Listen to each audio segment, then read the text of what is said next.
right? In my brain, there's not that correlation. So Yeah, when it's we say because it you goes earn up in in euros. value, yeah, You earn money exactly. in euros. Yeah, you only But care about.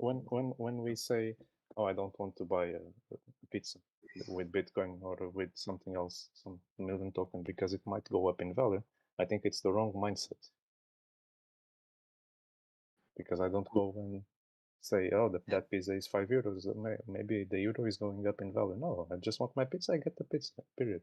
Yeah, that's a valid point, and that's the thing. If something goes up in value, the more it gets used, actually. So if you don't want to use yours and nobody else wants to use theirs, then it's an oxymoron, you know?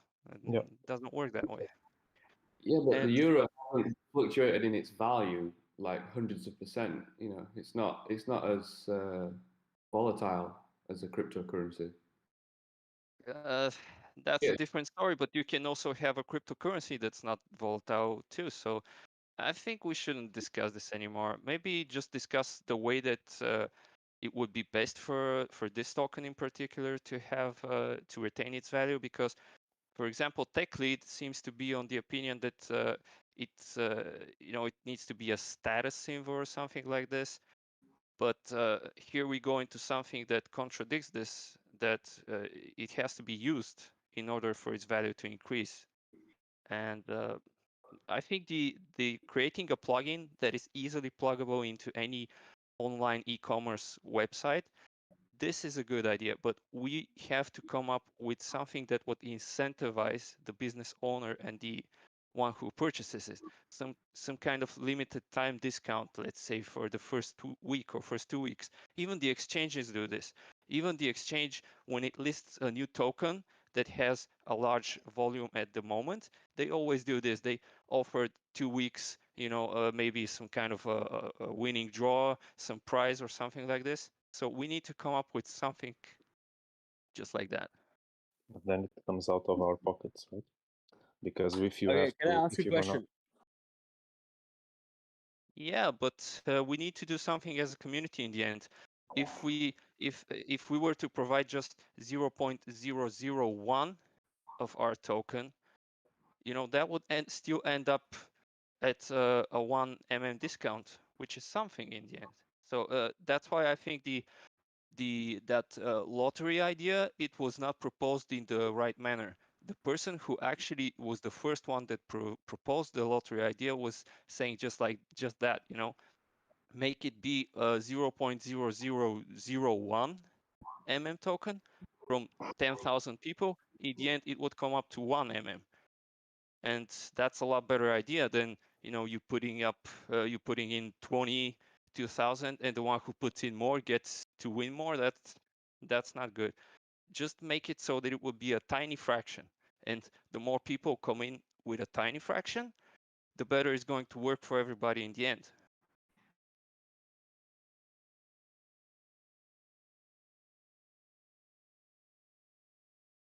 Hello? Yeah. So can anyone propose something like this? Like, the way I think is maybe 2 weeks discount. The discount can be 1 It's still something. It still would get people to buy stuff. Like 1 is just something that would be like, let's say the price of the item is $10. For every 100 you would get 1 discount. That would mean for $10, that's 0.1 discount, which is currently $5. $5 is a good discount for a $100 item, right? Mm-hmm. What I'm saying is, it doesn't matter if, like, I totally understand what all you guys are suggesting and trying to do over here. It is awesome that everyone is coming together and speaking and wants to get this token out. But what I see over the last 10, 15 days, 10 days at least, is the bots have taken over. We do not have any transactions from anybody apart from the bots or a certain few who want to buy at like $1 profit or whatever. Most of the holders, most of the people got in at like 150 plus, and now they are just stuck. And so all Yeah, these that's the thing. ideas. That's the thing, bro. No, That's let exactly me the just finish. thing. What I'm trying to say.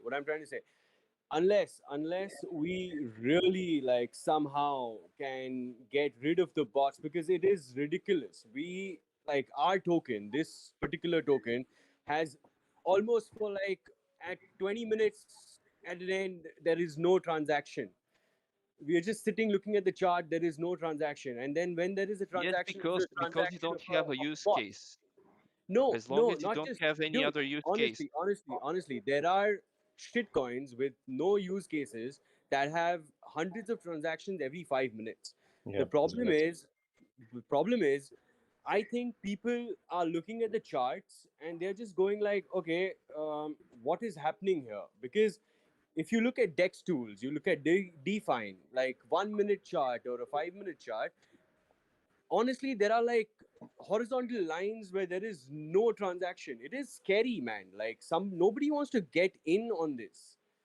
So apart from all the use cases, I've been listening to the use cases and all these things for the last 3-4 days.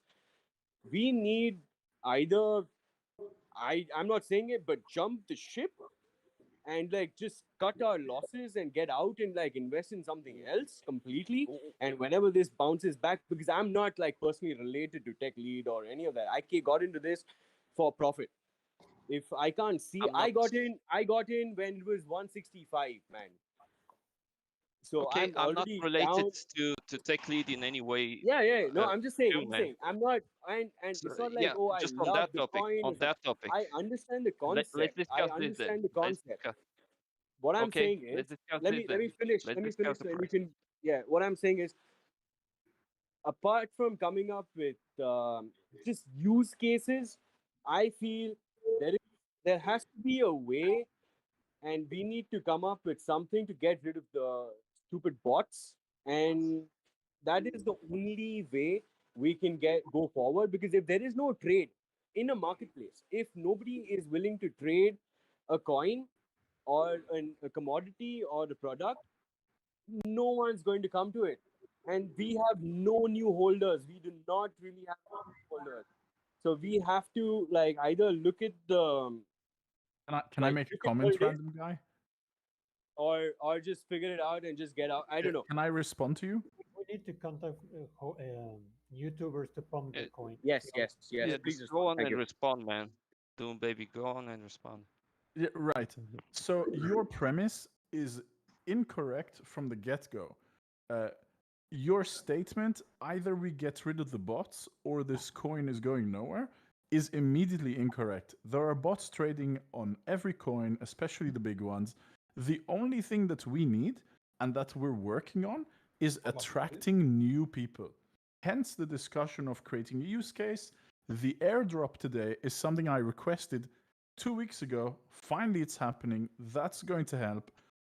We're trying to approach influencers to promote this. This is how a coin grows. The statement, if we don't get rid of the bots, the coin goes nowhere, that's incorrect. So everything else you've built on that foundation is also not really helpful to you. If you feel that this period of how long have we been trading? 4 weeks. If you're already panicking and you're worried, I got into crypto in May when the whole Dogecoin thing happened, so I'm very new at it. okay. I'm Well, very let me reassure you, right?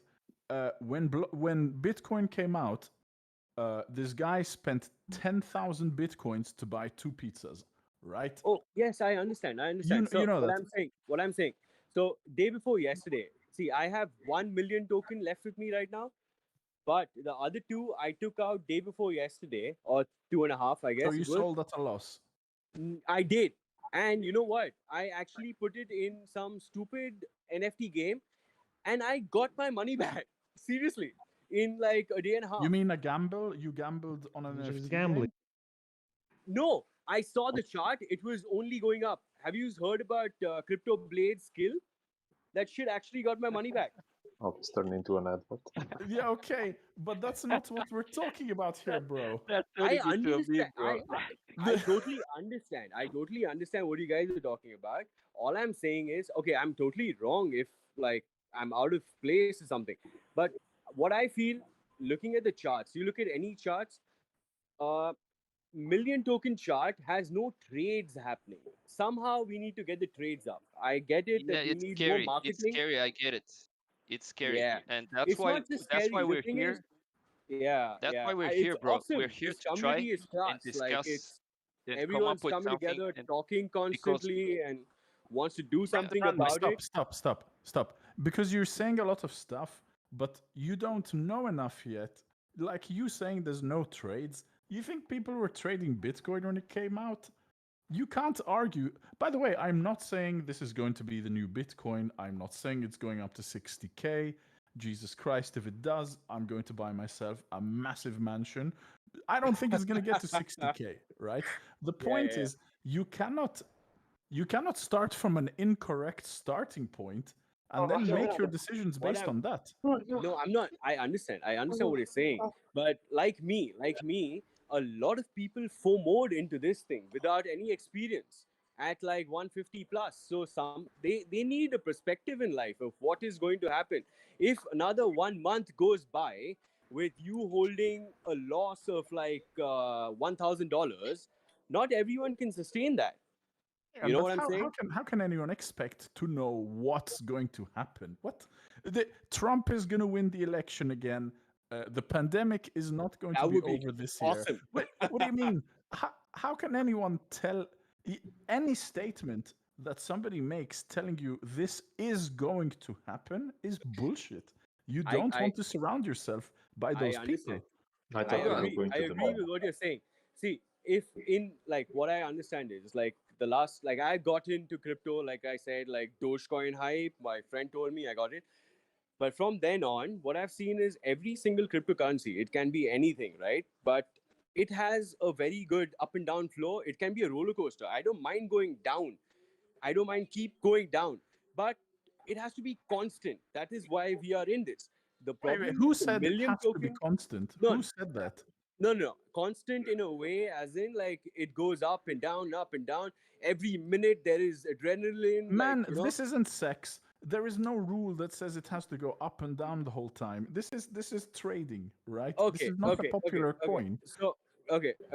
I understand what you're saying. Yes. The bots have been But fucking what I'm saying is, up and down. you take all the cryptocurrencies, all the coins in the market today. This one is. It feels like it's not being traded at all. So I get it. We need to get more people in, but I feel these bots need to be taken care of. Somebody needs to like either. What, sniper them? That's not how this works. We cannot stop the bots.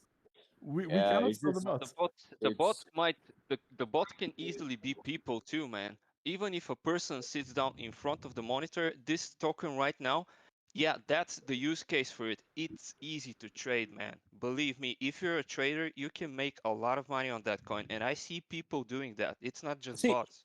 So Everything is brilliant about this coin. Only 1 million use cases. We can use it everywhere. Like there's like 0.18 decimal. no, you don't It's use awesome. it anywhere right now. You just trade it. No. That's the problem. I'm saying Right in now you future, only trade in it. future. I think Yeah. I know what the use case is for million If token. if you want to get to that future, we Super need to come easy. up with some long-term plan. It Yeah. sounds like we because got a lot of developers me- in here. Super easy. I got you. Auction house. There needs to be an auction house where people can go list their services that they want for million token. Super easy.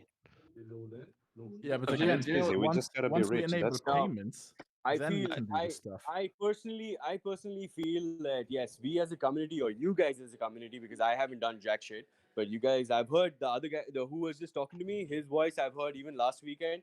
So I'm sure there are a lot of people who are more involved than I am, but I feel like Who you more. talking? You mean me? No, Or no, who do no. you- The other person. I don't know who it was. Uh, Who is? you know, The Dutch guy, right? Yeah, him. Yeah. yeah, he Yeah. he also proposes good things, and I that's know. the thing. I know. So last weekend I was listening to him in Crypto TV on I was listening. I was on it. I'd not say anything, but I was just on it. So, but what I really feel, guys, we as a community and can do a bunch of stuff, but I think since Tech Lead is the pioneer. He's the one who has come up with the coin, who has come up with everything. He needs to take some responsibility about all the things that are going on with the trading, with the bots, with everything, with marketing. He really needs to get on the. How is one No, person it supposed to doesn't. take Come on. responsibility for the He entire has to market? because That's ridiculous. no, Man, no, no. you, Why not? what are you Why talking not? Like if it's He a won't, company, he won't see, take at any. the end He's of not the going day, to take any business, right? liability. Think about it as a business point of view. It is his please say, his baby. He You're needs wrong. to make You're it wrong. grow. I'm trying to explain to you that This you're is the wrong from the community's beginning. baby. This is So do you hang on. have any idea in particular that we can take care of the bots? How? No, I don't know. Man, tell us who owns the bots, and I will go I and I have will no send fucking all their idea, man. tokens to my wallet, The- and then problem solved. The bots I have no also are fucking idea good. who They owns the bots. they provide more volume. The more volume we have, the more trades, the better everything is. No, the Like, problem is we don't have any volume. Like that's the biggest problem. What? What are you talking about? Where do we have volume? We don't have any volume. there's $5 million in volume already When? today. Are you seriously? I'd like That was to I mean, also Who is the guy that- that who's There the we guy go. that talks about trade? Yeah, you. I just wanted to tell you something. I took a look at one of the bots, and you were just saying which tokens do they trade, so I can trade in them, right? Well, they were trading mainly and their profits were coming mainly from this token. That's the token that's easy to trade. You know, it's Which- swinging a lot.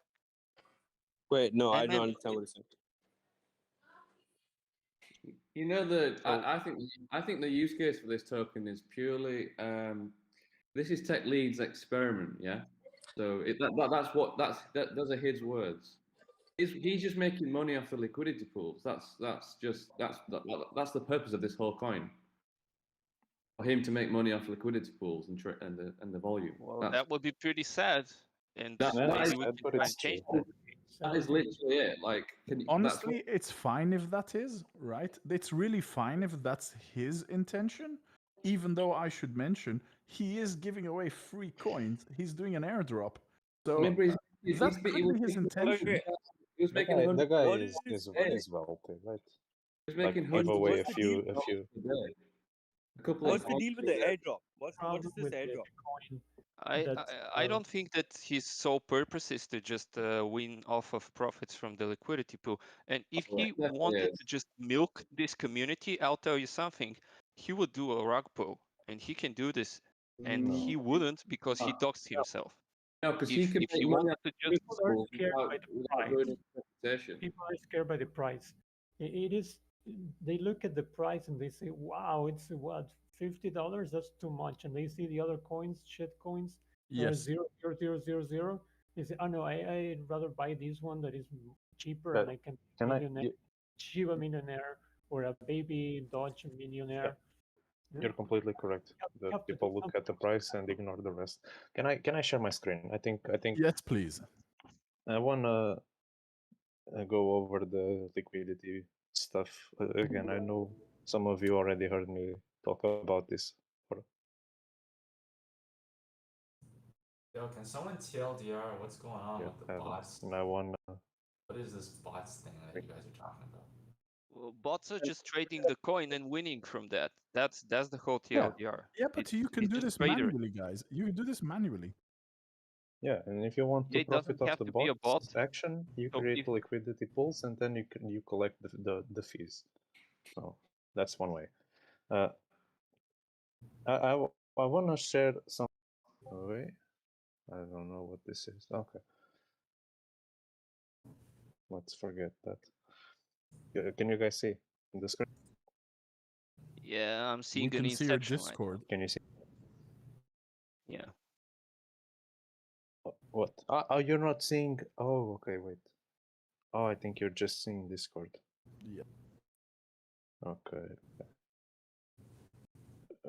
And we also hear an echo from you. Okay, wait. Okay, I'm gonna stop sharing them 1 second. As soon as I start sharing, my PC becomes very slow. Wait. How do I?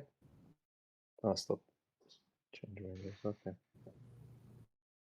While he's doing this, Have you guys all applied for the airdrop? No. Not yet. There's a great echo here. I'm gonna call it because I need to Coming eat, from me. but I'll see you guys later. What Yeah, take care, airdrop? man. Okay, can you see it now? The You see a gray screen. I'm leaving. See you guys. I can see the squiggly line. oh, okay, yeah, so cool.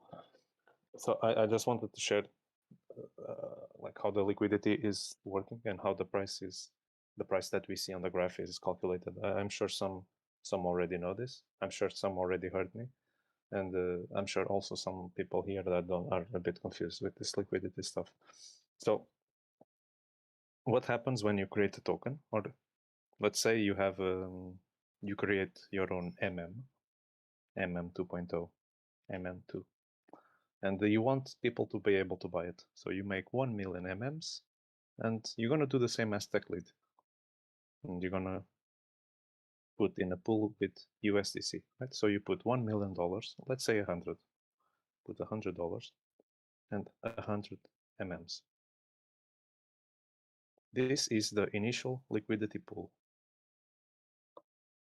The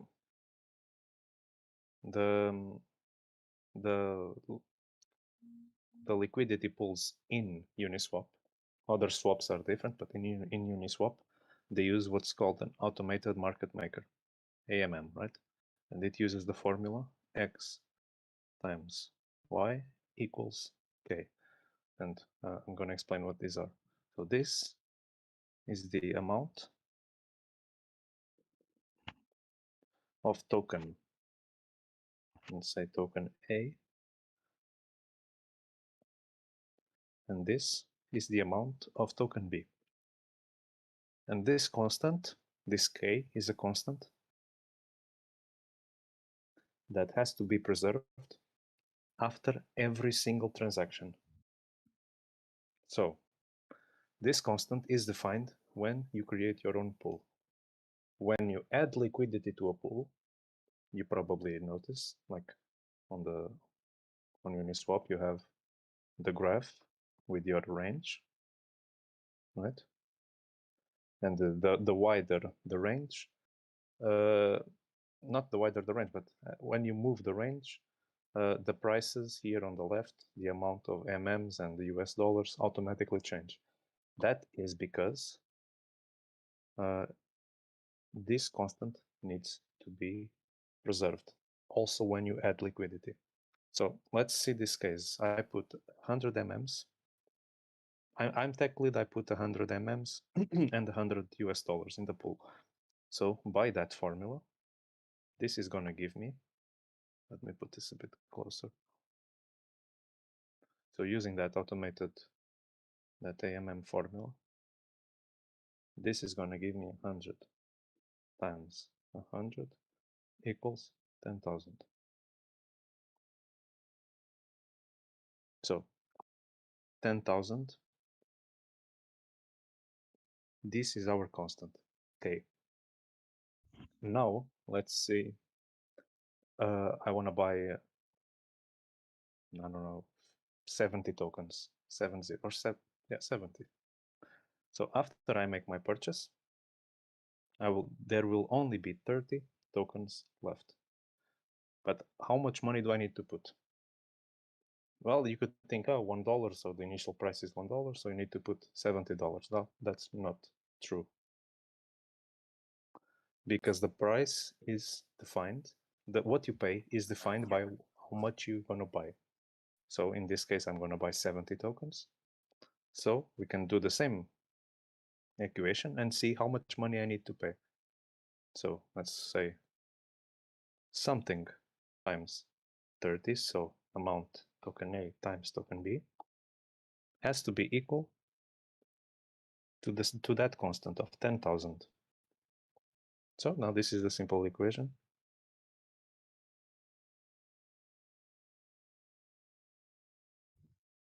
Right? Cut.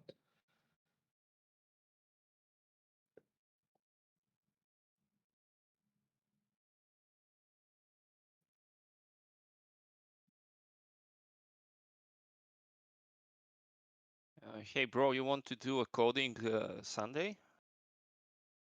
No, Just man, I'm kidding. working on my own project.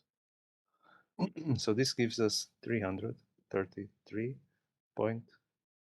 cents. Let's ignore the rest of 333.33. So this is the amount of money that needs to go into the pool. So 333.33. Let's drop the decimals. Right? So it was 100. Now if you want to take 70, leaving behind 30, then you have to ensure that this side of the pool is going to contain 333 US dollars. So how much you're going to have to put in? Well, that's easy to calculate, like 333 minus the 100 that were already in the pool, 233.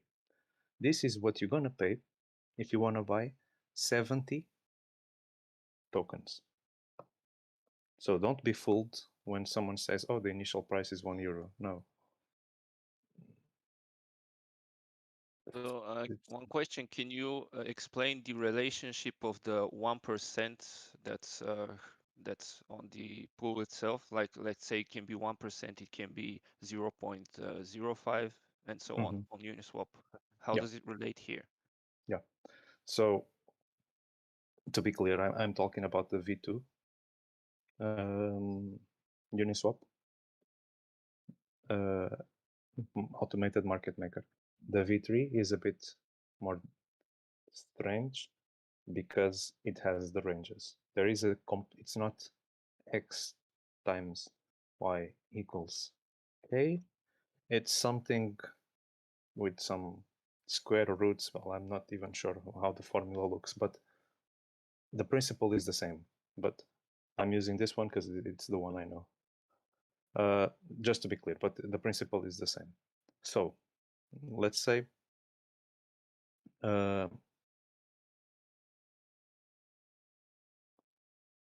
we have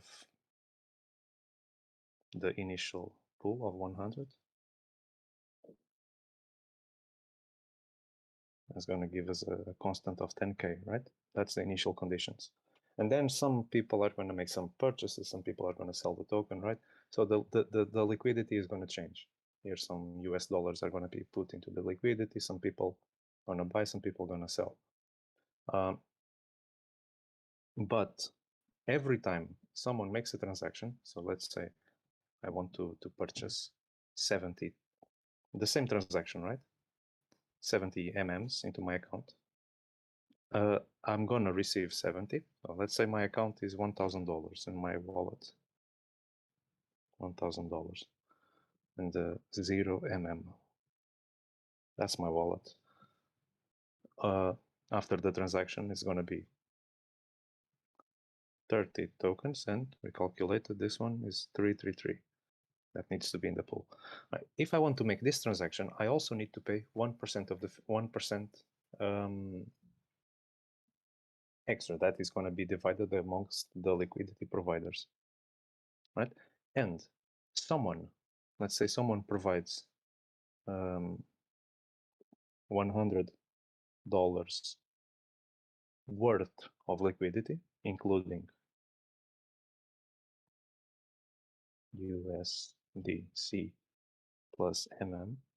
So the value of what they put in is $100, and someone else is gonna put $900 worth of tokens. It doesn't matter the tokens. It can be also US dollar and MM. When someone makes a transaction, like from here to here, that person is gonna pay 1% or 0.3 or something, right? That fee is then gonna be split between these two liquidity providers, right? And it's gonna be split proportionally. So this guy is receiving 10% of that 1% fee, and this guy is receiving the rest, the other 90% of that 1% fee. So it's proportional. That's what I meant when I said like 1 hour ago, that it takes the exact same amount of time for any liquidity provider to recover that initial investment. So if I provide just $1, I'm gonna receive very little fees. So it's gonna take me, I don't know, let's say 1 week to get my dollar back. But if I put $1,000, I'm gonna get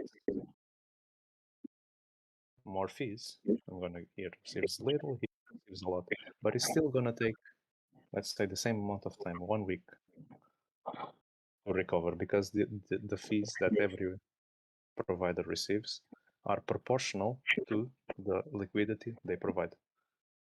And I think that's fair, right? If you put a lot of money, you're expecting to make more money, right? Providing more liquidity. So the liquidity providers, they only get a percentage from the fee itself, not from the state of the liquidity pool. Yeah.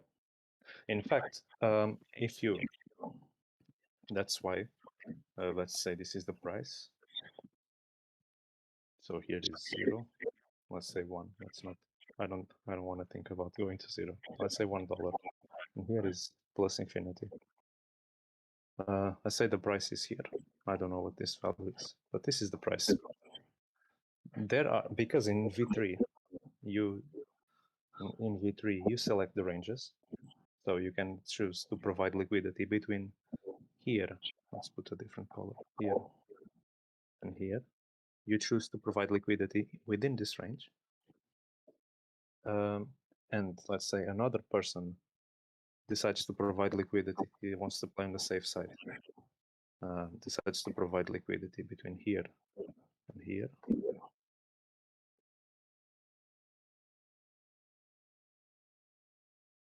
And another person decides to provide liquidity here between these two. No, this is a bad color, but you get what I mean. So what happens is the guy in the red is risking to receive less fees because he has a wider range. So within his wide range, he's gonna share the fees with the blue guy and the orange guy when the price falls between their range as well. But let's say the price goes, instead of here, the price moves here. Now only the red guy is making profit with the fees, because the orange and the blue now don't have any MMs. The price is outside of their range. They're not profiting. They're not making any fees. So in practice, what happens is the wider your range of liquidity, the more people you're gonna have to share. That's like a rule of thumb, right? If you go from 0 to I thought it was infinity. something more. I thought there was something more to it, though.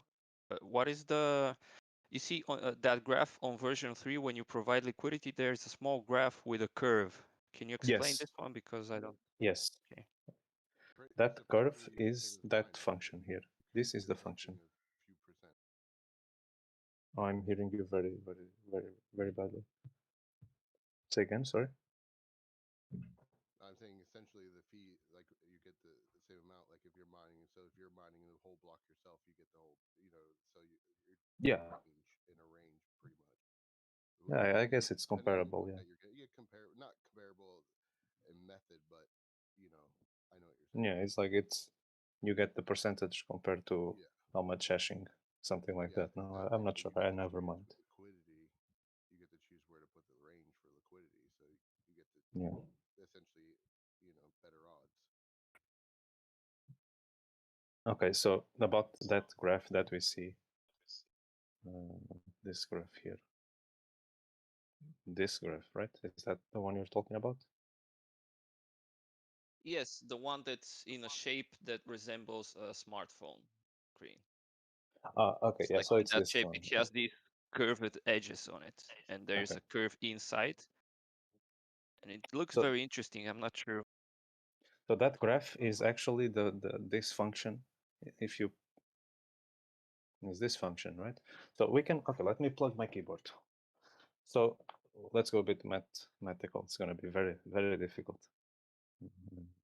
Sure. Can you please also open Uniswap and go to liquidity providing screen so we can make sure that we're talking about the same thing? Yes. Okay.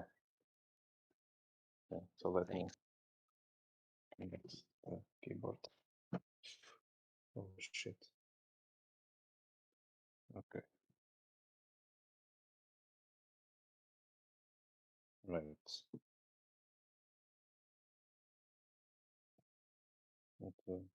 I think it's the Uniswap.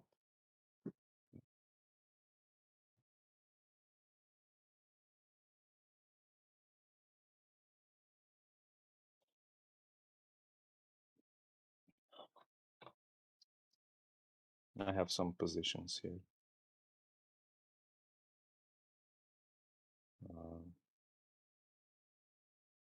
Yeah. So you mean this little NFT thing you see here? Yes, this one right there that's loading right now. Yeah, Yeah. this one. That's the graph we're talking about, right? Mm-hmm. Okay, so that graph, let's go here, is this function that we talked about, this AMM function. So if we plot that relative to, I don't know how to say in English, if we modify this function to be in the format of fx, it's going to be equal to k divided by x, right? Fx is this, basically is the same thing as this, right? If we just move x to the other side, it's going to be k divided by x. I think we all agree, right? So this constant k is defined when we create the liquidity pool. Now, if we go to, it can be anything, can be, in the example it was 10,000, but it can have different values, depends. So if we go to GeoGebra, it's like this. Yeah. So if we just plot that and assume a different value for k, or let's keep the same 10,000, whatever. Yeah. My computer is a bit slow. Okay. Okay, there we go. Yeah, okay, so if we just write the function fx equals k divided by x, let's give k a value of 10,000. So you mentioned that the constant is valued when the pool is created. How does that value come into? How does it get calculated? Okay. Right, my computer is really, really, really slow. Is there a button here to go? No. Alright, I don't know.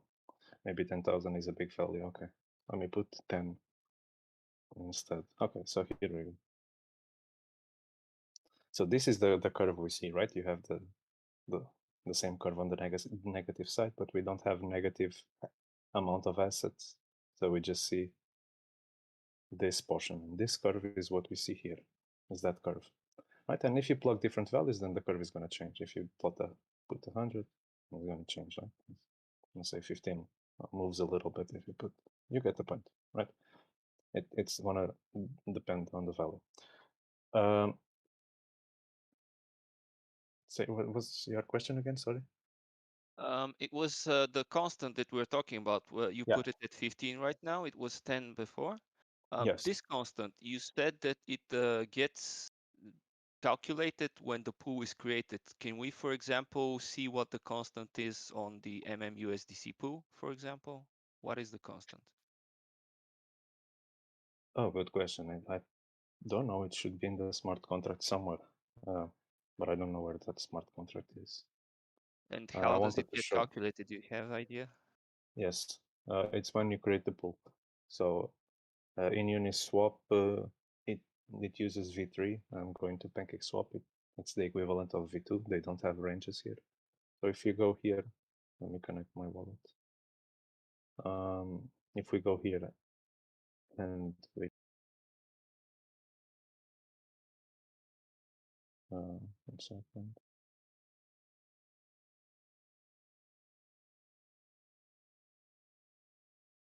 Yeah, it's a bit slow. Okay. Yeah.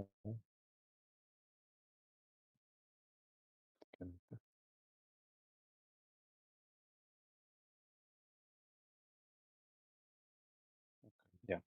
So let's go to liquidity. Let's say I want to create a very weird liquidity pair, and you're gonna see with the message that's gonna pop up. That's what I wanted to show. So yeah, okay, let's find LP, add liquidity. So let's go between a very strange pair, let's say MM and something else. MM and we don't have MM? Okay, whatever, let's go cake. And so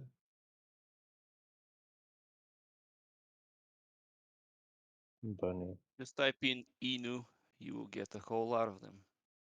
Yeah, okay, in. I think I need to, oh, there we go, Boxer. Yeah, let's go between Boxer and Bunny. Yeah, sure. I'm sure there's no pool there. Yeah, okay, so it says here, you're the first liquidity provider. The ratio of tokens you will add will set the price of this pool. Once you are happy with the rate, click supply to review. Right?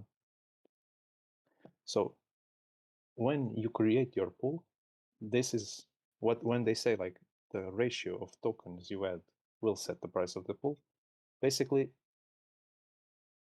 it's setting that K constant that will in turn define how much money someone has to put in the pool in order to get MMs or bunny tokens Okay, or so whatever token.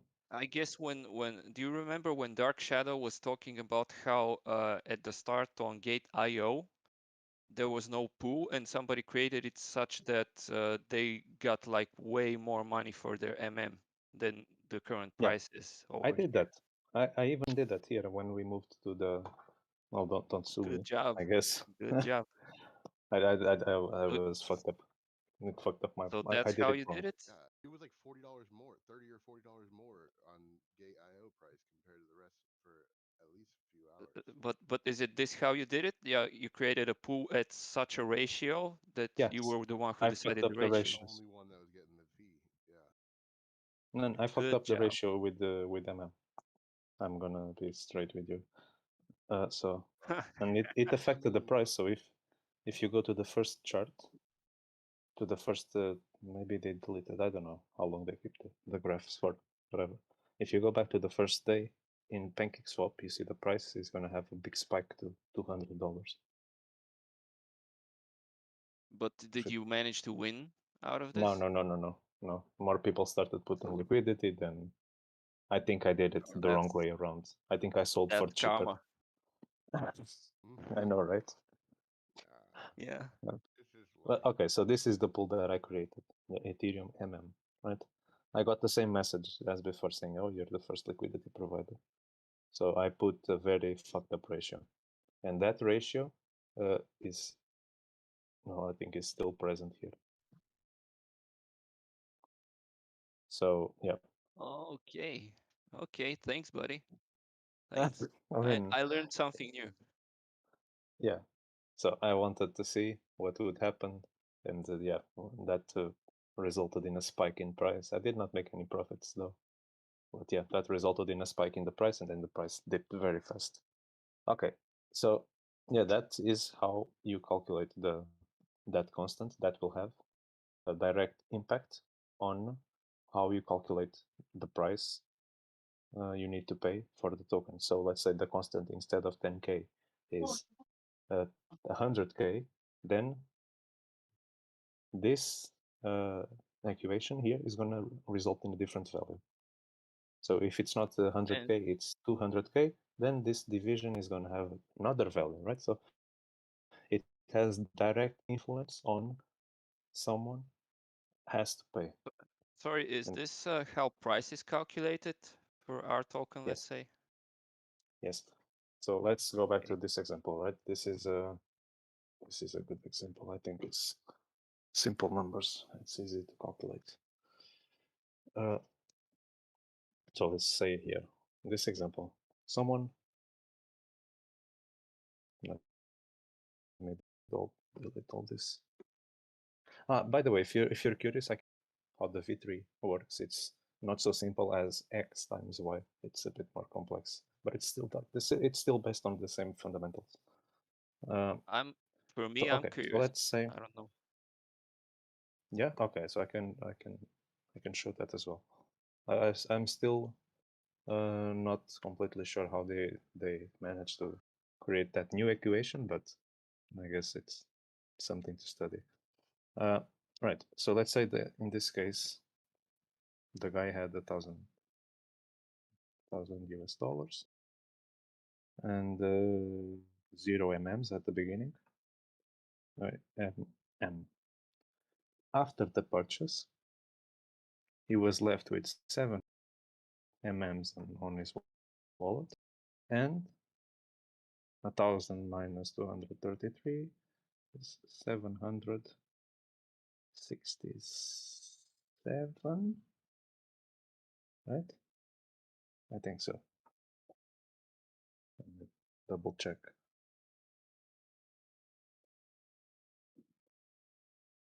Yeah, okay, cool.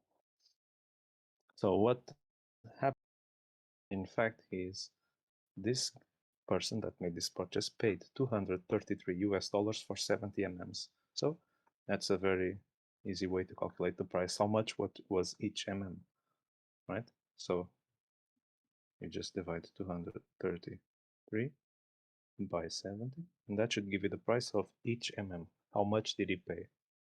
So 233 divided by 770. Oh, he paid 3.33. Okay. Around $3.33.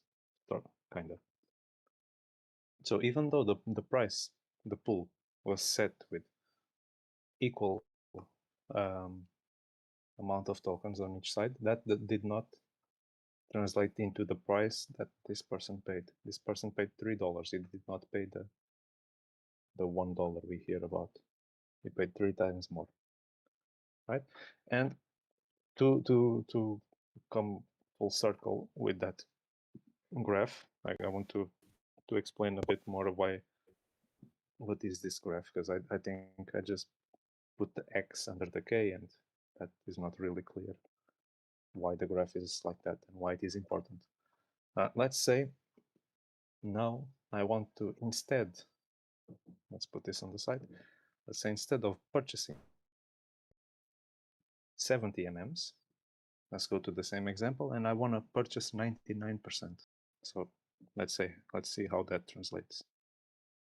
So initially it's 100 on both sides, so dollar MM, which gives us a constant of 10,000 when we create the pool. Then I'm the first purchase buyer. I'm the first buyer, and I want to buy 99. So effectively, I'm going to leave 1 token behind on the pool. How much US dollars do we need to have to make this transaction? How much US dollars do we need to have in the pool? Well, this is going to give us, sorry, this is going to give us 8. This is going to give us this times 1 equals constant, so it's the same formula, and which means 10,000 divided by 1, 10K. So here we need to have, if we want to make such transaction, we need to make sure that the pool has $10,000 on this side. Right, and that does, I don't think that's $3 per token. I think that's much more. So if we make the same calculation, so from here to here we had, my computer is a bit slow. So let's see, okay. From here to here we had to increase by 9,900 US dollars to get 99 tokens. So let's calculate the price. This is what we put from our own money, and this is what we get, 90 tokens. Fuck. Sorry, man, this computer is Sorry, getting this is done for like 1 mm purchase. yes, 1 mm. Okay. No, 99 mm's, 99, Oh, all right. Okay, that makes sense. and it leaves only one token behind on the pool. Okay. Right. So this is gonna give us a price of 9900 divided by 99. Gonna give us a price of $100 per mm. So you can see that instead of purchasing 70, I purchased 99s. What the fuck? I purchased 30 tokens more, 39 tokens extra, but I did not pay. Like the increase in price from here to here was like a bit exponential, right? And you could do this if you go even beyond. It's gonna go to infinity, and this is what the graph is. So this graph is plotting the amount of both tokens. So this is the amount of token A, and this is the amount of token B. Amount of token B in the pool. So you're not purchasing from anyone. You're adding or removing assets from a pool. So this goes on to infinity, and so does here. So if you want the amount of token B to go really low, then let's say here, then you have to add a lot of token A. And the same is otherwise. If you want the amount of token A's to decrease by a lot, so let's say here, then you have to make sure the pool contains this amount of token B. And that is what this curve is about. And that K defines how this curve looks. So you saw here on the calculator, if you change the value of K, then the curve is directly influenced. It can be wider or smaller. It's going to be dependent on the constant value. So this I is would what the guess curve that is. the constant changes as the pool changes, right? As the No, ratio the inside constant the pool. No, the constant is constant. Does Yeah, not but change. how? That's why we do this. Taking that. Okay, so let's take that example about Gate.io that we spoke about. You just mentioned that the price immediately reverted from what you set Gate.io. it to. Because more people started providing liquidity with Gate.io. That's why he. No, Gate.io then does that not have means- liquidity. No, okay, so then I'm. Well, no, you went to Pancake. Yes.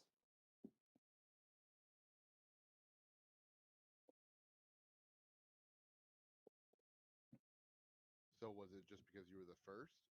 Well, that constant changes. That's why. Sorry, man. I think your internet. More people started putting in different ranges, so he was kind of run out from more people. So then the constant is an average of all the No. constants. The constant is constant and is defined when you create a pool.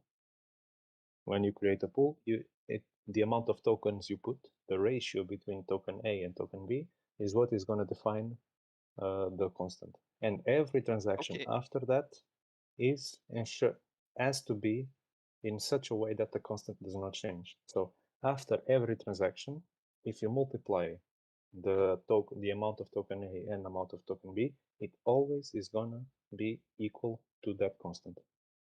Hence the name of constant. Yeah, but when you make different pools with different assets, well, you can make your own constant, right? Because let's say creating a pool with a million MMs and $1 million, I think we all agree is very different from a pool with 1 million tokens and 1 million bitcoins. The value there is completely different. Sure.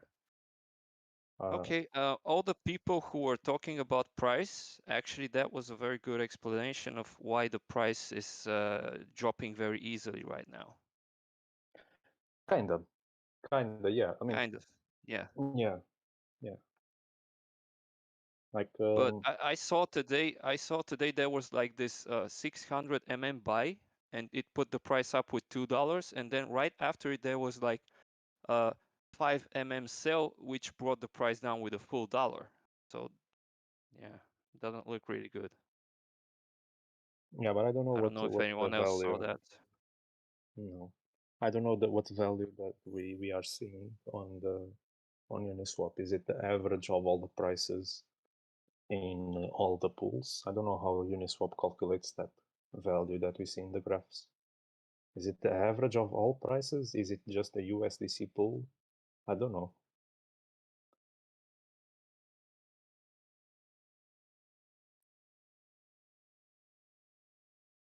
But price definitely drops down very easily right now. As I said, like you can make a 1 sell, it would bring the price down.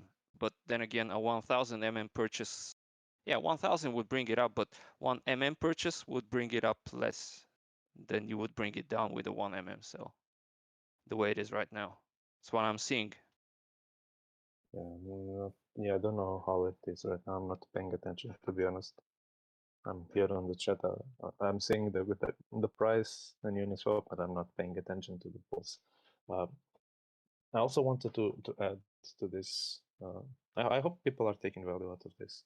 I hope it's shedding some like a different way of thinking about the liquidity. I also wanted to add to this liquidity conversation, like 2 things. So first is to if you notice, if you multiply this 2, you get that constant. But after the transaction, because we make sure the constant stays the same, well, you can still multiply this by this and you still get the same constant, right? On the previous transaction from this one, let's multiply that. If you multiply the 333 times 30, it's going to be close to 10,000. That is because it's not 10,000 round number. That is because there is decimal values here that I did not account for, right? So if you just want to do, Yeah, but that was obvious, I think. No, just maybe some people are still like a bit, I don't know. Just wanted to clear that out. So let's put some decimals here and then multiply that by the other amount, which is 30. And now it's much closer to 10,000. Well, but you get the point. So that is one thing that I wanted to point out. I wanted to show like that the constant is being preserved after every transaction. Another thing I wanted to show is, let's say,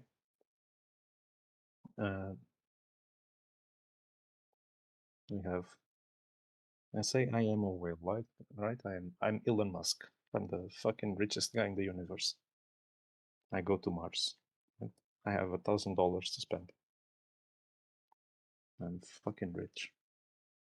Yeah, I have $1,000 and 0 MMs, and I want to manipulate the MM price because I'm bored.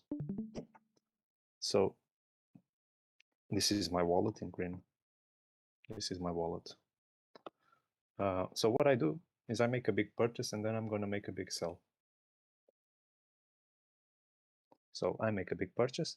I'm going to do the same numbers so we don't have to do the calculations again. I'm going to do 30.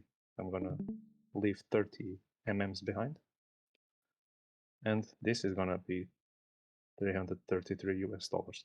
Right? This purchase here is going to cost me 233. So I will be left with 767 US dollars in my account and 70 MMs from this purchase to that one.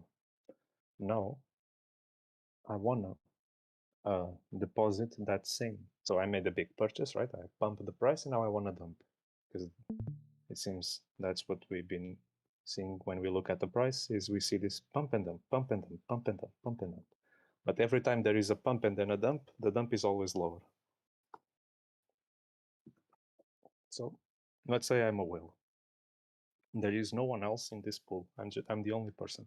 I made the purchase and now I want to dump. I pumped the price went up to $3. Now I want to dump. So I want to dump the 70 tokens back in the pool, effectively putting everything back.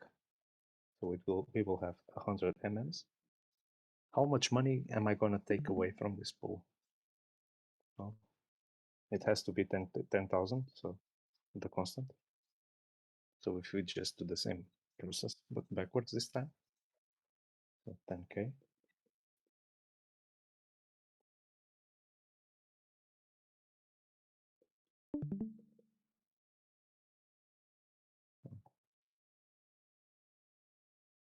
You see that we need to have $100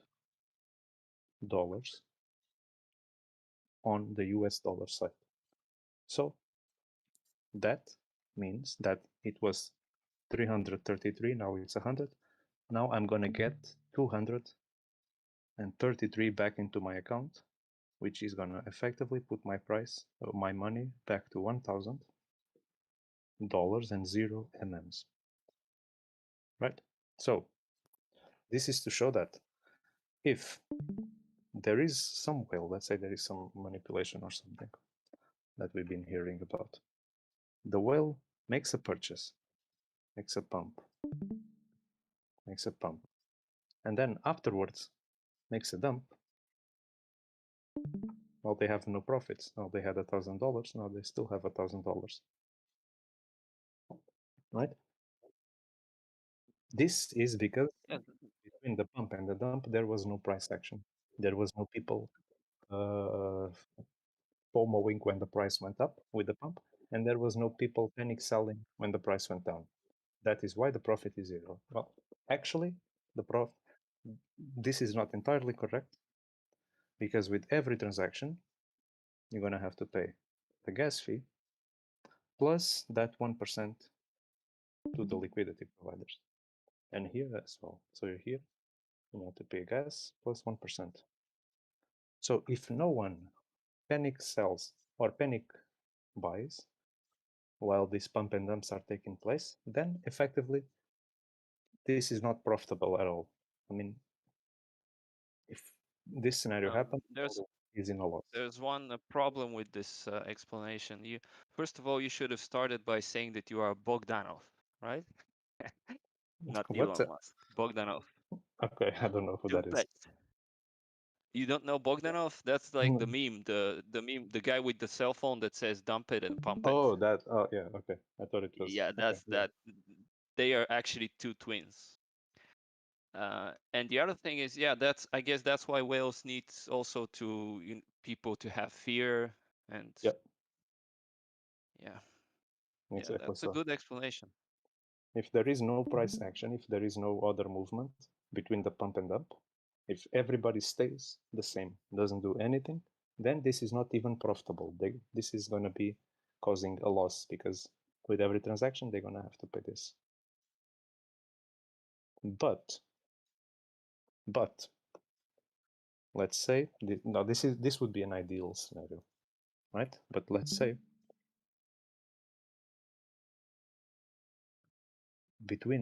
so someone made a pump, Elon Musk or that twin, I don't know the name. Let's say Elon Musk made a pump. He bought 70% of the supply. Now, on our graphs, we're gonna see what we love to see, which is green candle. Ooh, green candle, ooh, to the moon, right? And we start FOMOing and buying. So that's what we do. When we buy, we put money here. We put US dollars in the pool. So let's put US dollars in the pool. So I'm going to bring another friend here. I'm going to call this friend the FOMO. Well, the FOMO guy has $100 in his account and 0 MM. Now he says, oh, okay, so after this transaction, I deleted this, sorry. There's 333, and then here there's 30 tokens left after the transaction, after the pump. So this guy sees the green candle, the FOMO guy sees the green candle and says, oh, I have $100, I'm all in. I'm gonna buy everything I can with $100. So he decides to put all his $100 into the pool. So we can do this. Like it was $333. Now it's going to be $433. I'm not counting with the gas fees. Okay, I think we all understand the gas fees are shit. I'm not counting that. So he puts $100 in the pool. How many MMs is going to get? I don't know. Let's calculate. So this is going to be 433 times something has to be equal to 10,000, which is that constant K that was defined when the pool was initially created. So something is going to be equal to 10,000 divided by 133. 10,000 divided by 433. 433 is 23.09. So after he put $100, then there's only going to be 23. Let's forget the decimals. There's only going to be 23 tokens left. That means from here to here, we took away 7 tokens to his account. Now this guy, the FOMO guy, the smart investor, now he has $0 because he's all in, but he has 7 MM. Right? He made this transaction. Now the whale also sees a little bit of a green candle. It does not make a big difference. It's only $100. So you're going to see a little green candle. That's the FOMO. The FOMO guy made this candle. And the whale says, okay, I'm going to dump. Right? And let's see if that even makes a profit. So the whale has 70 MMs and is going to dump everything. So that. So after the whale dumps the money, it's going to dump 73. So the pool is going to be 93. So he's going to dump 70 tokens.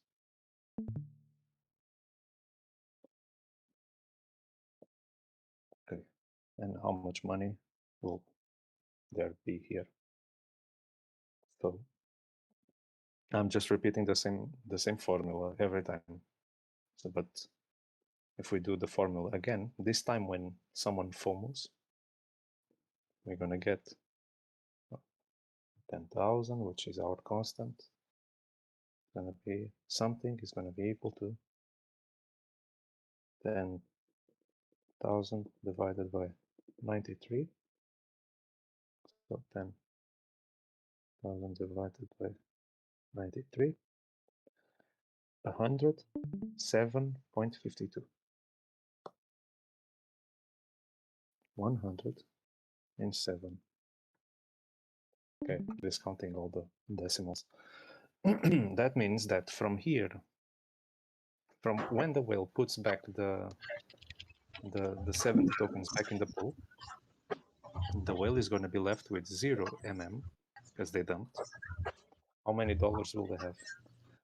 They're going to receive the difference between this and this, which is 433 minus 107, 326. 326. That's what the guy is gonna get. From here to here is extra 326. So let's go back to his money. He had only 767. If we're gonna put 767 plus the money that he got, is gonna be that plus 326. 1,093. So the guy, 1,093. Remember that he started with $1,000. He bought 70%. Then someone FOMO'd in and purchased. Then after that FOMO purchase, the whale just dumped all the tokens and they made a nice profit of That 93 was US that dollars. was pretty obvious, but what? Let's try and calculate what the FOMO guy will be at right now. That's the Yeah. that's the more important part. Yes. Okay. So the FOMO guy now is going to turn into the. Can someone mute? I don't know who's talking. Okay. So yeah, sure. So the FOMO guy now is going to be converted into the panic seller guy, right? The FOMO is going to be a panic seller. Is going to see this red candle after the dump, and he's going to try to get his money back because he's afraid to lose the money. So after this, then the FOMO guy is going to put the 7 tokens that he has. He's going to put this back here. After he puts that, then that will mean that Sorry, we'll have. sorry. The person who should mute the they did. Okay, I was just about to say who the guy was that making the noise, but Yeah. they Muted him, big boy. Yeah. Okay. the So big boy should after mute their mic.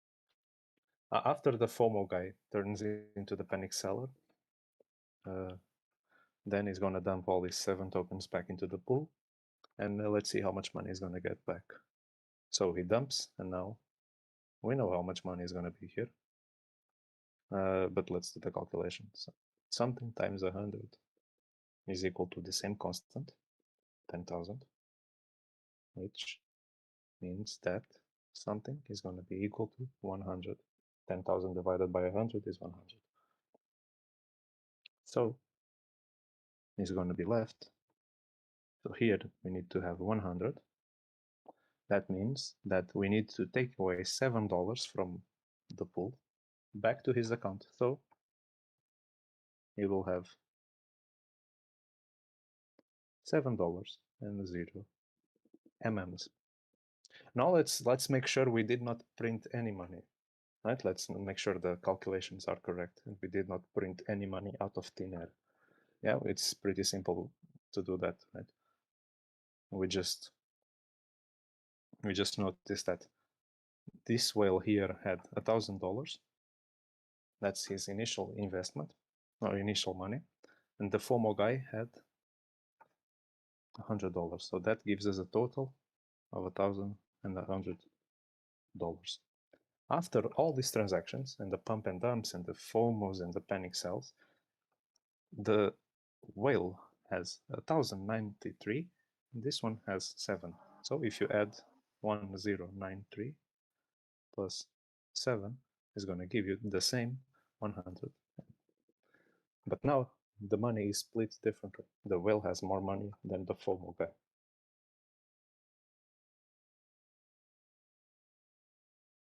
Right, and then after that, then we see even like a little dip here, because the FOMO guy now panic sold. He made this little dip. Yeah. So this is how the price is affected. I'm not accounting for transaction fees, like the gas or something, and I'm also not accounting for that 1%. But so in reality, in a real world scenario, it's going to be not so with the round numbers. It's going to be a little bit different because you're going to pay a little bit extra, 1% or something. But this is like the overview. I think, yeah, I think it can. Yeah. Okay. So now this is for V2, right? This is for the way it used to work in Uniswap V2 and how it works with Uniswap, with PancakeSwap. Now, I know you wanted to see how it works with V3, and I'm gonna show you how it works with V3. Let me get my keyboard.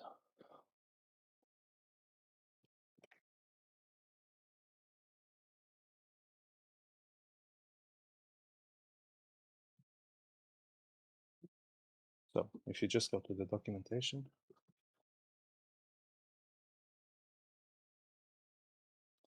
where is it? Liquidity. Let me Google it. Oh, white paper. There we go. Yeah. So if you just go to the white paper, here they explain they have other things that I'm not entirely sure what these are, like price oracles. I'm not sure what the price oracle is.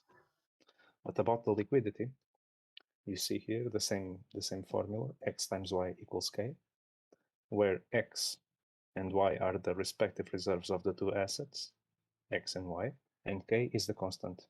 No, it's the same, and this is the curve. But on V3, they added what is called the range, what we see. I'm gonna read. Let me zoom in. So basically, they say here on this paragraph, having considered this, it seems reasonable to allow liquidity providers to concentrate their liquidity to smaller price ranges, smaller than 0 to infinity, which is what this x times y equals k basically gives us, 0 to infinity. We call liquidity concentrated to a finite range a position. And this is what we see here, the positions, your liquidity positions. And a position only needs to maintain enough reserves to supply trading within its range, and therefore can act like a constant product pool with larger reserves. And then they go on. I'm not going to read the rest. Here's the paper if you want. They define some variables. And sorry, let me just. It brings me to one thing earlier when you were talking about showing that you showed an example where three guys were providing liquidity. One of them has the full range of the prices on his liquidity pool, and the other ones have a tight range. And I was just, I have a question. When you said when the price went out of the range of the two guys and it was only inside the larger range of that single guy that's providing liquidity over the full price range, doesn't he still get smaller fees even if he's the only one providing liquidity? That's for version 3. No, because or maybe if you can explain it in some other way. I mean, if just one, let's say there's a token pool, a liquidity pool between two tokens, and there's just one guy providing liquidity, and he provides over $0 to $1,000 price range, and another guy comes in and he provides just between $100 and just $101. So while the price is outside of the tight range that the second guy provides, does the first guy get the same fee amounts as the second guy would get if it gets inside the tight range? Sorry if I'm making my question like in a bad way. I just want to know for sure. So whenever somebody, let me see if I understand. So you have a guy that has a very wide range and a guy that has a very narrow range. Yes. And if the price moves out of the small range, let's say to $200,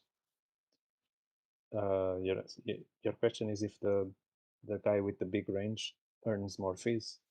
Maybe I didn't understand. Earns the same amount of fees as it would if it goes inside the guy's small range.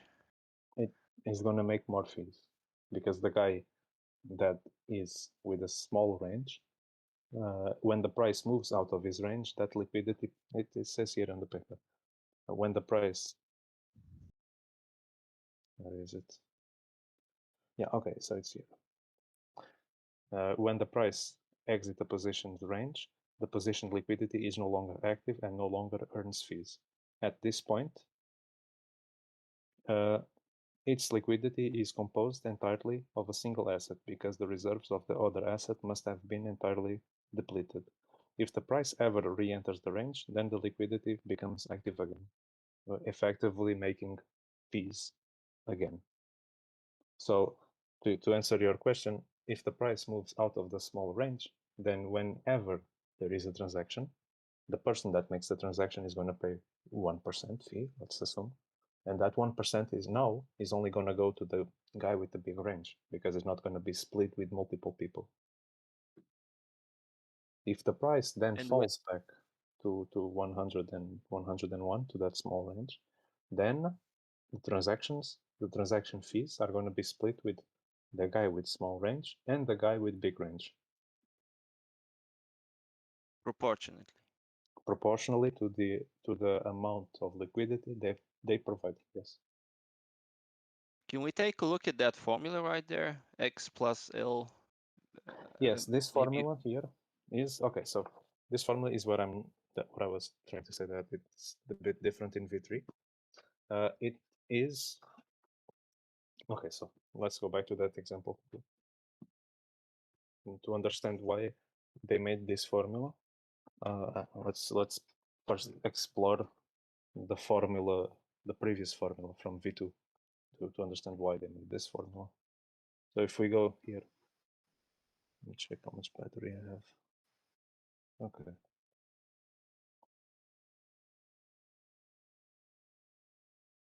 Yeah, okay. So let's go back to this example.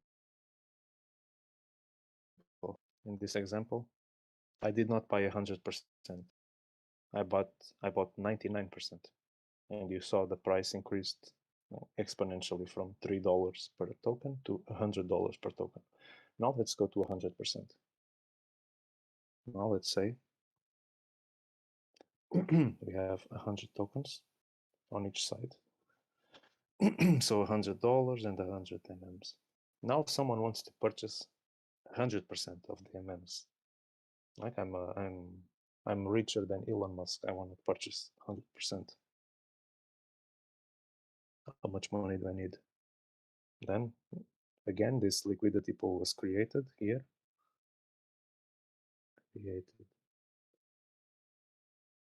So this defines the constant of 10,000. So if we want to drain the pool to make it go to zero, I guess you start to see a problem already.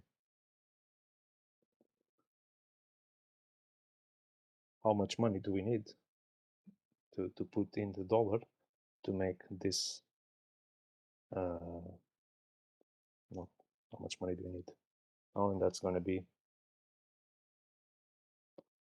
what's called division by zero, which is Which is a problem. Right?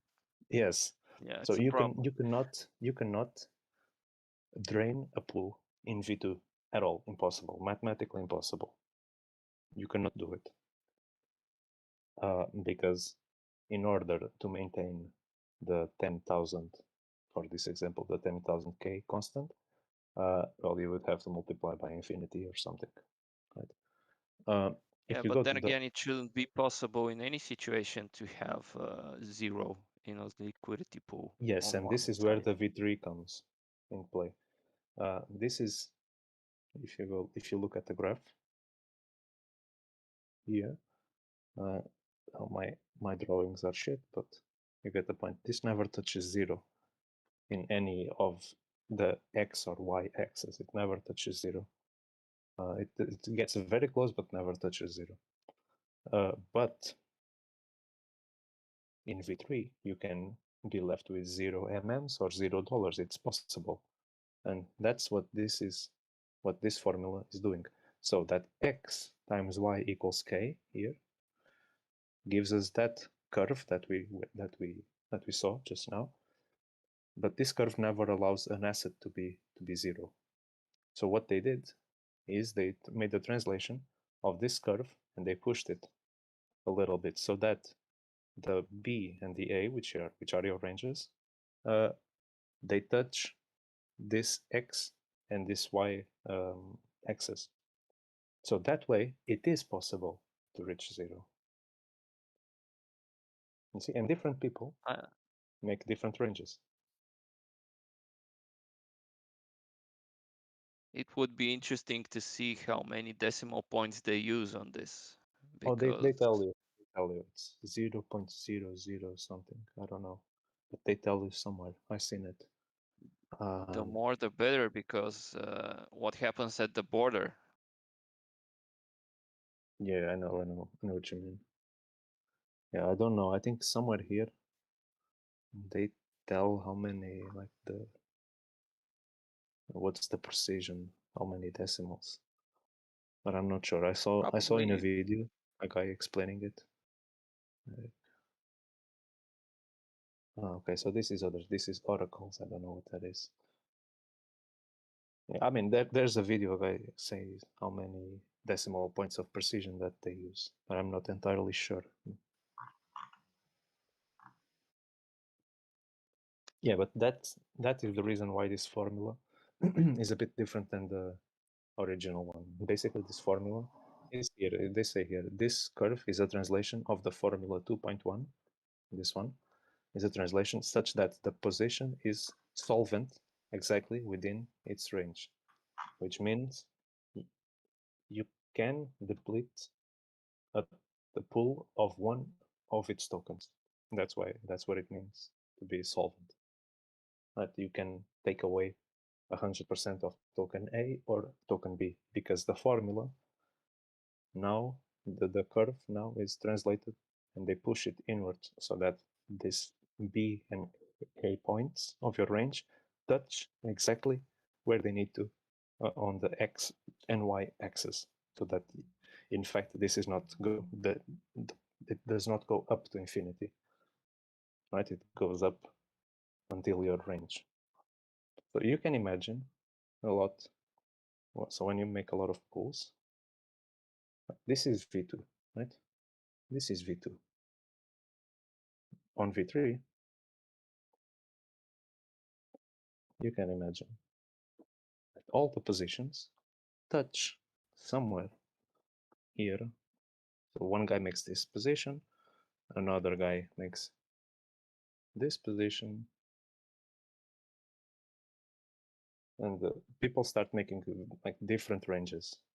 I don't know. You get the point. Right? People start making different ranges, so you can see a lot of curves.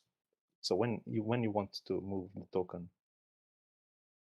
from token A and token B, when you want to move the amount of token A to here, all this is how much this guy is going to have. Let's say this is liquidity provider 1, LP 1, and this is liquidity provider 2. So if you want to move the price here, then this guy is going to be left this amount of token Bs. And this guy, because if he has a wider range, maybe he puts a bit more money, is going to be left with a different amount of token Bs. But the fees that they receive, let's say that the price was here and someone made a purchase that moved the price, the amount of token A to here. Then it was outside of liquidity 1.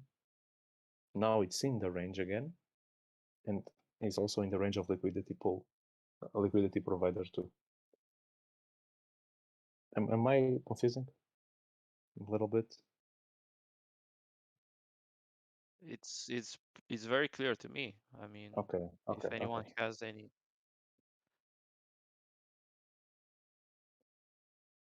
Yeah, and this is why also we also see the graph, and if we go check the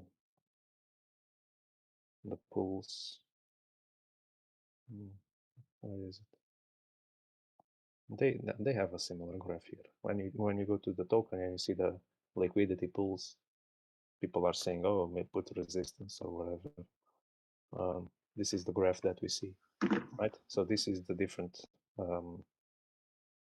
pools or positions. Every position is a range. Is a liquidity pool within a certain range. That is called the position. So let's say I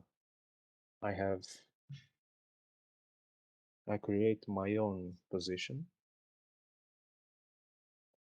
and the curve, the asset curve is something like this. So it touches here and it touches here on the X and Y axis. This is one position, right? It's a liquidity pool within range. I don't know, within range. You get the point, right? It's one position. If someone else decides to put money in exactly the same price range, then they're not going to be opening a new position. They're just going to be adding liquidity to this pool already, to this position, I should say. They're going to be adding liquidity also to this position. But if if the range is different, if the range is here and here, they're going to be adding liquidity to a different position. So here, when we see a collection of custom positions, when this graph here, this bar in the middle is higher, it means that position, that liquidity pool within that exact range is higher than the liquidity pool on the range a bit to the left or a bit to the right. But I mean, yeah, okay, yeah, you get the point. I don't have much more to say, man. Just wanted to show. Yes, the more interest that I think what a lot of people will find like maybe the most interesting.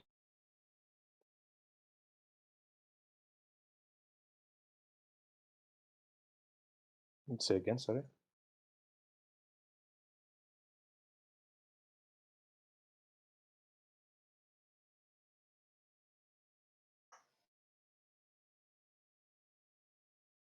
Can you hear me fine? Yes, yes, yes. Oh, okay, sorry. I was just mentioning that whenever there's a smaller range, and this is why they changed from version 2 to version 3, because they wanted to make this difference in ranges, you know, they wanted to allow for actual positions for one person to pick a smaller price range where he wants to provide liquidity for. And whenever you have a smaller price range, you provide your funds get distributed inside that smaller range and they get more concentrated inside it. Exactly, and it makes your money more effective. Yes, it makes it more effective, and I was hoping to see this right here explained. And I get it. This white paper explains very well how, you know, somebody can have his position out of range. It doesn't explain that well how these funds get concentrated, hence providing him higher returns. There is a video. But I get the idea once, now that you have explained it, I get it. It still doesn't seem perfect in my head from that perspective, because, you know, you can get a lot higher percentage of the fees by concentrating your funds. And yeah, the white paper doesn't explain this completely, I feel. Yes, but there is a good video. Yeah, this guy. If you just go to YouTube and type Uniswap v3, check this video with the white background. This guy explains very well what you're talking about how it makes your money more effective, exactly how much more effective your money is when you concentrate. So it goes down in the numbers. Yeah, because you can imagine somebody puts 1 million and puts it across the whole price range, but I can still put in 10,000, and when I focus it on a very small range, I still get large returns, even though this guy has put in 1 million, the other guy. Yeah, exactly. You're absolutely correct. Yeah. But that's yeah, it. Thank you for if you're curious, go check this video, man. It's 15 minutes, and the guy explains very well, very well. Sure. On the video, he assumes you already know how the liquidity pools work. So when you trade one asset to the other, like the constant stays the same. He does not explain that in this particular video. He assumes you already are familiar with that concept, so it just goes straight into. So yeah, I think you're gonna like it. I cannot explain as good as he did. No. But you did explain that fundamental part very well. You explained the formula and everything else. That's the part that I didn't know. Yeah. Thank you. Okay. I think. Well, I feel like I'm a teacher. Do you guys have any questions? No. Okay then. Cool. I'm gonna stop sharing. I think I'm talking too much. Okay, so what do you think? Can you share your thoughts about what I mentioned earlier, that since TechLead is trying to focus this token on being around, luxury and actual items, tangible things. So maybe we would be a good idea for us to try and associate with e-commerce as a whole. And Maybe. luxury items and stuff, goes well with e-commerce, with purchasing things, purchasing, selling actual tangible products. I just think it sits very well with our, with that idea. Hmm. I mean, I personally don't want to do it. I have other things. I'm all for it though. I Yeah, agree that that thing would be nice. I, I don't want to do it. I'm seeing this. I hear a lot, people around here, they say, we got all these developers here. Why don't they do something? But if you're a developer, it's very hard to find some spare time to do free stuff. Yeah, I'm also working on my own project on the weekends, so I'm putting priority on that over MM. Well, I'm working in something related to blockchain and smart contracts and all of that, not specific to MM, but it's still smart contract. So it could. I'm trying to create a new use case for like cryptocurrencies that I did not see anyone create yet. I don't want to spoil what it is yet, but I'm trying to create a new use case, not the staking or whatever we see here, not any of that.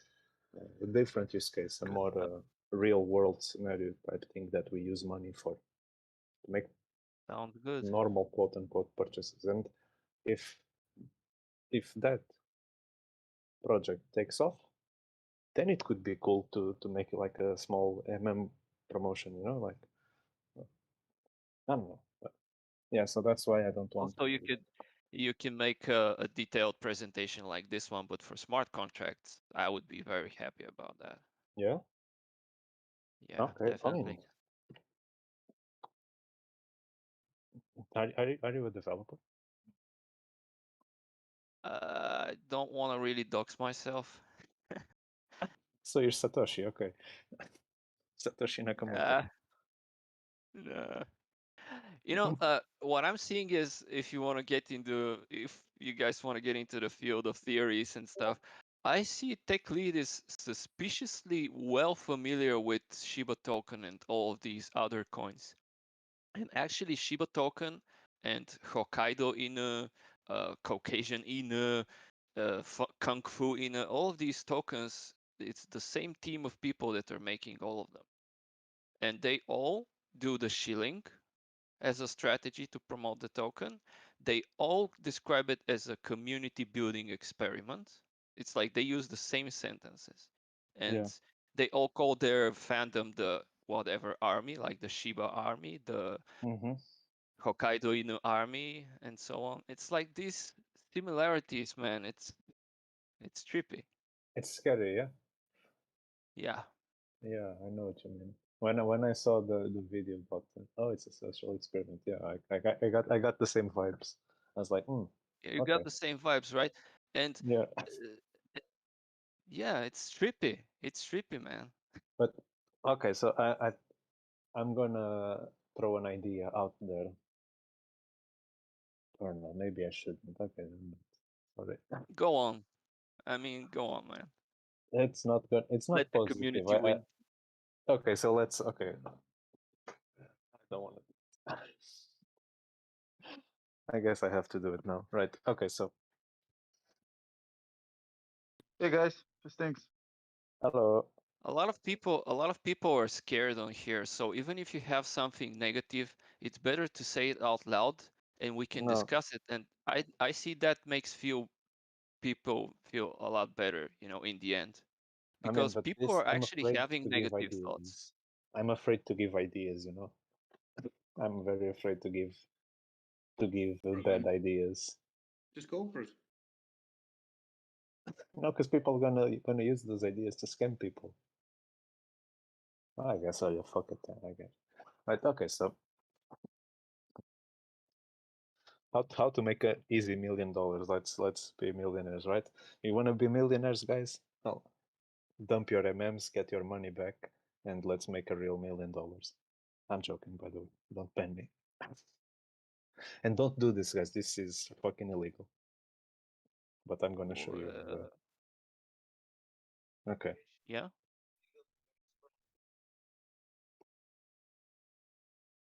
If I catch someone doing this, I'm gonna report to the authorities. This is fucking illegal. But I'm gonna show you, if you want to scam people, how to do it the easy way. Yes. But don't do it. I hope Don't do it. Crypto TV isn't watching it. What are you? Is Crypto TV here? You're going to No, he's teach not. everyone in the chat how to scam people in crypto. That's what I'm afraid. Should I or should I not? I don't think you should do that, man. No. No, man, do it. Do it, man, do it. Come There's on. enough scammers Hey, in this place hey, already. We don't knowledge. need the whole chat. Hey, knowledge. Knowledge is okay. Knowledge Like, is as power. long as you don't. Until it's abused. Oh shit. Yeah, but we're not gonna abuse it, man. Come on. Sure. A lot Sure, of most people here are just small time investors, like retail people. Yeah, that's the I would problem, guess man. most people in this. That's the problem because you don't need a lot of money. So if you're Come on, just if you're do it. small investor, then you're more than ready to make $1 million. You know what Tech Lead says? Just do it, man. Okay, so Mm. should we do a poll? Oh, Okay. Yeah. Okay. Okay. I'm gonna. You made say it clear. You made it clear it's a bad thing. Like, yes. don't do it. You I can don't. get Okay. So in trouble. let me clear my ass. Don't do it. I do not condemn this shit. Do not do it. That's all I'm gonna say. But I'm gonna show you how people do it. All right. So easy as. You don't need to code. That's all. Go here. In Tech Lead we trust, right? Let's trust Tech Lead. Oh, I'm not sharing the screen, am I? I am. Okay. You are. It's okay. So, if you notice, you go here to the token. The token is a contract. It's an ERC 721, I think, type of contract, which is, or no, it's an ERC20 token. Every token is its own account, so you can see here that the token is like a wallet. You can have other types of coins inside this wallet, but the important thing is here when it says contract. You go here, you go to code, and this is the contract, right? This is the token. This is the token. So you just click here, copy. You go to Remix, which is an IDE, which is like a text editor for the smart contracts. You don't need to even download it. It's completely online, right? And you just make a new file.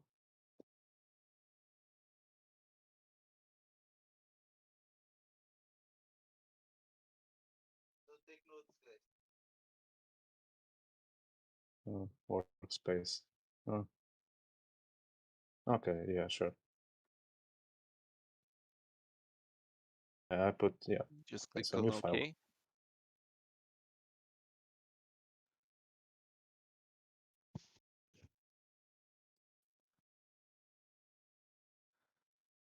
Is my screen frozen? Can you see it moving?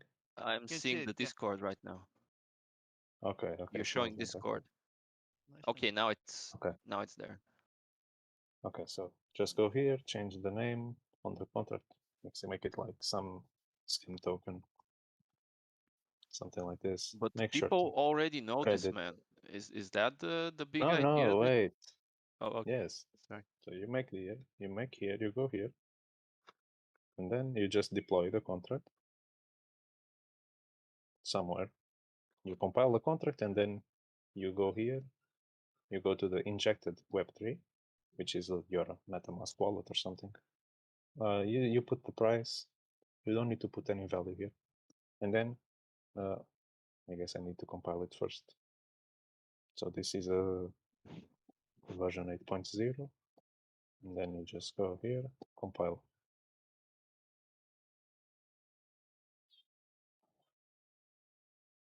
Okay, it's compiled. Now you can go here.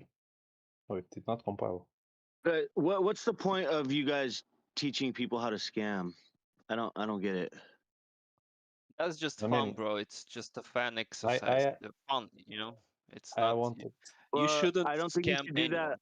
I don't think you should do that on Ever. this channel. I mean, No? you're not. No, there's no reason to teach All right. people how to scam. Sure. That is absolutely ridiculous. What are you guys doing? Take it to your own Discord. Take it out somewhere else. That's not a part I of asked. Million. Why I would you asked. even Yeah. show people Yeah. this? Okay. You guys are. All right. What is wrong All right. with you people? Hey, you're Take taking it No, that out. was just fun, you know. I think you're All right. overreacting a bit, man. Yeah, he is overacting, but you can just go ahead and stop it, and we can Yeah. just discuss Okay, so you get the point, right? it. And Well, again, not don't really, do but this. Okay, so I'm just not gonna stop it. go any Just further. stop it. Just Yeah. stop it. People get out of their mind, you know. Yeah. I actually, what I think Black Bladder here wanted to show is that it is really easy for anyone to create a new token, to create it however they want it to function, and then when you go out and you say, "Hey guys, you know I'm legitimate," just by you saying that you're legitimate doesn't mean that your token is completely legitimate, right? And that's an important lesson. That's not Just don't where I was trust going, anyone. but okay, let's say yes. Sure. All right. All right. Right, so that's how fucked up it is. That's all I wanted to say. So when you go in the chat and you see those multi-million tokens, the billion tokens, the trillion tokens, just understand that most likely this is what is being done. So some people copied the original code and then they put the coins for sale and then people buy. That's what is happening, right? And I wanted to show you that it's not so hard. So be suspicious when you see a new token. Be very suspicious because anyone can make it. You don't have to think, oh, it's an elite developer from Google or something that can. No, anyone, a 10-year-old can make a token. So be very suspicious of what you buy. Are you able Very. to change Million Tokens contract? Is that what you're doing? No. The contract lives inside the blockchain and it's immutable. Cannot be because changed. this one is already deployed to the network. Yeah. Yeah, just like that's why it's worth some money, right? It's like the same reason why Ethereum is worth, because no one can just go there and change it. If anyone could go there and change the amount of Ethereum that they have, then the token would be worthless. Or Ethereum. So Have you guys heard of the UK introducing a new cryptocurrency called Britcoin? like a central bank type thing. They're doing it in Binance Chain, right? So essentially, Britain or the United Kingdom want to move all transactions, all forms of currency like coins, notes, into cryptocurrency called Bitcoin. There was a scam. Huh? That's really. There was a scam that we can create a BSC token. If you could research. Yeah, man. So Check that is the your contract sources. token that he has created. Yeah, always It's a check your BSC sources. token, right? Yeah, some central banks they want to send it there. I think it's called CBDC, central bank digital coin, and but this goes against everything. Your privacy, your whatever. This is really dangerous for us, you know, because they will know how much money you have, where you spend it, what you that's really dangerous. But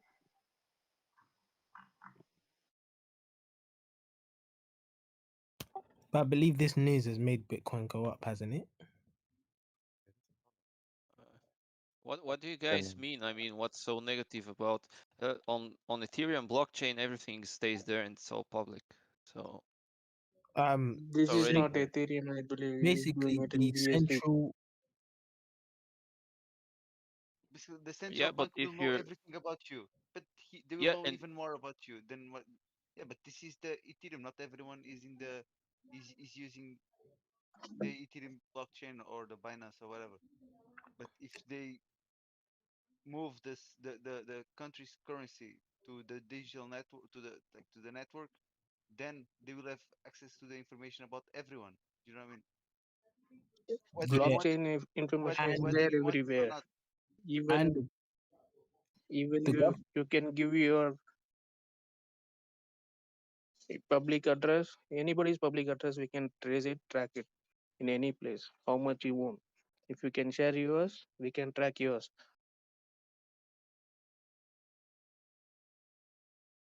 I guess not in every case though, because you have like some privacy coins like Monero, which I'm not sure how it But works. you But are talking about the normal coins, right? Not Yeah. about the private coins now, right? Imam token is not a private coin. yeah, well, not in this case, yeah. But you could have it private Yeah, if you so want. Yeah. But my point is, here we are here because we want. We want. And if the central bank you moves see, there was a that, scam recently happened on BSC chain. Okay, this is actually whatever he created today is like you create a token in the BSC chain and you get a loan, okay, from the Binance, okay, by sending a money to it. I even tried it. It's a scam. Okay, people tried many ways to get a loan of something like 2 to 3 Binance coins, BNB coins, when you create like a loan, okay, from BNB for creating a contract on their BSC chain. So this is the code that they have used. Even I tried it, but it's a scam. Okay, you don't get a loan, but rather your money is like bankrupted. I believe this is the code. I tried it. I know about it. Ask him whoever has started this meeting. Might be he knows about it.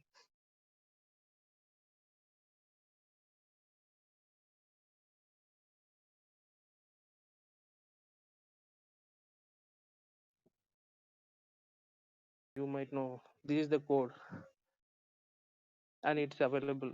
There are many YouTube channels that have pasted this code and how to create a token and what to be filled. You guys can try it, but it's a scam.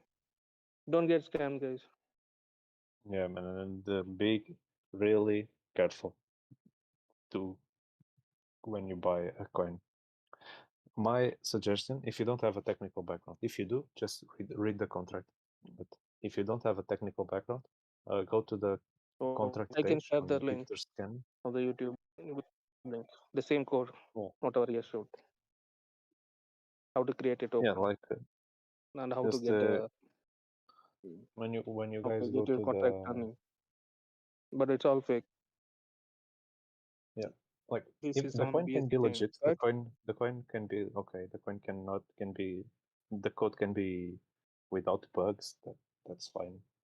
But another thing to keep in mind is go to the holders page. See how much money the creator has. What percentage of the coin that he has. If they have like 90%, man, that's Everybody a is huge muted. red flag. No one is talking. I'm talking about when you buy some random crypto that you just saw on CoinGecko, for example. If you go to CoinGecko, you see some crypto you want to buy, well, go to Etherscan before you buy and see how many holders it has, for how long the crypto exists, how much money, how many tokens the creator has. Maybe he split the token in different wallets. You want to check for that as well. So there's a few things to keep in mind. Just don't buy things irresponsibly. Understand that it's easy to manipulate this market, especially when you create your own tokens. I've bought so many coins irresponsibly, man. So many tokens. I mean, like those Inu tokens, I had like tens of them. You know, I had like all kinds of Inus at one point just for the fun of it. You know, I was just buying. You know, let's buy for $10. I get like 5 million whatever Inu coin. But the thing is, as I mentioned earlier, the weird part for me is their marketing, and they're all being done by the same team. You can tell they use the same slogans, the same methods. Everything is the same. Everything. Like between, let's say, Kung Fu Inu, Shiba Inu, Hokkaido Inu, a lot of other Inus. They have an Inu for any region in Japan that you can think of. And their marketing team always comes up with the same graphical designs. They all look the same, and they use almost the same even sentences. Yep. In their groups, you know, and that's the trippy part for me. Yep. So yeah, it's not hard to Everything make is everything. such a scheme. The whole blockchain is about Yeah, speculation. they spam it all You the know, time, you know. They got like hundreds I of them. don't think the Shiba Inu is a scam. Maybe they haven't done anything other No, I'm wrong. not saying it's a scam. I'm just saying it's the same team that makes hundreds of tokens. Yeah, okay. Yeah. so what is the point? There was one, the Pump Shiba. This was a big scam. This was a big work pool. So what is a scam and what is that we are concluding? We're concluding that we need to Even be Bitcoin is careful. a speculation. You guys know, right? Say again, sorry. Even Bitcoin is a speculation. You guys know, right? Yeah, yes, then, but it's different, right? An algorithm got a money. Okay, 2 + 3 = 5. A cryptography has got money. It's been used in the military and everywhere, right from the olden days. Nothing new. Cryptography, encryption and decryption, nothing. It's everything is same, right? So blockchain also same. No, So it's it's not all the same. speculative. But Everybody the wants to thing, make money. It's not the same, man. It's different. Yeah. Bitcoin is different than the Ethereum chain. Completely different technologies. Completely different. but the What thing is it different? What with is it different? On the technical side, it's Still very Satoshi different. holds some of the coins. We still have 51% attack. Okay, Man, there is a loophole in every technology. Are you going to tell that it is not there? What loophole? Sorry, I didn't hear. You know about 51% attack in blockchain?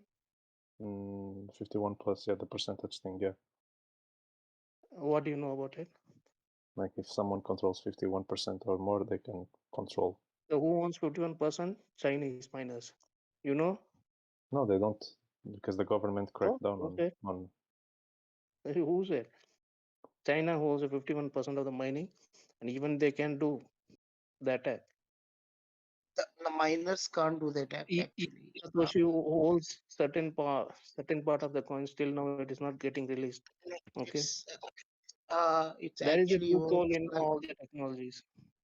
And so basically, if you could tell that okay, Bitcoin is something different, no, I don't think so. How it is Yes, different? there is. You tell me one reason. I would agree to it. Okay, so on the technical side is different. It's not the same. It does not work on smart contracts. For example, you cannot make this tokens if you want on Bitcoin. That simply does not exist. That's what even million token is same, right? Even anything created on blockchain works the same, right? No. Not only Bitcoin, No, everything works the same. No, it's different blockchains, bro. It's just the method is the same, but in the sense like if yeah, what I'm trying to tell is if you have a proof of work, okay, all the coins work the same mostly. If you cannot, no, if you it's have a it's a particular method. market supply, That's like saying that there's no difference in two different separate pieces of software that have been written in the same language. Let's say they've been written in the same language, they might use the same framework, but their usage would be very different from one another. You know. I mean, Pornhub and YouTube are Usage is different, always right? They different as both per your show videos. customization. Tomorrow you can create a coin, right? As per your customization and whatever you want, right? It's just a value of transfer. If it's the same, I showed you how to make your own coin. If it's the same, you can go and make your own coin, right? If it's the same. No, that's Go how and the go and make Dogecoin and created, show like me the million Dogecoin. afterwards. Dogecoin is a copy of Bitcoin only. What is that difference? Can you show us the liquidity pool graphs again, please?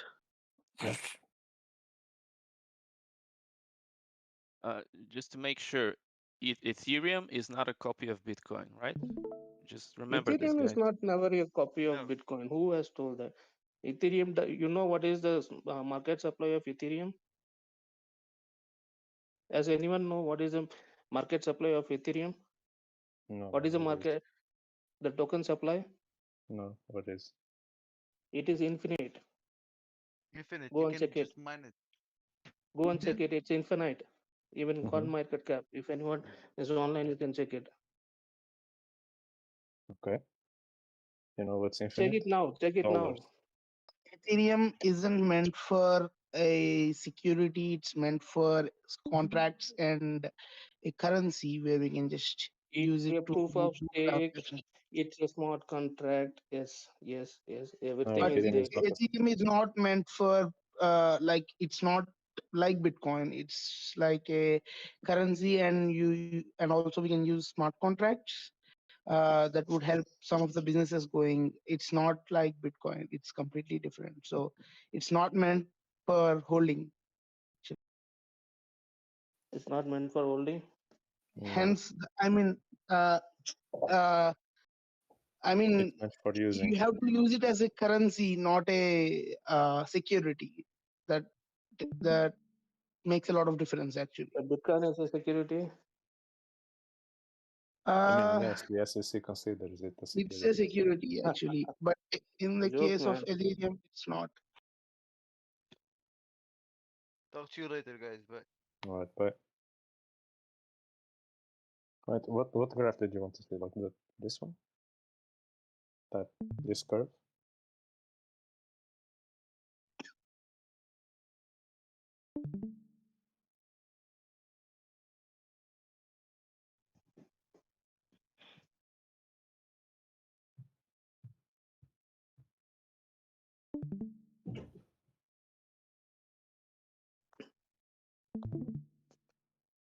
Hey, on over. Too bad. Say again. Sorry, I'm having.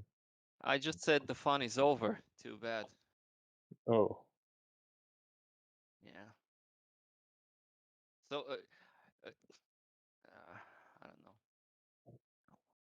The thing is with the digital bank currencies that the government can control it, so it wouldn't be as volatile, would it? because they control it, right? Everybody is there to make money, right? See, I don't think so. Someone is talking about the technicals or the technology. Everybody wants to make money here. Okay, if someone is a real technology guy, okay, all they are sitting for money here. They are not here for technology. Okay, when the cloud came, everybody told it's a public cloud. Now, the definition of the cloud changed. Blockchain came, Bitcoin is the future, but blockchain is a technology and it will be used in different ways like private blockchain, public, and then again hybrid. Okay, things will change. People are here to make money, that's it. And that, do you think Bitcoin is going to stay for long? Yes, yes, it is going to stay long unless until all Is this like gambling FUD time right now? sites, phone sites don't get stopped. Even this one doesn't get stopped. All right, I guess it's FUD hour now. Like that guy earlier who was saying, you know, whoa, I had 3 mm, I already sold 2. Should we just jump the ship? Oh man. Man, Diamond hands, bro. They need Diamond hands. Diamond hands. If you're so scared about having 3 you know, and you're that scared that you want to sell them already, and just go ahead and sell them and move on. It's that simple. Don't you're either Well, you know, you either have a plan or you're just gambling. what is If your you're just plan? gambling, What is your plan? Yeah, everybody is gambling, right? Even you are doing it. So what is your plan? yeah, I am doing it. That's right. My plan. You mean for Yeah, or for yeah, for Well, MM. for I'm actually a fan of TechLead, and that I found out from his video channel about it, and I bought it because you know TechLead, he speaks like in a very honest manner. Yeah. And that's the honesty that I like. And you know, Nobody is honest here, right? if it wasn't for him, I would have sold by now. Yeah, that's right. But I think that he is a stable guy, and that's why I'm here. If it wasn't Okay. for him, I would have sold. By all accounts, everything else, if it wasn't for him, this looks like a scam. I would be honest.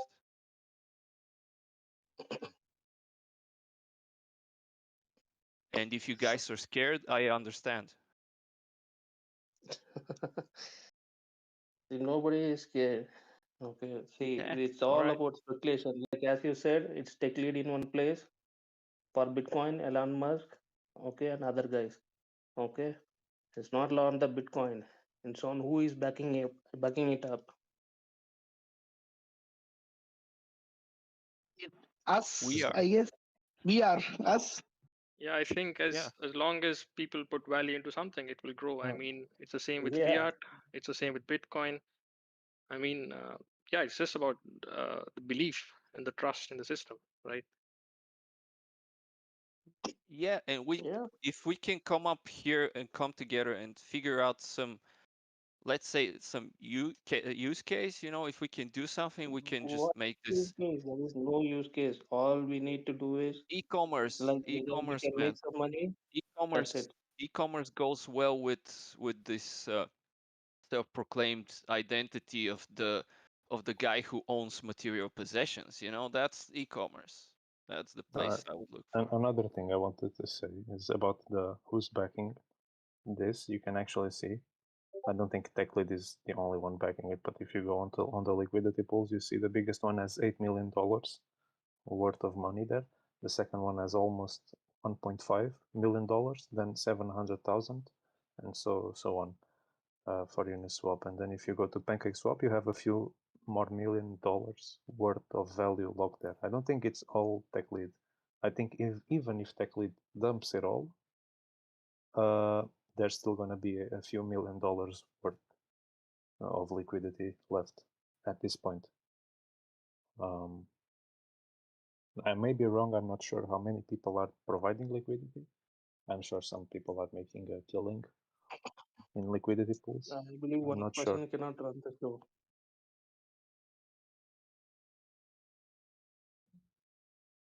A liquidity pool is an interesting experience. Like you learn things, but as long as you have less than $10,000, it's not really worth it. On this token in particular, because the price swings so good that if you have like $5,000, if you just buy and sell, you will make more, a lot more.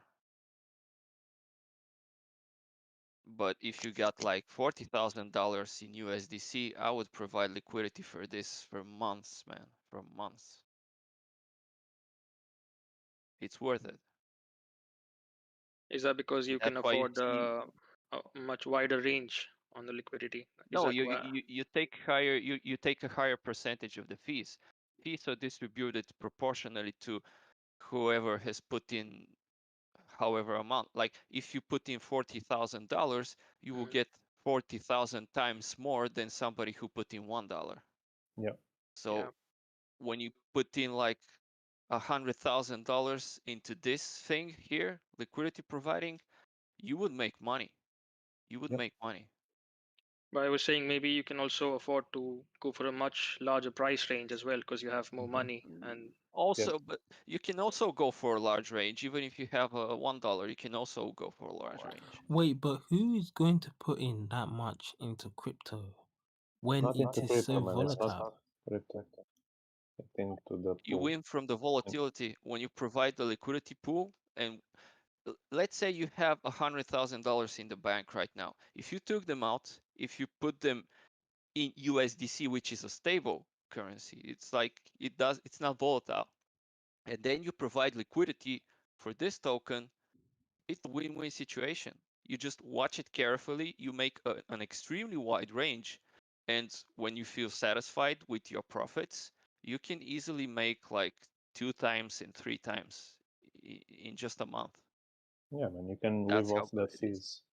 If you have enough money, you That's can how live good off it the is. fees. Yeah. It's like rent. Yeah, It's but we like need to buying have, a house and then living off the rent that someone pays you. It's the same. You and put you don't stand a chance of losing it, you know. If it goes, you set up an extremely wide range and you watch it carefully, you watch it every day. If it tries to go to zero, let's say, you just close your liquidity pool and that's it. And it's not going to zero, so it's really cool, man. If you have a lot of money, this thing right here, liquidity providing, will bring you profits, but Yep. you need at least $10,000, as I said. If you guys go to the USDC,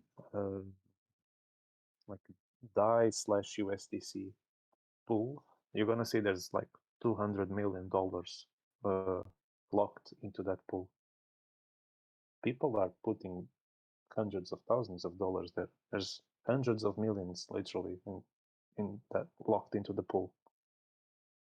And that is also one reason why the price does not fluctuate as much. Maybe goes up 1 cent or down 1 cent, but it's very stable.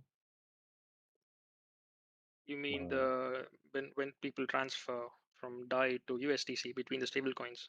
Yes, when people make a transfer and use that pool. But do you make a lot of money from that transaction? Because it's not. I mean, it's the same value, right? Or it doesn't matter. Maybe. Not sure. Yes, but let's say I have, I don't know, DAI and I want to buy MMs. If there is not a pool, I need to switch my DAI to US dollar. Then I just go to that other pool, switch the DAI to US dollar, and then go here and buy MMs. And the people that provide that DAI/US dollar pool, they're gonna receive their fees. And because the price is not so much, is not volatile between DAI and US dollar, is very stable, very, very, very stable. You can put your range also very small, like plus 1 cent, minus 1 cent. And people are making a lot of money there as well. So it's not just the price being volatile, it's having a lot of transactions and the price staying within your range. I think that's the most important.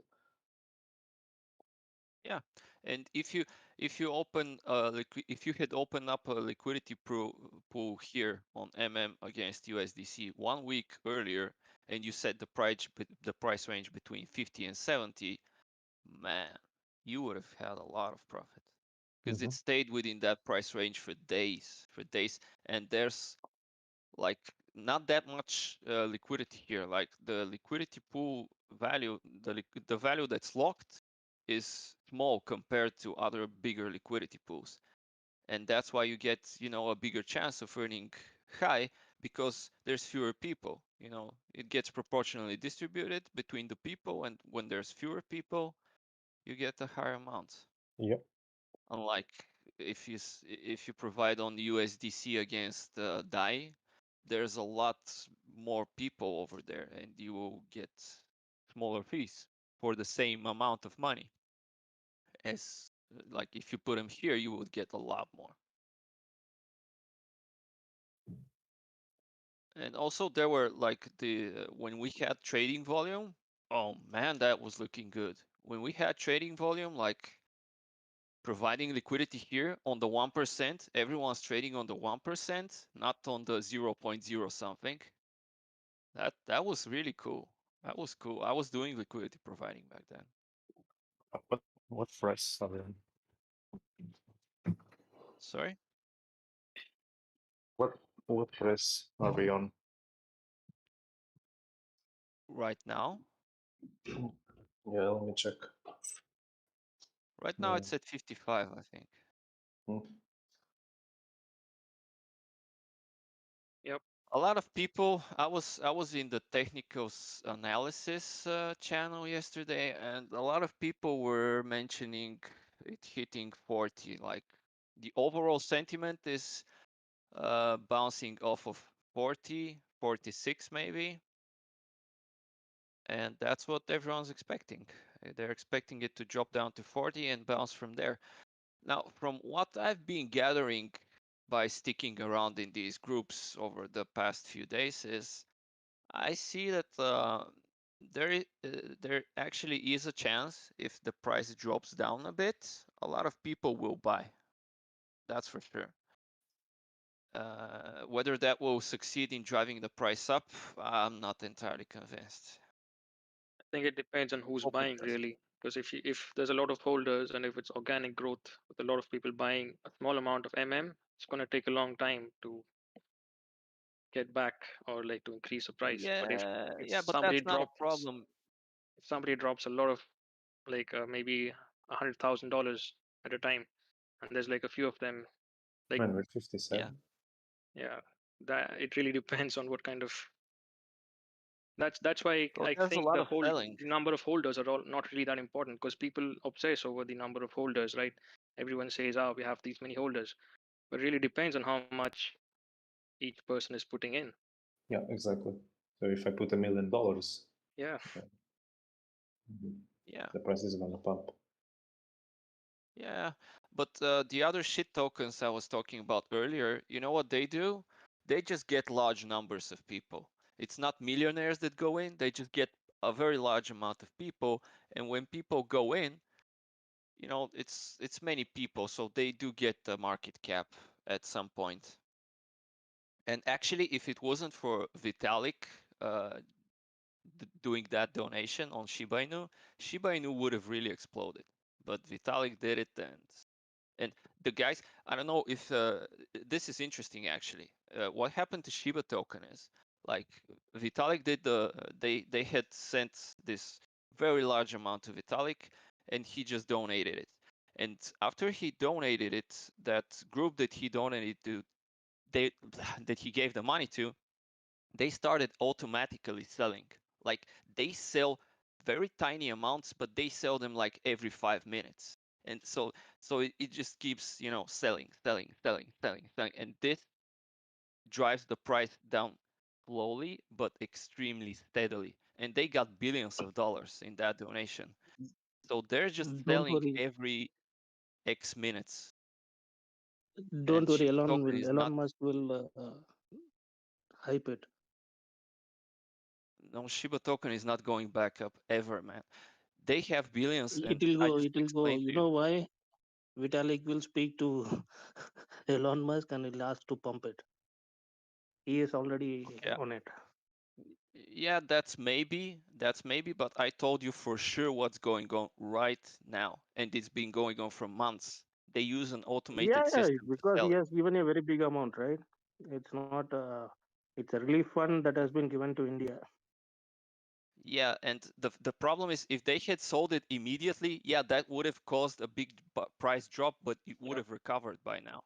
But they keep selling on every X minutes. They have this software, they put in the amount of minutes that they want each sell to occur, and that's how they do it. That's how they succeed in making all sales being limit orders rather than market orders. So they save up on fees too. So they save up on fees, they sell, and they sell at a high price. But this comes at the cost of the price dropping for months, steadily dropping. It will not stop dropping anytime soon, man. Believe me. And that's a huge problem for the Shiba token team. Everybody wants to I get guess rich, they just right? make new. Shiba Inu, Safe Moon, everything has the same issue. It's a Not really, market cap not is very really. high, guys. See, market cap is very high for Shiba Inu, okay, Safe Moon, okay, Doge, Okay, But they're these are very different high coins. market.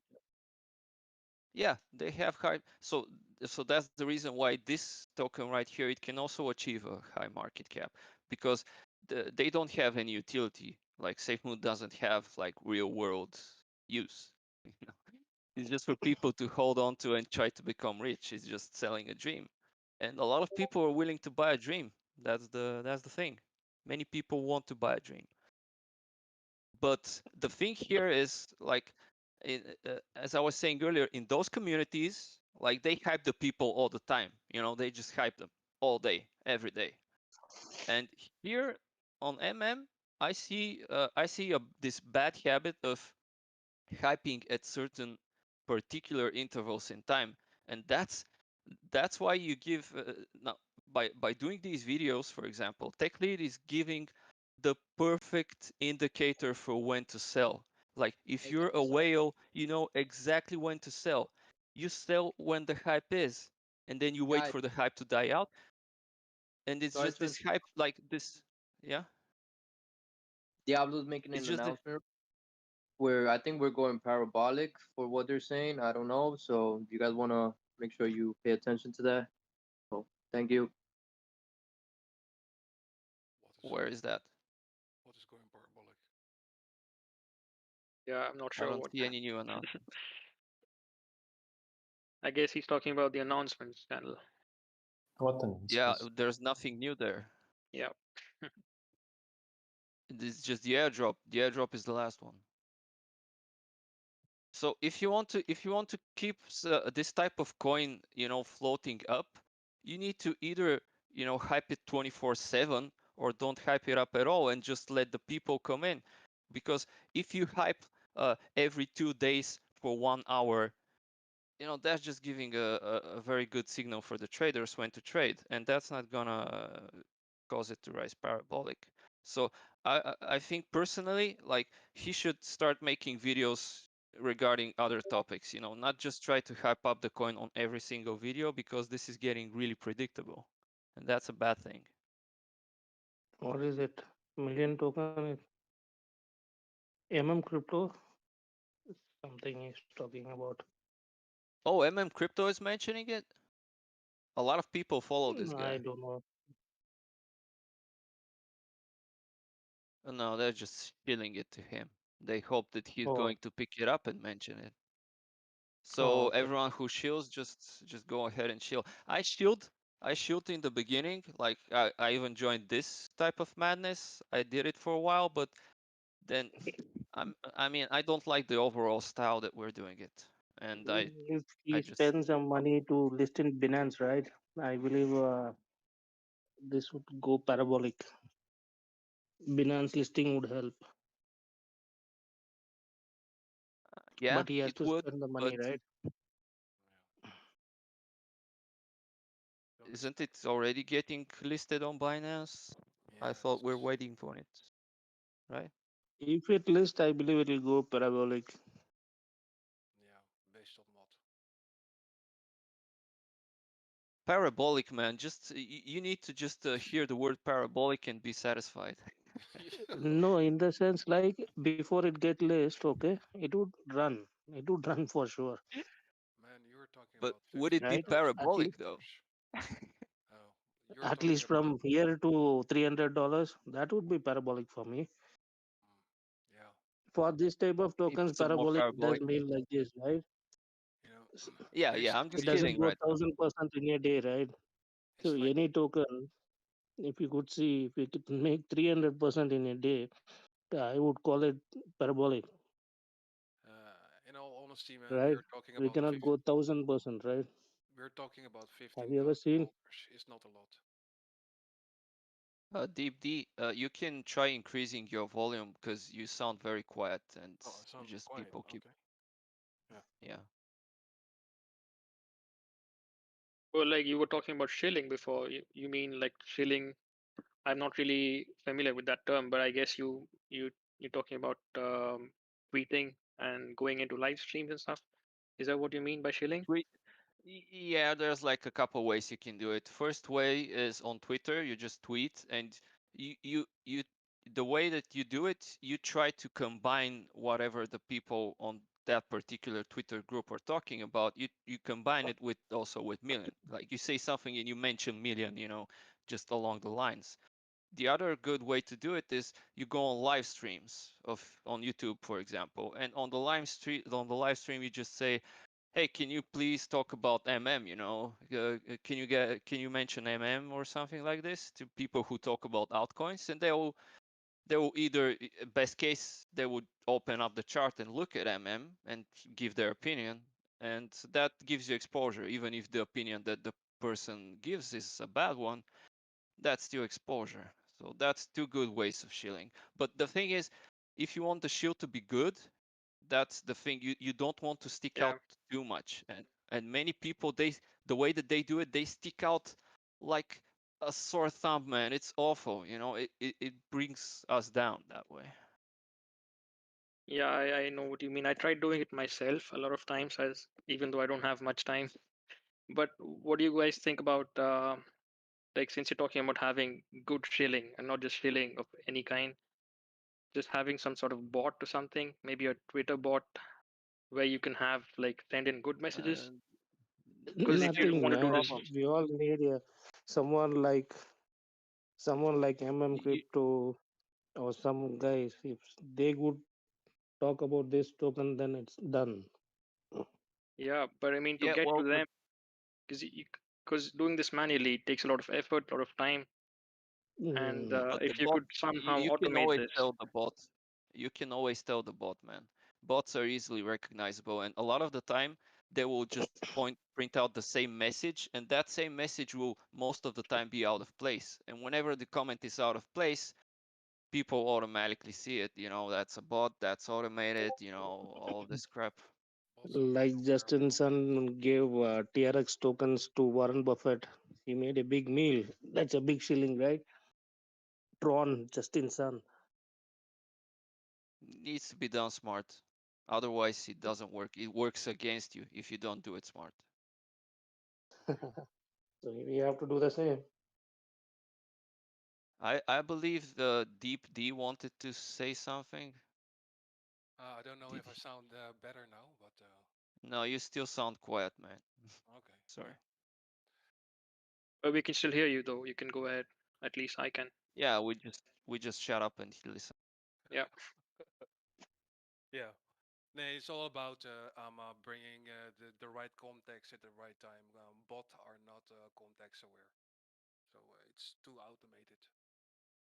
And it's But I was thinking maybe if you can, like, not really bots that are out of control, maybe control bots where you predefine the message and you kind of tell it what to tweet, and you have like some schedule. I don't know. I don't really know how bots work, even though I program. You need people As for in this. like a For market. context-based tweets. So we take in a context of a subject and tweet random. We do a random tweet with the context in mind. I mean, we can rip up a machine learning algorithm and probably Yeah, use we the can also context. involve neural networks, and make Yeah, it well, an not AI. really But that much. I was thinking like that's a lot of work. it is a lot of work, but though I mean, some people are good at marketing, some people are good at writing content, and they know how to market it, how to write, how to design the tweets. So maybe if they come up with a certain pattern for a certain, let's say for the next 2 days, and then we give the bot. I'm not really sure how the whole thing would work, but I'm just putting my idea out there. I think they're Yeah, already working on it. They're trying to even train people on how to do it properly. I believe that's happening already. To have neural networks, I can just get a well-paid job doing like AI research and not even need MMs. Like I could just go to the moon on my own doing neural networks.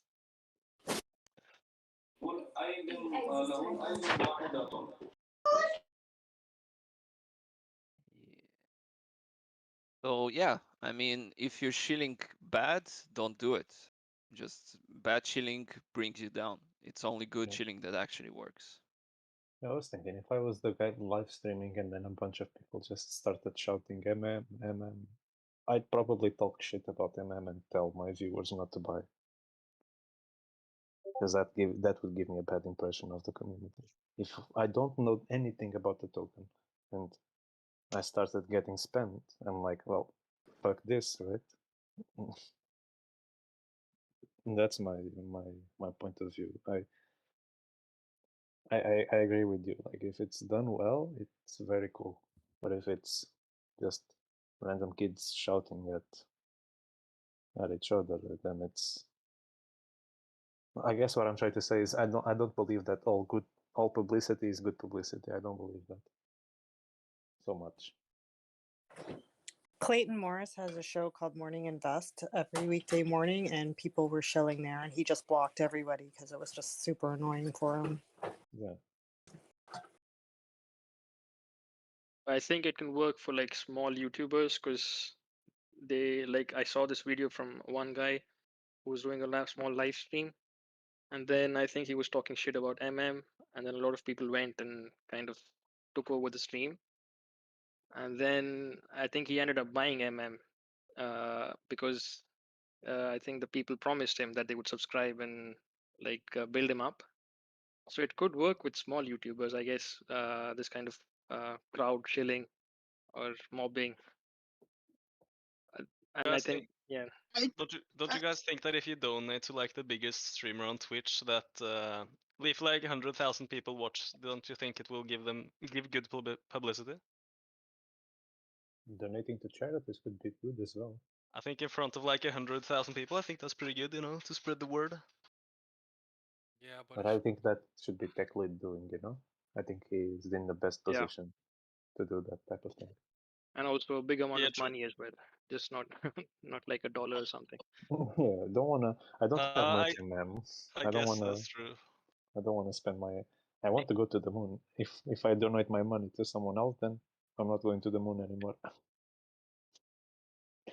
I guess Tech Lead is the best one. It has like 14%. Thinking.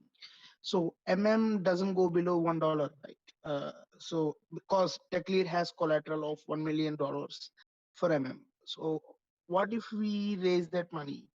Say have a small fund, pull it together on an Ethereum blockchain, and provide more collateral to the which would increase its price and probably give it the required stability it needs. You cannot stabilize a coin. I mean, Market stabilizes a coin. yeah, I totally agree with that, but with it doesn't go below $1 because TechLead has given it a collateral of $1 million of his own money. So what if we add our money to the pool, which would increase the price of the lowest price of which No, thereby it would not attracts more increase the people to price. invest. It would not I mean, increase it the would. price. I mean, not increase the price, but it would attract people to invest in No, it would make the price more stable because Yeah. it would be like the price changes based on the ratio of tokens that are in the pool and how much someone is wanting to purchase. And if there are the more MMs that are in the pool, well, the lower the price. But if you put both tokens at the same time to provide liquidity, then you're providing both MMs and US dollars. So you're going to be stabilizing the price. And if you want to go to the moon, you don't want the price to be stable. You don't want a stabilized price. Yeah, I guess basically what you're saying there was basically the same thing as putting liquidity.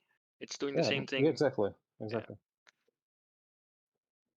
So providing, that's why, for example, the US dollar slash DAI liquidity pool is very stable. A lot of people are putting liquidity there. There's like almost 300 million US dollars locked. That's a lot of money just for a website to have on one pair. That's why the price is very stable between US dollar and DAI. But in our case, we don't have 300 million. We have 9 million, 10 million, which is still a lot. But it's Yes, and the rest is of the rest of the monies are in the tokens. Yeah. Guys, I don't think a lot of us are in detail about this airdrop. Can we talk about it for a little bit? I didn't even open the link.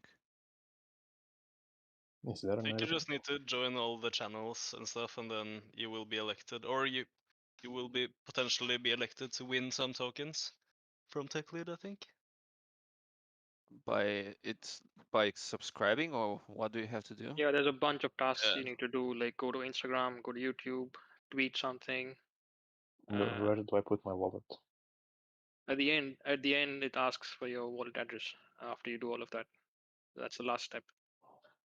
And Hmm. then each of the tasks counts as a number of votes, and then that's how you get more, increase your chances of winning. And then I guess it's random. Somebody gets chosen for that, or maybe Is it's it more than one person. I'm not sure how much MM it Yeah, it is. doesn't say. Yeah, I was confused about that as well. Like, what really is being airdropped? How much? Might just be one. I don't know.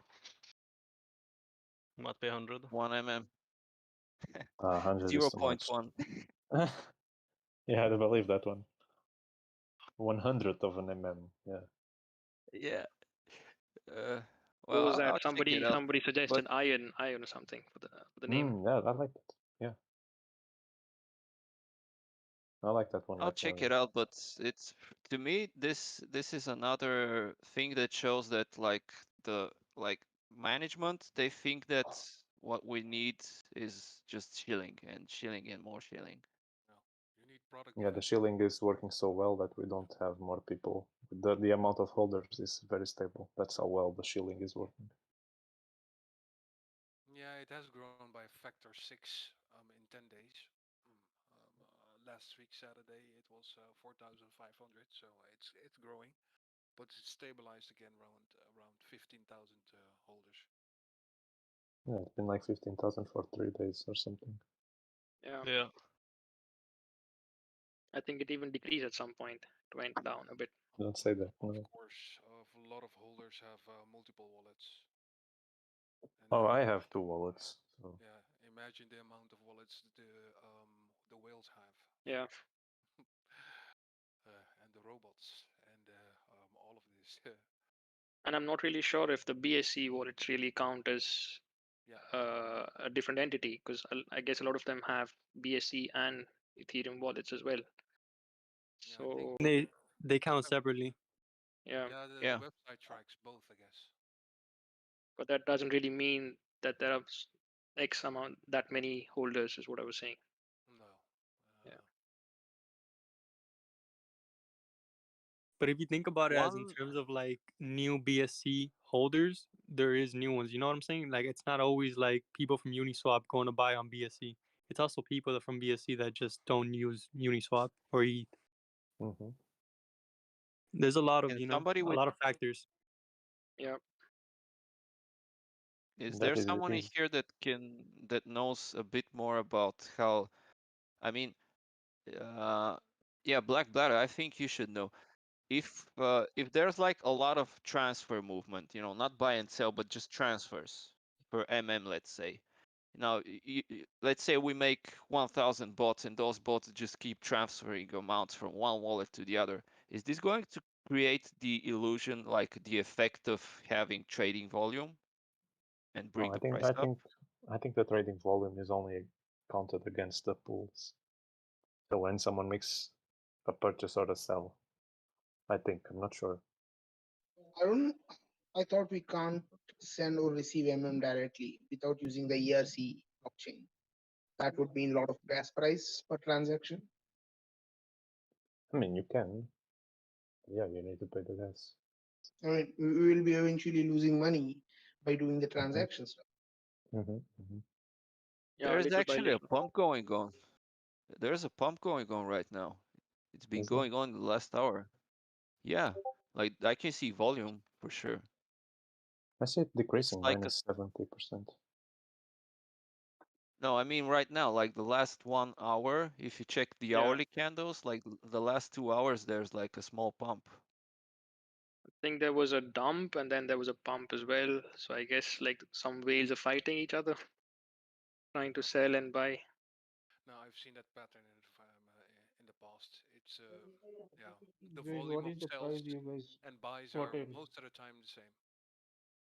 Yeah.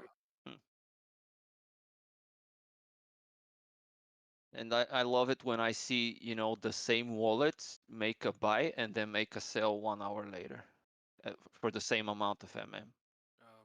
Yes, but there's something behind that. I don't know if it's arbitrage. I don't know what they're doing. I've seen wallets sell shitload of coins for less than I bought it. There's something behind that. I don't know. Yeah, exactly. I'm seeing the same thing. It's not There always is. at a profit even. There is. You guys got to remember, it's accumulation phase. No. Just I don't know if they are playing with the oracles. That is connected to the liquid pools. You know, so to synthetically create a difference in price to give the arbitrage bots something to collect. Do you know how the oracles are working? Can you explain that? Not really in detail, but the oracles provide real-time information of the world to the smart contract. Oh, okay. I thought it was okay. Those ones I also know. Okay, yeah. I thought it was something else. So if you give it an order and retract an order at the same time, you can fluctuate the current price. And yeah, if you have high frequency arbitrage, yeah, you can do all kind of things. Yeah. You know what I've seen? I've seen a lot of, you know, this like 1,300 something mm a buy and then a sell like minutes later or the other way around, but it's just minutes apart. So it must be exactly what you're talking about. Yeah, they're trying to manipulate the market maker price. That actually sounds like a training bot if it's just like a couple of minutes. I've been testing out something with bots and stuff, and if you just try and trade like really short periods, then it usually is fine, or yeah, you don't lose a lot, and usually win. If you know how to bots code, you could make. So if a big buy order is thrown in and then it sells just a couple of minutes later, it's probably a bot who does that, or it's likely that the bot did that. Yeah, but or I is see doing. I see wallets. Can you get transfer for sell for big losses? So I don't know how they're what's the coordination? for but small losses? It's not big no, losses. big, I've seen big losses too. I've seen seriously crazy losses on the same wallets. Why the hell is they doing that? So I think it's a coordination of a couple of wallets working together. Yeah. Yeah. So It's been like that. Yeah, it's not the work of one wallet, so it's impossible. Could it be? I'm gonna raise some conspiracy. Could the bots be tech lead? Because remember, tech lead. No. I'm thinking it's that Telegram group. You guys haven't seen that Telegram group that claims that they're whales? Yeah, I've seen them. When you talk about whales, you're talking about money. You're talking about resources. You're talking about the highest quality forms of stealing people. You know, this is not only this is also knowledge. Yeah, so Yeah, you no, have but a lot of buyers jumping in and screaming moon, moon, moon, and fuck the whales. You know, whales they didn't become whales by being retards.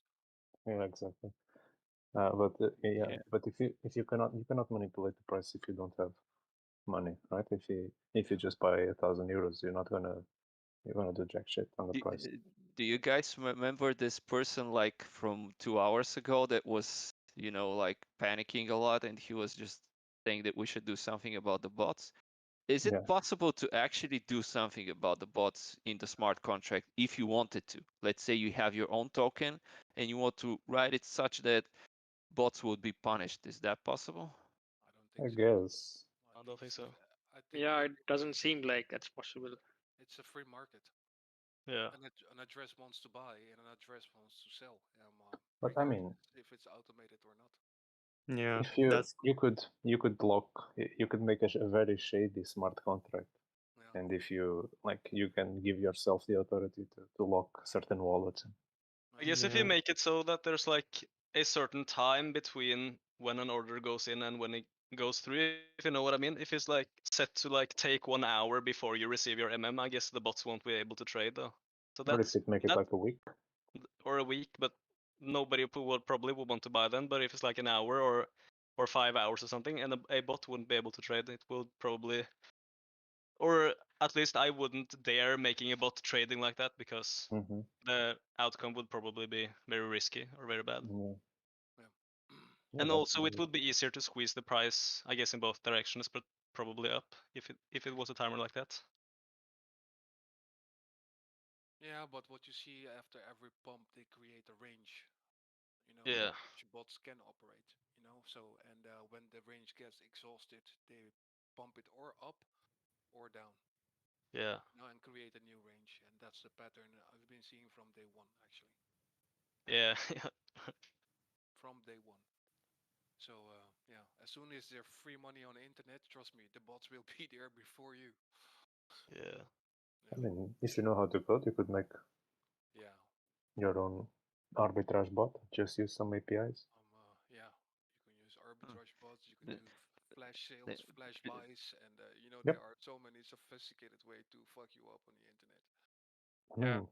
there's also something called sniping bots, which just latch onto any new listing on Uniswap or PancakeSwap. Yep. Oh, As there's soon lots as of them, you, man. oh yeah, I Yeah, think that there's lots of them. that also happened with the MM token in the first days.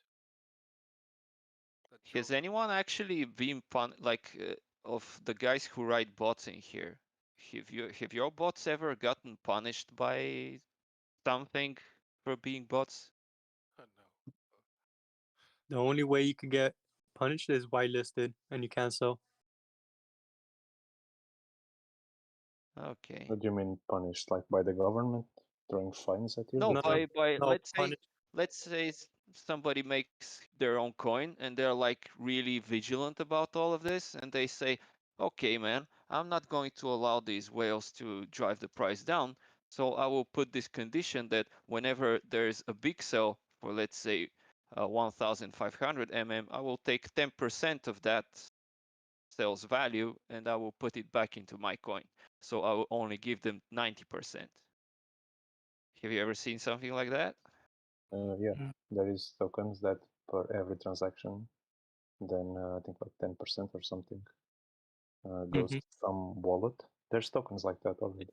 Yeah, You- of course. Yeah, and you can make it to only punish, bigger transaction, like only whales, Yeah, whenever a if whale wants to. so, that's by price Yeah. impact, depending on your price impact on the market at that moment in time. Okay, then you write a bot that makes much more buys at much smaller volumes. Yeah, Yep. exactly. Yeah. There's always a way around it, So Yeah. there's a way around it. Yeah. except for when you get whitelisted because you took like 30% of the liquidity initially. Yeah, but if you get whitelisted or blacklisted, you can also change your addresses. Mm-hmm. True. Well, Oh, what do you mean okay. blacklisting and whitelisting is on the contract? You mean the smart contract blacklists you, or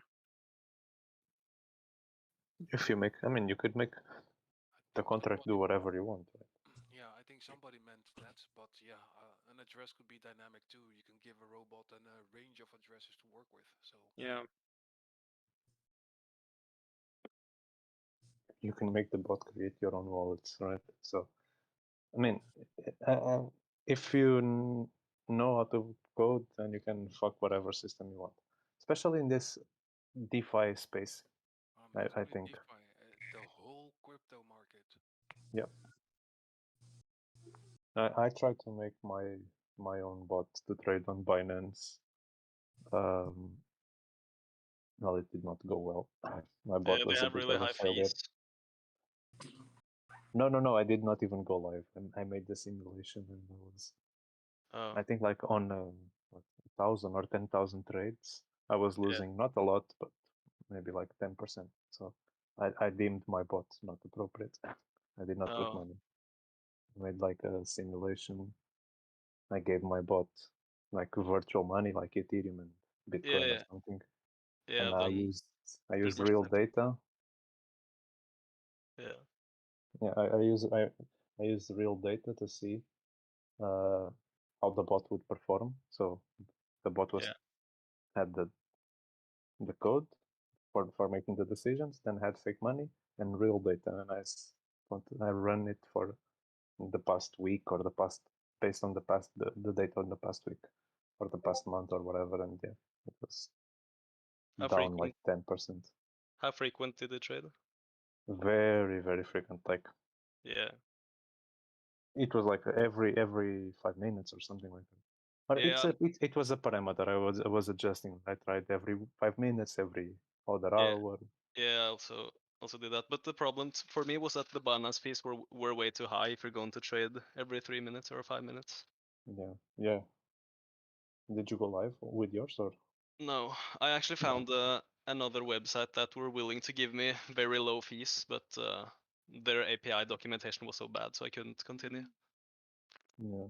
I mean, Binance was surprisingly good. I did not understand it the first days. When I understood how that API documentation was Yeah. structured. Yeah. I was thinking maybe to do something with Uniswap. I'm not sure. I don't think they have an API. I think they have an SDK. You go on GitHub or something and download Oh, wow. that instead. I'm not sure. Yeah, I don't think they have. I think so.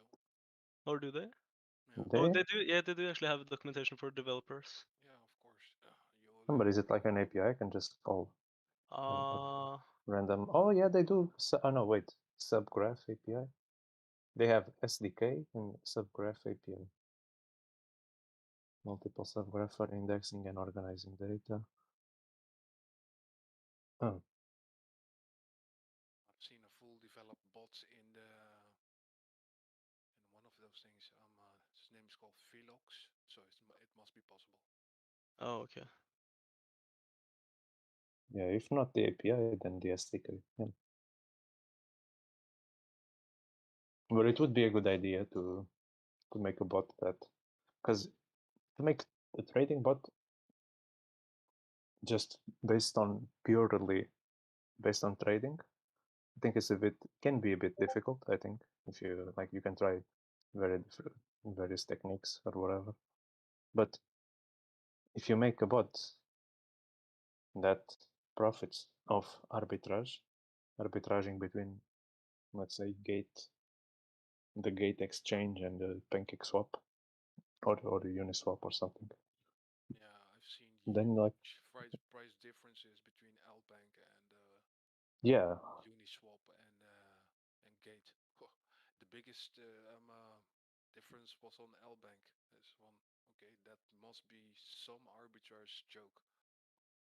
man, right now there's not a lot of people not a lot of holders, so this is the time I think we're gonna see the biggest difference in price between the different exchanges. Yeah, so you could easily bought into pool. Yeah. Yeah, buy from Uniswap, sell in Albank. Yeah, Mhm. and make 20%. Yeah, increase the volume by 300. Now Yeah. every delivers $20. Now you're in business.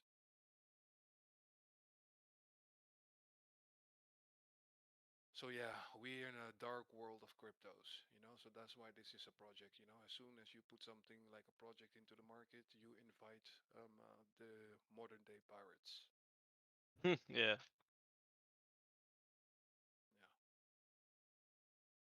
I'm gonna think about that bot though. Man, if you can't win them, join them, right? Yep. True that. I'm not been studying programming for no reason. Might be a good time to put my skills to use. Yeah. I think I'm gonna make you proud, mama.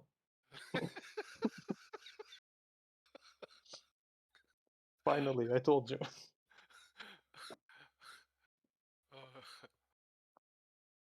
That's true. It's a harsh world.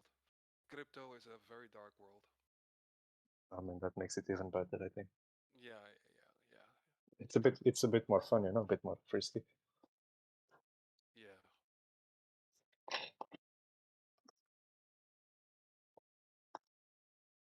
And people want the big institutions to join. Trust me, they are going to make the soup much, much worse. You think so? Oh yes, of course. They bring on mathematicians, programming, high frequency tradings, a lot of money, a lot of smart people, and they come in the game to win. Of course, they don't come to lose. Well, So those are the mainstream thieves joining the party. I mean, but they can join the Bitcoin party or whatever they like, the Bitcoin, Ethereum, or something. And we can play with the shitcoins and make arbitrage bots. And still make, like, stay on our corners. I don't think the banks are gonna. Well, I don't think they care about MM or about Shiba Inus. No. The banks are a little bit late to the game, but they're trying something, So yeah. Do you guys believe that DeFi is the future? Oh, yes. Yes, in a way I do. But it's gonna take a really long time though, won't it? Yes, because the banks are not going down without a fight. Yeah, they aren't. But the governments will be fucked as well though, won't they? I don't They will know. lose all control. No, I don't think so. Imagine if the government starts using smart contract for giving out passports. Like the plans of Cardano, those kind of things.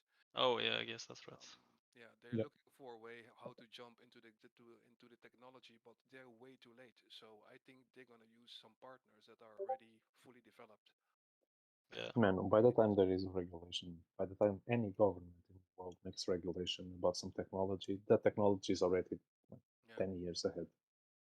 Yeah, The regulation is way too slow to follow up with technology. Unless they make some, like China did, like overnight, no miners, they ban completely.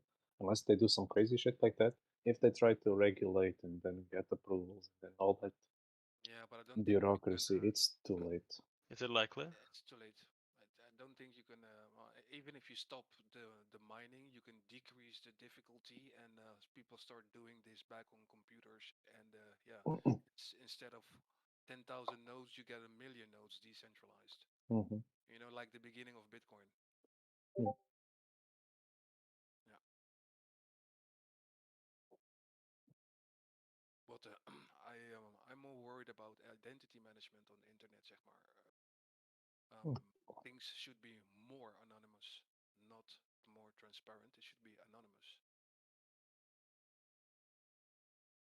And things are not anonymous at the I mean, but I believe like as long as I can go down street to the shopping mall, get myself a router, and the government has no say in whatever. If I, as long as I can create my own little network. Yeah, but operations on ledgers, on public ledgers, are really trackable. So you really need protocols like Monero to really make identities disappear, those kind of things. So make transactions disappear. Otherwise, this is all trackable. At this moment, dollars in your hand, you can do everything with it, and it's untrackable by the government. So you can pay anybody to do anything. You can buy anything illegal. Don't try to do that with a coin. I know, right? It's fucked up. It's fucked up, and people think they're anonymous. I know, right, man? It's so fucked up. I think you were here when I was trying to explain people how to make their own shit tokens. And I don't know if those guys realize, but when you make a token, you need to pay with Ethereum. Unless you're mining Ethereum, and that Ethereum is going to a wallet that has never been connected to Binance or Coinbase or something, then you need to pay the gas fees. You're gonna need to pay the gas fees. So that Ethereum needs to come from somewhere, and most likely it's from Coinbase. So if you're gonna make a scan token and you buy your Ethereum from Coinbase, then you're basically telling everyone who you are, kind of thing. But there comes a moment when you need to transfer your funds to make it Yeah. fiat, and then Exactly. there's no way escaping that point. I mean, there is some. Yeah, there are ways, but Yeah. even darker realms, false identities, those kind of things. Yeah. So they're closing up the fiat points. So the KYCs is almost mandatory all over the place. The KYC, what is that?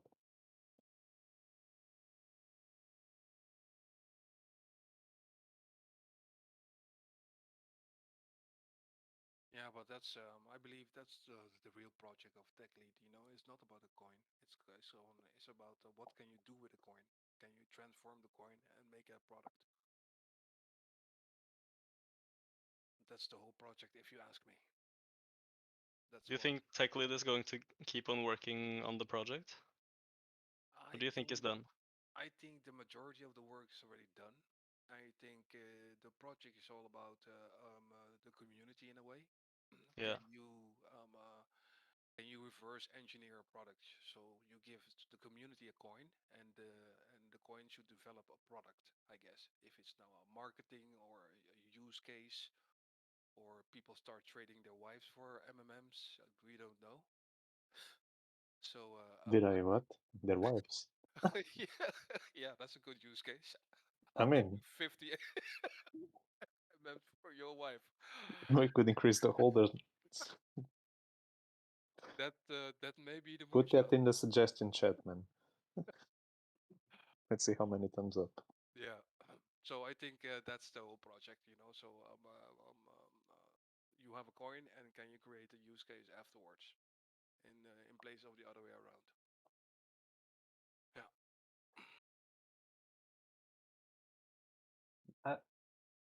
I think as long as I have mixed feelings, man, you know, because I can create my, I did create my own token already. I wanted to, you know, to see, and why not? And I'm jumping on the hype train, so I made my own token. Was it And- hard? No, man, it was very soft. It's Okay. not that difficult. No, it was like 10 minutes, including the time for the transaction to go through. So it was very, very, very easy. Okay. So as long as making your own money is easy, I think we're fucked.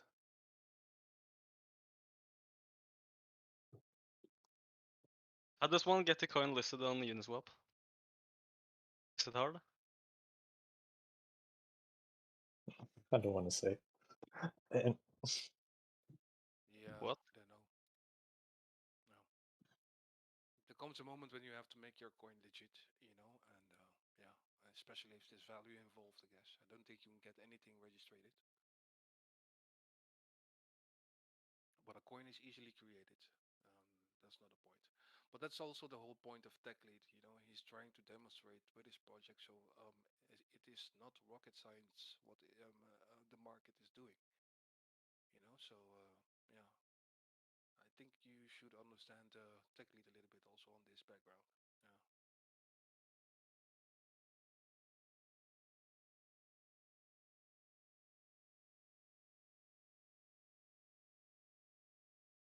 But I'm just a TechLead fan. Yeah, same. I'm not an MM fan. I'm a TechLead fan. It's like a mad scientist.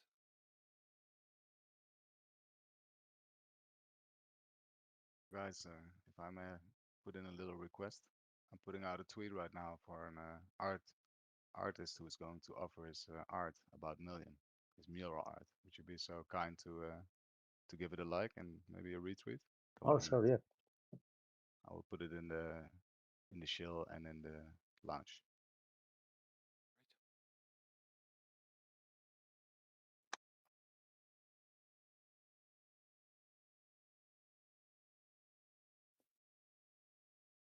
There it is. In the launch.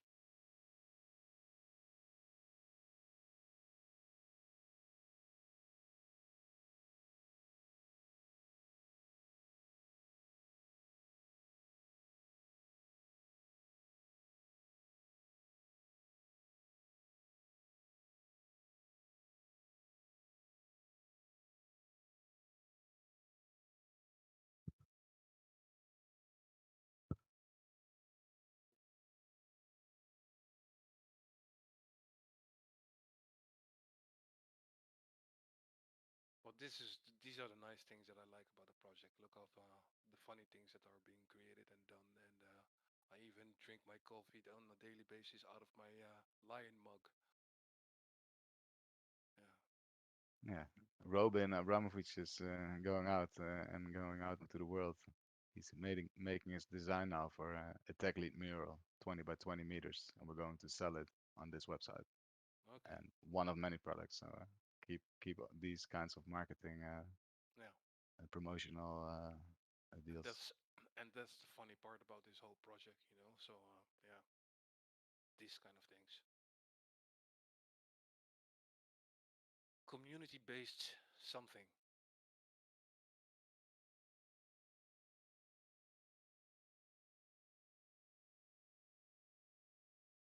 I don't know about.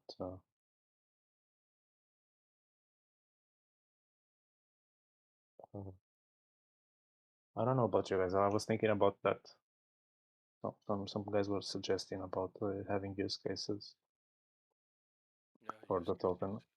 Yeah, that would be a lot. I think I don't see this opinion. A lot of people sharing this opinion, but every time I see a token, random token, that has a use case, but to me that's a red flag. Yeah, And it really depends. You really have tokens that are really companies that have thousands of developers working on real technology products. The only thing you don't know what they do. You only see a token, you know. Yeah, You see no, something I like mean this weird ERC20 type tokens, you know.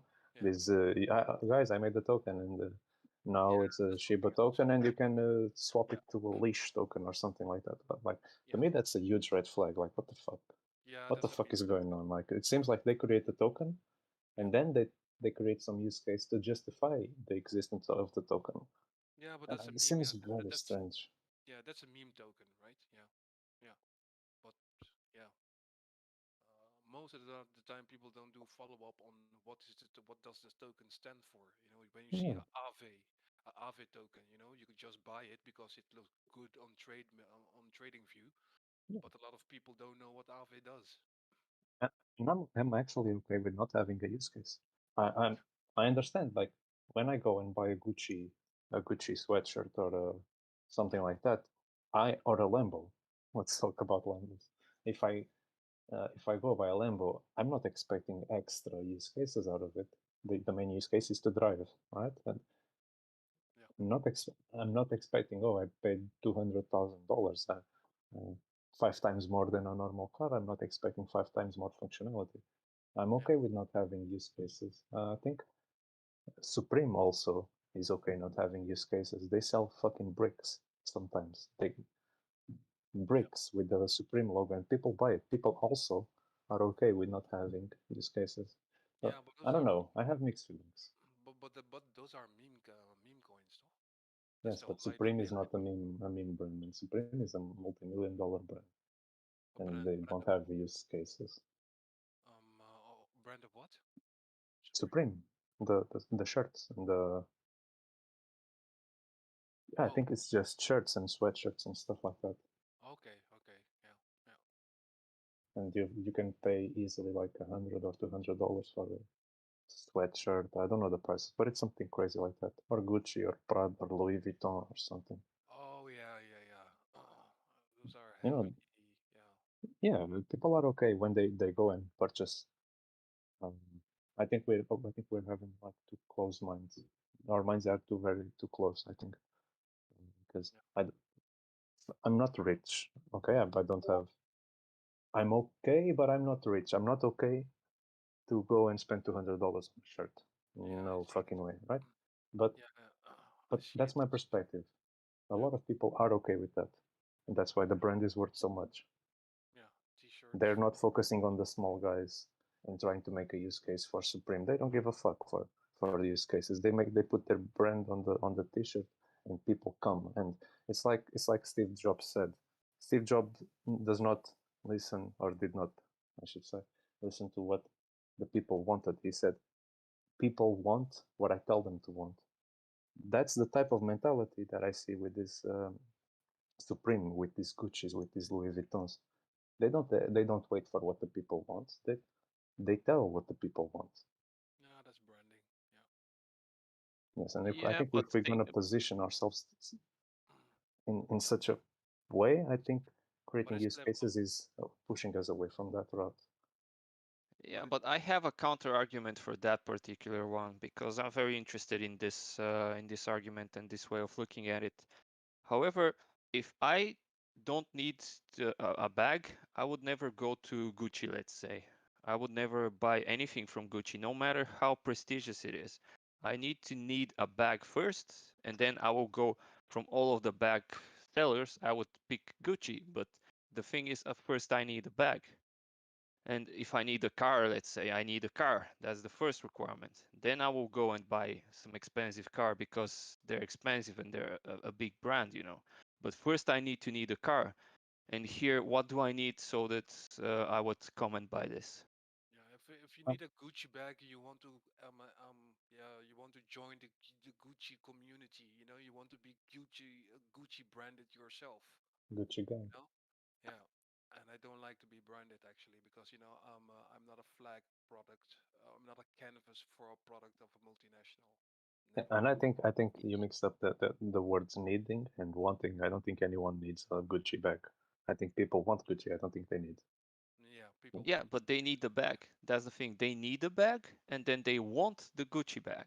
But the first thing is they need a bag, and somebody else needs to eat, you know? And then they go out and buy the expensive food, which is then wanting. But the first thing is you need food, and then you need bag, you need this, you need that. And here, Yeah. what do I need? I need to become a millionaire. Is that the reason why I would buy this? That's my question. I hope I'm clear. That's why you can So buy what do Gucci. I need to buy this token? What do I need? I see your point, and I don't totally agree. I don't see that the need comes first when it depends on how you want to position yourself. I think if we want to say do like a tech lead says and position ourselves like as this Rolex type thing. I mean, if you're gonna buy, I don't think it starts with the need. I don't think if I'm gonna buy a Rolex, I'd not. Oh, I need to see the time. No, I'm gonna buy a Rolex and I'm gonna watch the time on my phone, and I'm gonna use short sleeves so everybody around me can see my Rolex. Yes. Right? I don't think when you make a purchase like that, that type of brands, I don't think the need is the first thing that pops to mind. Because the people that buy Rolex already have phones. They don't need to buy the Rolex to see the time. Right? And the people that buy a Lamborghini don't need to buy a Lamborghini because if you buy a Lamborghini, most likely you already had a car before. So you don't need. And what I'm trying to say is I don't think this type of purchases for those brands start with the need. I think it starts with a want. I don't think the need is ever in the equation. It's more status products. Yeah. Yeah. Letting everybody know that you have a Lambo, you know, or what you said, that you have expensive stuff. Yeah. Yeah. I mean, for example, right now I'm driving a Seat Ibiza. Right?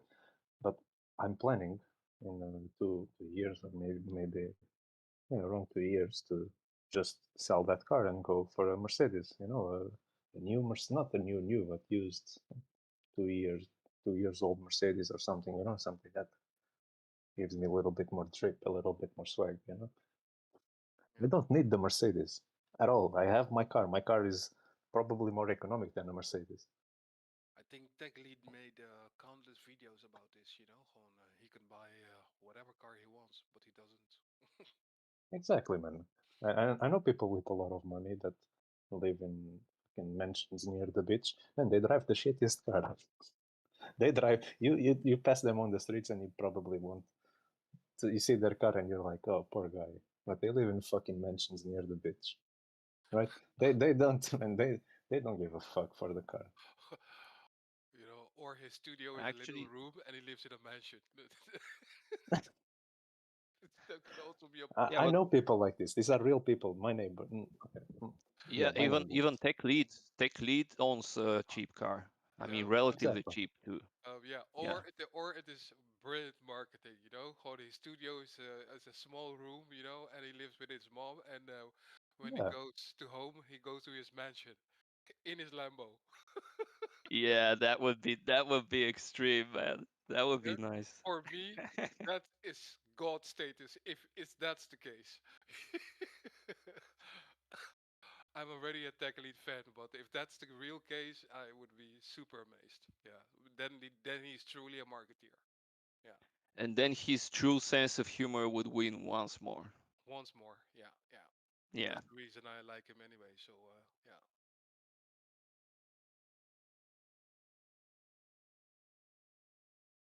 Yeah, well, it makes sense actually. Yeah, what Black Bladder was saying, it does make sense. Like some people will just want to buy something and they wouldn't actually need it. Yeah. So I don't know. I like TechLead, so that's why I'm buying this because I like TechLead. But actually, he has like how many subscribers is he on now? Aren't they more than 1 million? Yeah, one What I wonder is 1.1. Not much more. why so few people bought it? That's from his subscribers. That's something I don't believe that his followers are people that are necessary into crypto.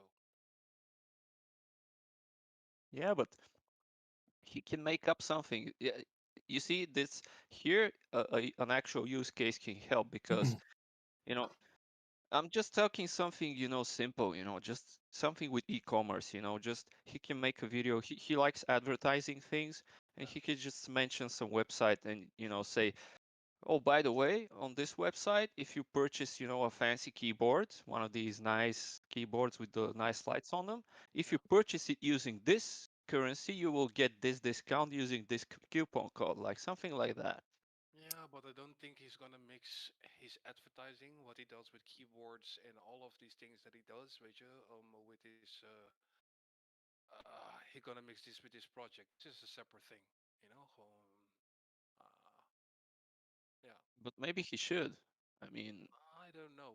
this would add to the status, that's something that would give substance to this we are high status argument. Yeah. And he's already behind it, man. He switched to only making videos about this. So I don't know if it's only making video. It takes a lot of time to manage, I guess. So maybe and last 5 videos or something are only about this currency. I mean, he mentions other currencies, but he's mainly doing them because of he wants to advertise this one. Yeah. yeah. No. So I don't Yeah, think it's that far off. no, maybe, but If he does that, I think it would bring. I think it would help the currency for sure. yeah, I think the currency should help itself. I think that's the Yeah, point. that's true. Yeah. So I Yeah, don't think he's gonna but be constantly developing. The basic things. The BEP20 connections, listing it to to Binance. Gewoon Ethereum. But there comes a time, so there should be more developers involved and evolving the product. Gewoon, uh, yeah, just like he said, do it. Just do it. You don't need me to do it. yeah, but then again, he also says that he doesn't work for free and he doesn't do What open is the source, price right? you guys bought in? So, I mean, it's a good idea, but these people need to be paid. If you want to ask somebody to develop something for free, that's ridiculous. No, no, no, no. Then you should modify modify the token to create a pool automatically and start and yeah, the token creates a pool and the pool starts paying developers or market drivers or those kind of things. On create a voting system through the coin, but that's more codes. That's really developing. Creating the coin on itself, that's not the main work. Building the functionality Mhm. to the code, that's the thing. And making sure you don't introduce errors into the code and those kind of things. So it gets a more serious character. For that you need developers. And if I'm not mistaken, that's why the reason Tech Lead stopped developing. Yeah, it's something that he's done his whole life, and he's not a developer anymore. He's past that phase. He wanna lead the developers. I mean, I had any case with it. I know what we need to do. I know how to take us to $1 million. Remember that story about the pizza? The guy that bought the pizza for whatever bitcoins. Yeah. We should do the same. And advertise. But Make a video about that. yes, but we do it in Dubai on the most expensive pizza restaurant there. And that's how we're gonna say. That's how we're gonna show the world. Yeah, this is the coin for millionaires by millionaires. You go to Dubai, you pay with million, man. That I think a video like 5 minutes. Put it on TikTok. That's all. 5 Oh seconds. yeah, I mean. but TikTok is not possible anymore. Or something else, whatever. YouTube Reels or something. Spread on Twitter, Yeah. whatever. Yeah, why don't you write a suggestion like that? I mean, he could seriously pick that one up. No, but everything leads back to him. Him. No, it should come from the community. You know, so if the community want to make nice clips, record a video clip, make music, or the community, you know, so I don't think you know, he cannot control this on his own.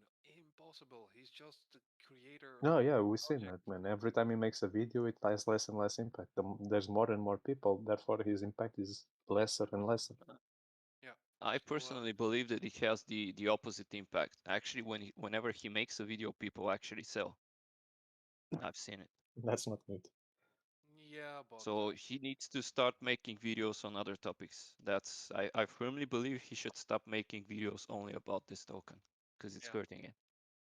okay, now if you see it that way, yeah. You know, the project is born and it's made, and now it should be self-evolving. You know, so I think that that's the project. You know, gewoon, and not about the people in the channel. Gewoon when Moon, when Ferrari, when Lambo. When Binance, that's what I want to know. When Binance, you know, gewoon yeah. To put stop limits. Yeah, and people start trading more with it, but for you to trade it, it should have value. So I don't think if that's going to be a success. And I think if we buy a gold-plated pizza, you know, like that gold-plated beef that they have in that restaurant in Dubai, they probably can make a gold-plated pizza. You buy a gold pizza with million token, man, it's to the moon. You do. Someone does. I don't have time. I have a job, but someone does that. Sends the video to TechLead. TechLead posts it on his 1 million subscriber channel, and he says, "Someone from the community bought a gold-plated pizza with million token in Dubai." And they show the video. Man, that's gonna be a big pump. I think Sounds cool. Very small part of his own subscribers are involved in this project, I guess. Yeah, extremely small, man. Extremely small. He has. Those are not regular crypto people on his channel. No way. Yeah. Yeah, I know about He the only project. started making videos about crypto recently, so. Yeah.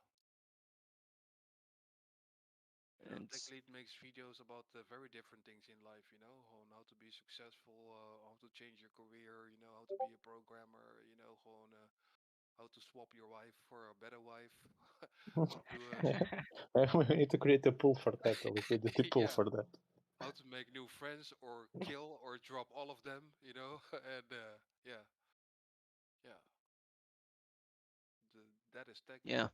Yeah, more. I think you had the $1 million idea. Yeah. I think it. He's the most Yeah. strange combination of properties. TechLead. That's why I like him. Oh, definitely. He doesn't have one topic that his channel is about. No way. Definitely not. He's talking about life, I would say. Just life in general. He's not even shilling. He's not selling you any idea. He's not telling you, hey, you will become famous like this and that and that. He's just saying, you know, I went through this. These are my impressions. You don't have to do it that way. Yeah. But that's what I see. But what I like about him the most, he could be talking about this divorce. He snaps his fingers. He talks about a product. He snaps his fingers. Oh yeah. Yeah, that video when he's in the car and he's talking, that's exactly the one, right? That's exactly it, yeah. That's Yeah. what I love about him. Yeah. When he's talking about his divorce and then he's just And if you're sad too, you know, you should visit this site. You know. Yeah. He Oh switches man. emotion. He just goes to the product advertisement, and then we're back. Yeah, about my ex-wife. You know. Yeah. Yeah, it's that video in the car, man. I remember it. It's titled like "Have I reached the bottom?" or the title is something like that. Have I reached the bottom? Like I lost everything. Yeah, And he looks like extremely sad, and then all of a sudden he's like, "So you should visit that website," you know. And he's like a boss. Like he's doing it yeah. like a boss, you know. Brilliant. Yeah. Like Yeah. yeah, I've reached the bottom, you know. Like, I lost my job, lost my wife, lost my everything, but Have you seen you should visit that website, bro. Yeah. Get your free stock. Yeah. Get the free stock. Yeah. And he I mean, also did you has guys get the free stock? free stock from this advertisement. Yeah. Oh no. I'm not into really that stocks. Oh my god, man! Then go to the description and just do it. Yeah. Yeah, I haven't got it either. Yeah. So do you have like Black Bladder? Do you have like something particular in mind for that? You mentioned the pizza, but maybe something else would be even better for that. Oh, that's my best That idea, UI. man. Yeah. What should the person buy? Like pizza, definitely not. Something better. No, I'm just saying a Oh, pizza I know, because man. I know. Since we're talking about Dubai, no, hear this. In Dubai, in the Burj Khalifa, like that tall building, they have this special ice cream that they do. They only do ice cream in that particular place in the whole world, and it's really expensive. Have you guys seen that? No. Like they do ice cream with some I don't exactly remember. They freeze it instantly. It's like the only place in the world where they make ice cream that way, and it's extremely expensive. Is at the very top of the Burj Khalifa. Hmm. That's the thing, you know. No, If I was saying somebody the goes pizza there, because of the Bitcoin story. That's all. Because there was this guy that bought one pizza for I don't know, like 1,000 bitcoins or 10,000 bitcoins a few years ago. I don't know how many bitcoins, but it was a lot. And that story became really famous now that Bitcoin reached 60K recently. So that's why I was saying to do the same with the pizza, but instead of just being a random delivery guy, will be the most expensive pizza in the world. So like recreating the same event. Yeah. Like I know what you mean. Like an advertisement. Yeah. Yeah, yeah. Like an ad. Yeah.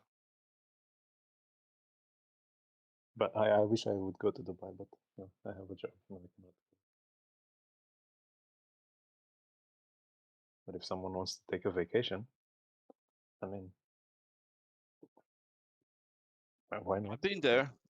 I've been there. I enjoyed it. So you're I the was there perfect for contender to do it.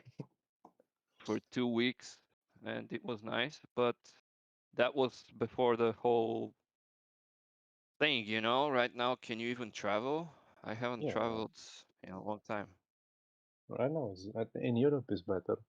I moved from Portugal to Netherlands in February, and when I moved, it was like you had to do a test before, like 72 hours before the flight, and then 2 hours before the flight you needed to do another test. Then you had to fill some paperwork from the country you were leaving from. Then you had to go to the government website in the country you were going to travel to, download some more papers, fill those in. It was a pain in the ass. Now we just need to have that COVID certificate. You get the vaccine or you get the test, and they give you a QR code, and you're good. But yeah, no, in Europe it's easier. Like to Dubai, I'm not sure. Is there even flights to Dubai now? No, maybe.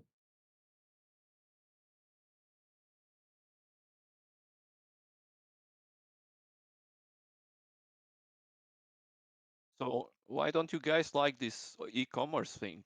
I mean, do you like it or not? Can somebody just please give an opinion? I like it. But yeah, I like it. I don't know, man. Those, in a way, to have more use cases, I think is good. to increase the number of people that know about the token. In another way, if we want to go to the luxury type thing, I don't see use cases being our strong point. I see use cases being good for other cryptos, because the more people that are in the crypto world, that also means the more potential for people, the more potential clients we have. Right? If we just make a really good use case for Ethereum and the ERC20 tokens, that is not only going to benefit token, because people can use to purchase things, but it could benefit the whole ecosystem, because we can create a new use case, just like Uniswap created a really unique use case with pools and the liquidity pools and that stuff. And I think they use the way you mentioned Uniswap is very good, because I think they use Maker. So Maker is that currency, that it also has a 1 million supply, by the way. If anyone hasn't checked out Maker, they really should, because their chart is pretty similar to ours, but it's like longer in time. So you can see what you can expect in best case scenario from this one. But Maker is this framework. You can build a lot of things on it. Uniswap is built on it, and yeah, you guys should check that out. So I don't know, and Maker has this really stable use case. However, if you take a look at it, it took it almost a year to explode in price. They had this first big pump, which looks exactly like ours, and then they dragged along like almost a year at a low price, and then they suddenly blow up again. I'm not exactly sure why. Maybe it's because Uniswap was launched or something like this. I don't know. But they reached $6,000 per token. Yep. In this May. But they fell below 6,000 quickly, right? Or are they still trading at the same price? No, right now they're trading at around 3,000, but they started at 1. So it's really good, really good. And I don't know, my opinion. I think it needs a use case, but I'm not necessarily wanting to impose my opinion on everyone else. I'm just a bit scared having it like that, I'm a bit scared, to be honest. It doesn't look like it has a stable foundation as it is right now. If it wasn't for Techly, that would have been long gone, bro. Long gone. Oh yeah, for sure. But to have someone put, I don't know, like he put $1 million worth of. I'm not following his liquidity pool. Maybe he put more. Maybe he took some profits. I'm not sure. Or maybe he's compounding the fees back into the pool. I don't know. I've been thinking about checking it this yesterday and today, and I keep forgetting. So I'm gonna do it right now. Can you imagine? He closed all of his pools and he's selling like crazy, man. No, we would see it, man. We would see it. How would you I say guess if he can closed do these all? pools, the price would go up, right? Because he has a lot of MMs, so it would remove MMs from the. He has this. He has one giant pool that's like really wide range, and he keeps it on. But the other ones, he has like one more that is large, and then he has smaller ones that he constantly opens and closes. So he moves as the price moves. So yeah, it's interesting to watch it. Actually, I was planning on using him as a price guide at the start, but I think he didn't anticipate that big drop, because his liquidity pools, the smaller ones, were set above the price. So he was expecting it to go to 300, but it didn't. And he had to close those at a loss, I guess. So yeah, not even he can predict the price. Later, Royce. It's just the Bogdanov. He is the one who knows the price. The guy with the cell phone.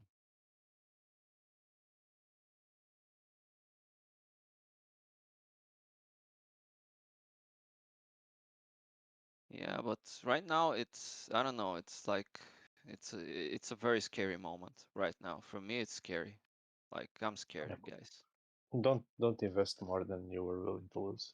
You'll be fine. I think if you're feeling like you're like, constantly checking the price, I think maybe that's an indication you're putting more money than you're comfortable. So I've been there. I'm not saying I'm this this code that does not do that. I do that sometimes as well. I did it with Million Token. There was a point where I just went all in, not with all my money, but with all the money that I had in crypto. I just converted all to MM, and at that point I was like super scared. You know, every dollar that it went up, I was like shit. Every dollar that it went down, I was like shit. You know, I was like fuck. First thing in the morning, I was checking the balance. But that at that point it was, you know, that's when I knew it was too much. Well, then the price went down. I made some bad decisions. I panic sold. Then price went up. I panic purchased. I FOMO'd. So that made me a bit of a loss.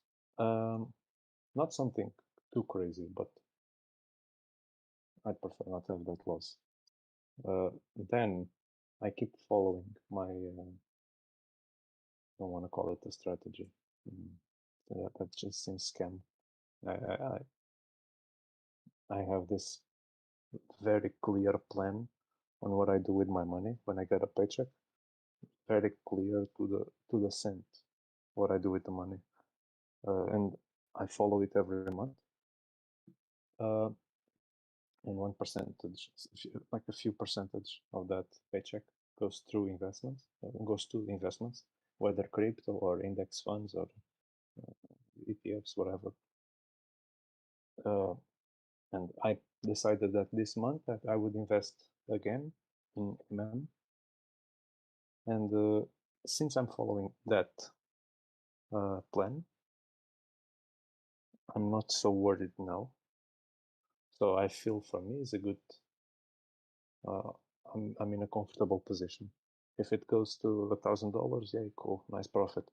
But if it goes to zero, I'm not gonna like it, but I'm not gonna be in debt.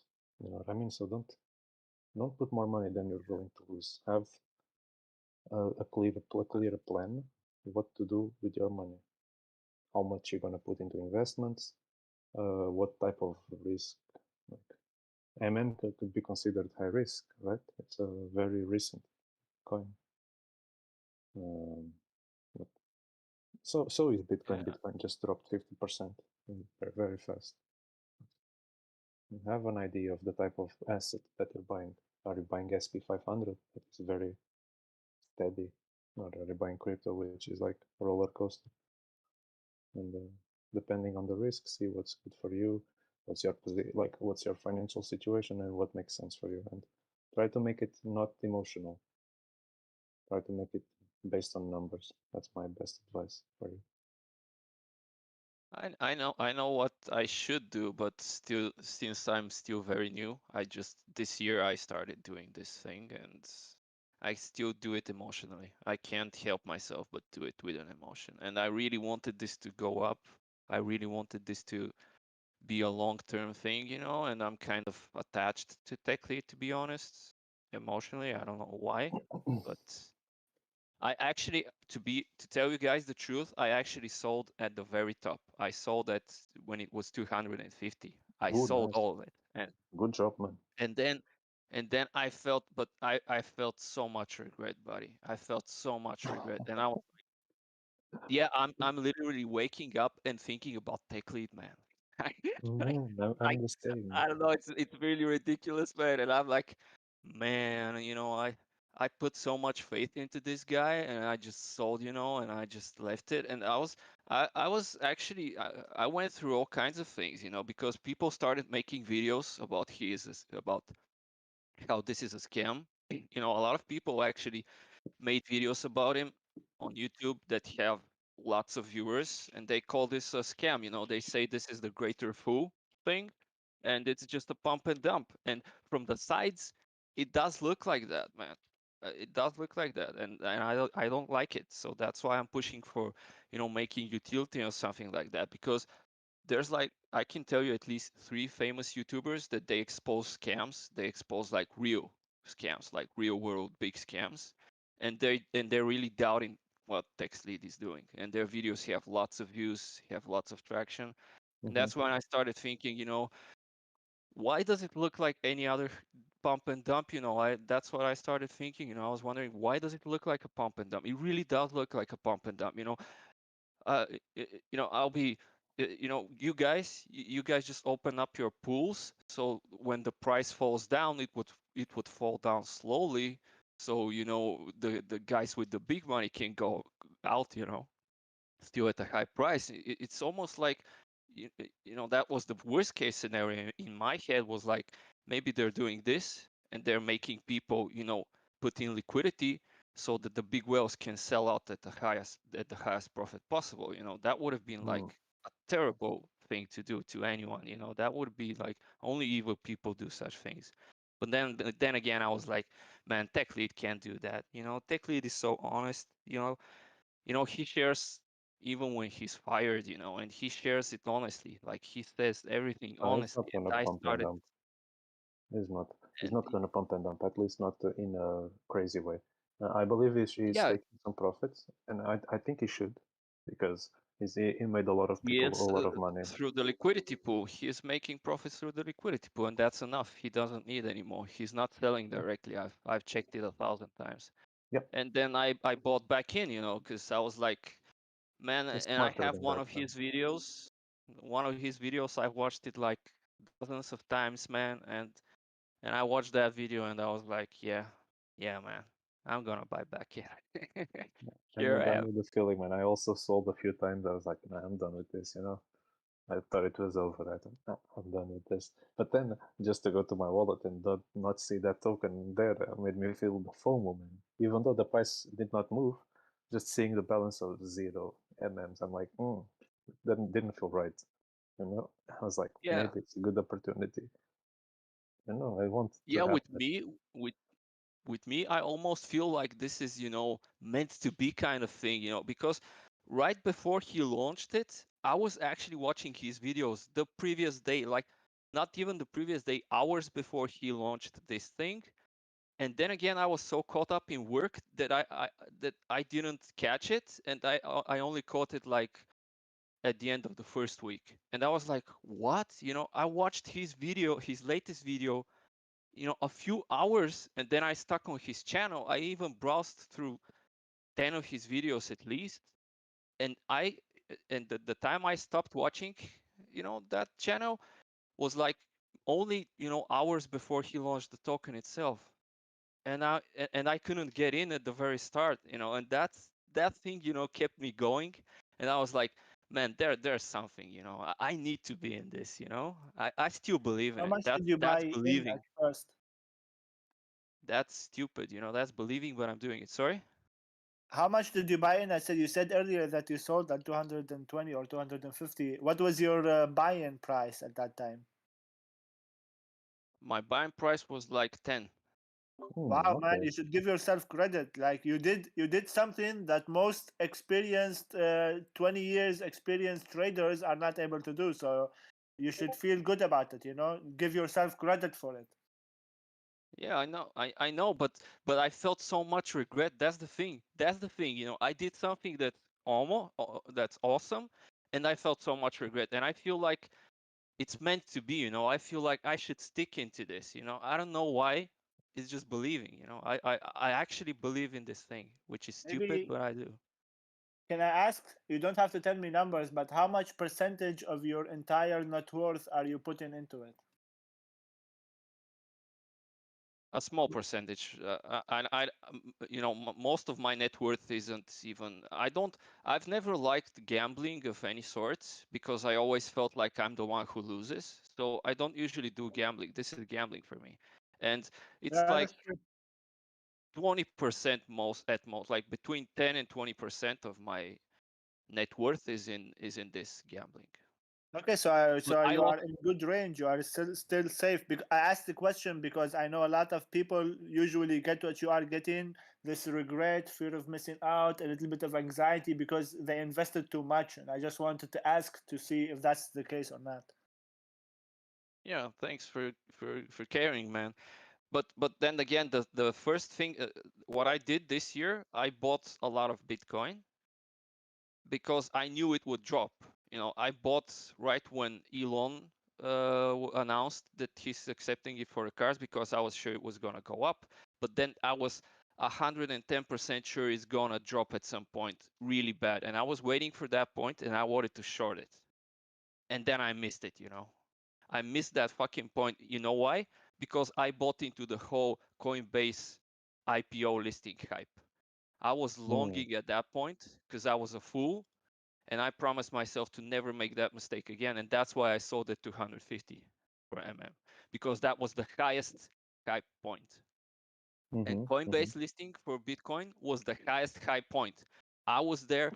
I was waiting in a chat room with other people that was super hyped. We were just waiting for the Coinbase listing, and we were counting the minutes. And tell you what, guys, as the minute Coinbase got officially listed, you know, it started going up for 2 or 3 minutes, and then it started crashing down. And ever since that moment, it's going down, you know. And I was longing, and I kept on longing because I was like, oh no, man, it's gonna go up, it's gonna go up. And I longed all the way until, I don't know, 50,000. I lost a lot, and I made my money back with this. So I'm still grateful to TechLead, but I'm still in. You know, I'm still in. So, And as long as but you it's don't, not my whole worth. What is your current buying price? 80 something. That's good. That's still very good. 80. Yeah, I'm still here, man. This time I'm holding.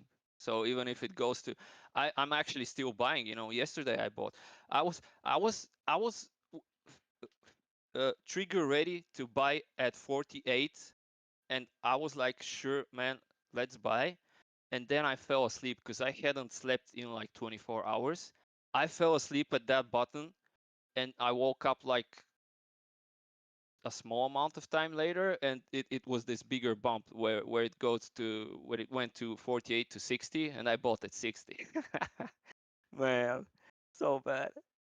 I'm actually waiting to buy. You know, I got like a few spare ETH, and right now I'm waiting to buy. I'm actually hoping it will go down right now, because if it goes down to 20, I'll be able to buy the same amount that I currently hold. So I would be doubling my current holding amount, and I will And buy, man. Even if it, what is your current?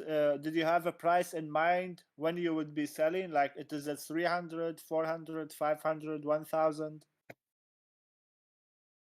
I definitely think he's going to break 300. Definitely think that he's going to break 300. But I'm not sure whether it will break 1,000. I think 1,000 we will have to wait for this, like maybe at the end of the year. Maybe then it What would break happens if 1,000. it gets to 300 tomorrow? What are you gonna do? Well, that's the tricky part, you know. I can't even explain you this. Like I have this thing, I just watch a lot of factors at the same time, and I decide at the moment whether I'm going to sell or not. I'll But just do my thing. hypothetically, let's Maybe say I will, tomorrow maybe I won't. at this If it time, goes He to exact is going time to we are sell. talking. I believe he is going to No, sell. no. That's what I'm telling you, guys. I will sit and I will watch it for 24 hours straight. That's what I'm gonna do. I'm being honest right now. If it goes tomorrow to 300, I will sit and I will watch it. Watch it 24 hours. I will eat while watching it. I will do anything while watching it. And if I see that anything? there are signs, if I see that it's stable and it keeps going up, I will not sell. I will wait more. I'll Okay, but keep let more. me tell you something. This is how I measure whether you're going to sell. If you have sold 1 million token for whatever price under 300, you will sell at 300 or over. That is how I know.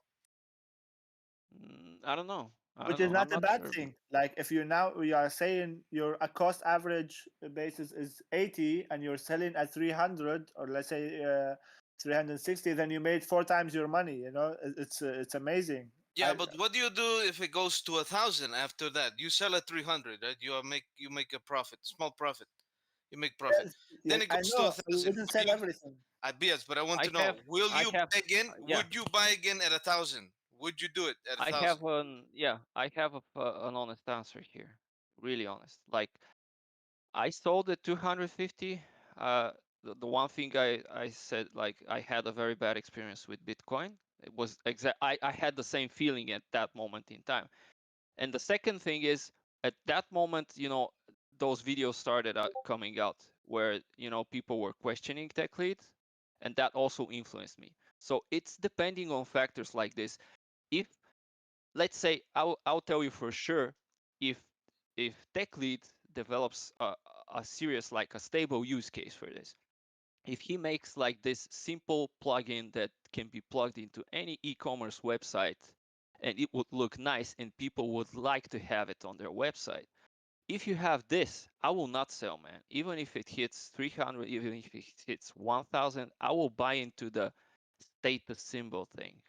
But However, don't if it forget, keeps even going TechLead on, himself. even Even if it keeps going looking like it's just another meme coin, man, I would be thinking otherwise. But Because right even now it's TechLead looking like himself another said meme so. coin. You It know, depends. It depends. Sorry?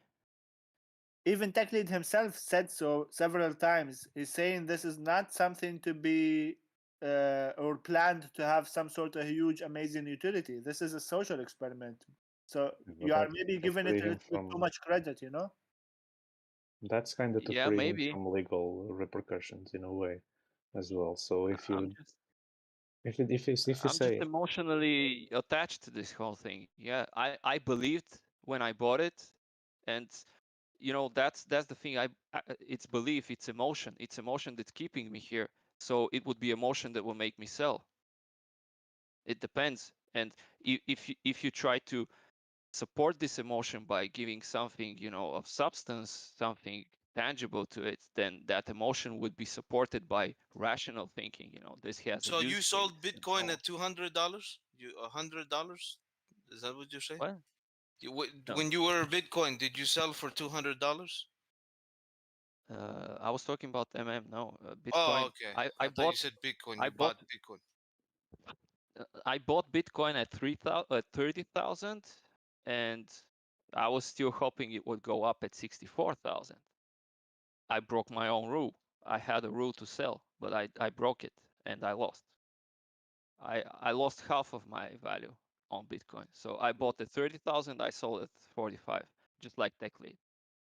It sounds like And you are I trying told to get a perfect price every time, but it's like impossible. Like every billionaire and whatever you have in whatever market you have always say nobody is able to time the market, and you are trying to time it perfectly every time, which is impossible. So this is stressing you out, I think. Yeah, it is.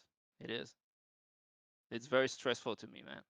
I mean, And that's we why are all humans, and even the biggest, most experienced experts who make millions per day, they themselves, you go and ask them, and they say, "No, I got lucky a little bit here, and I got lucky here. I was timing, but I should have bought here better, and I could have sold in this area better, and this time frame." You know, every time it's like this. So they don't rely on one big thing. They rely on small buys and sells in good times where it's not the lowest amount of buy time and it's not the highest amount at sell time, but they rely on that and frequently do it, and this is how they get more money. So I think that's a little bit more based, you know.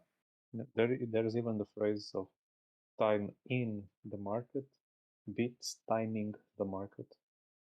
Always. Exactly, yeah. Yeah, I agree. I agree completely, and that's why I'm trying to buy now, because this goes against my emotion. I'm thinking of buying right now, and I'm waiting to buy, and I'm still here because I believe, which is again emotion, but I believe, man. I believe in this thing. I'm here.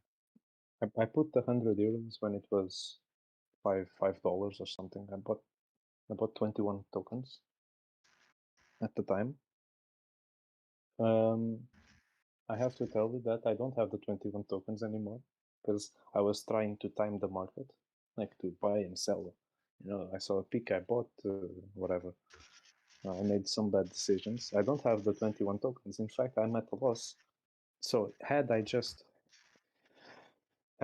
hold my tokens and not done anything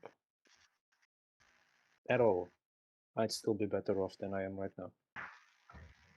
At all. So had I just left and went for a walk, closed my wallet with and put the private key somewhere in Japan, I would still have more money now.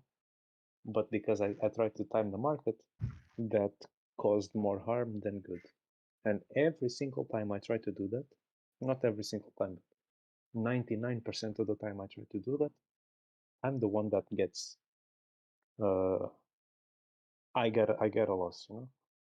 99% of the time. There are few times when looking back, I can see that I sold at the right time, but that's not the most of the times. Yeah, well, I think I actually see it.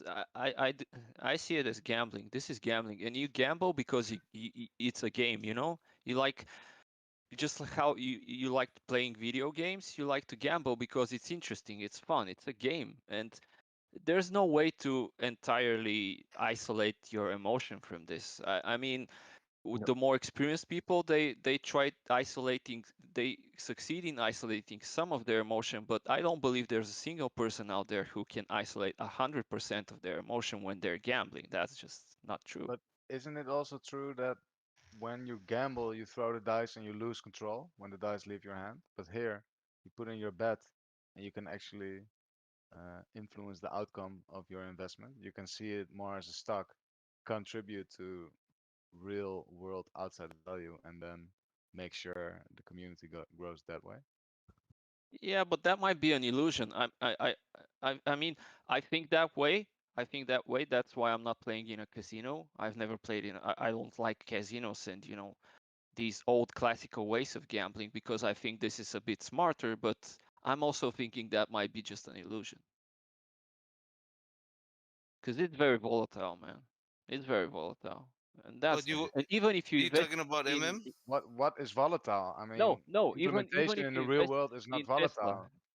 even if you The invest in Tesla, it's still volatile. Yeah, it's still like gambling. And yeah, you would be also right if you said that even in the real world, even if you bought some foreign currency in order to try and make a small profit, I personally still count it as gambling. what I'm It's trying to say smarter, but more is that I see it more as a stock. So that means that my yeah, performance within whatever I'm doing to contribute to this community will actually influence the value of my investment, a stock, and not somebody else yeah, I doing it, see it the me same doing it way. myself. So yeah, if you look at it Sure, like that, I see it the same way. Yeah. then it's totally different than gambling, in my opinion. I agree with you I, theoretically, but even if you look at the stock market, especially in the last 2 years, theoretically, the price of each company should be based on their performance, positive cash flow, and whatnot, and having low debt. Yeah. But that's not the case. I Yeah, mean, you but the see a case, lot of yeah, companies are getting huge just for nothing, and they don't even have a product, you know? you're right, but that is also mostly to do because of the fact that you cannot make valuations on companies when the cost of capital is 0% interest. You cannot Yes, but value a Yeah, that's company. true. That's the Yeah. problem. But TechLead has connections with Google, Facebook employees, all of these connections. He is a Silicon Valley guy. You understand? He says he is in talks with people in Silicon Valley. Now he's not going to put everything on the table right away, but he has the connections necessary to make this the most successful cryptocurrency with real world adoption. But everybody here is getting very frustrated because the price is stuck at $50. But remember, it's only been 3.5 weeks. People want this to be like Bitcoin right away. They want to throw in all of the money, but you have to be patient. Yes, I agree. yes, man. We believe, man. We believe that's why we're here. That's why we're talking about trying to help that out. You know, You that's are in why a I better even did stealing. position than people than Satoshi Nakamoto. Fake person is not even a real person, it's a myth. Now you have an actual person that is known who worked for these companies that is not a ghost, who can actually make this mainstream into the real world. Not like Bitcoin. Bitcoin is not into the real world. It is also it's a investment of of gambling, like this man was saying earlier. Now, if somebody can transform cryptocurrency into the real world for real world adoption, then it will go worldwide. Then that's why I'm here. I'm not here for any other reason. Yeah, it's the future real life application of Million. I can see that we're all here because of Tech Lead, man. Yes, And of course, of that's a course. good reason.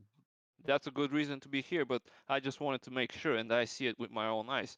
We're all here because of him, and we haven't left because of him. And if he keeps showing support, man, at least I'll still keep buying. I'll still keep adding to it. So yeah. What do you mean by And because of him? I mean, like for me, it's because of profit. I am honest person. I say, okay, I thought I heard him make the video. I heard him make the token. I was like, okay, since he has 1 million subscribers and since he did it himself and it's already done, it's very likely that if I get in on it early and wait a couple of, I don't know, months, or I'm willing to wait several years also, no problem, then the price will go high enough for me to make some profit. This is how I see it. Maybe I'm a little bit, you can call me greedy or whatever, but to be fair, I'm actually in it for profit. But that doesn't mean I have anything against actually improving it. I have also tried to improve several areas, and I would like to use my skills also in the future to add something to the community. But also, to be honest, I would do that because that would affect the price in a positive way, and then I will make more profit. Everybody can have their yeah, reasons. sure. Yeah, it's good stuff. Yeah, sure.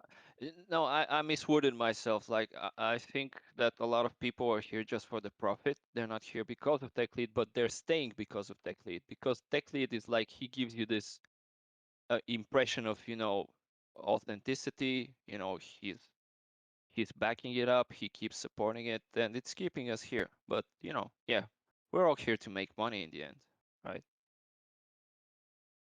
I mean, also in the last couple of days since we started doing these talks and started seeing that there are very skillful people in the community and are ready to put their own time and skills into improving the community, this is a huge reason why I'm more willing to do so, and why I'm staying more in the community, because I say, okay, this is not just about one guy.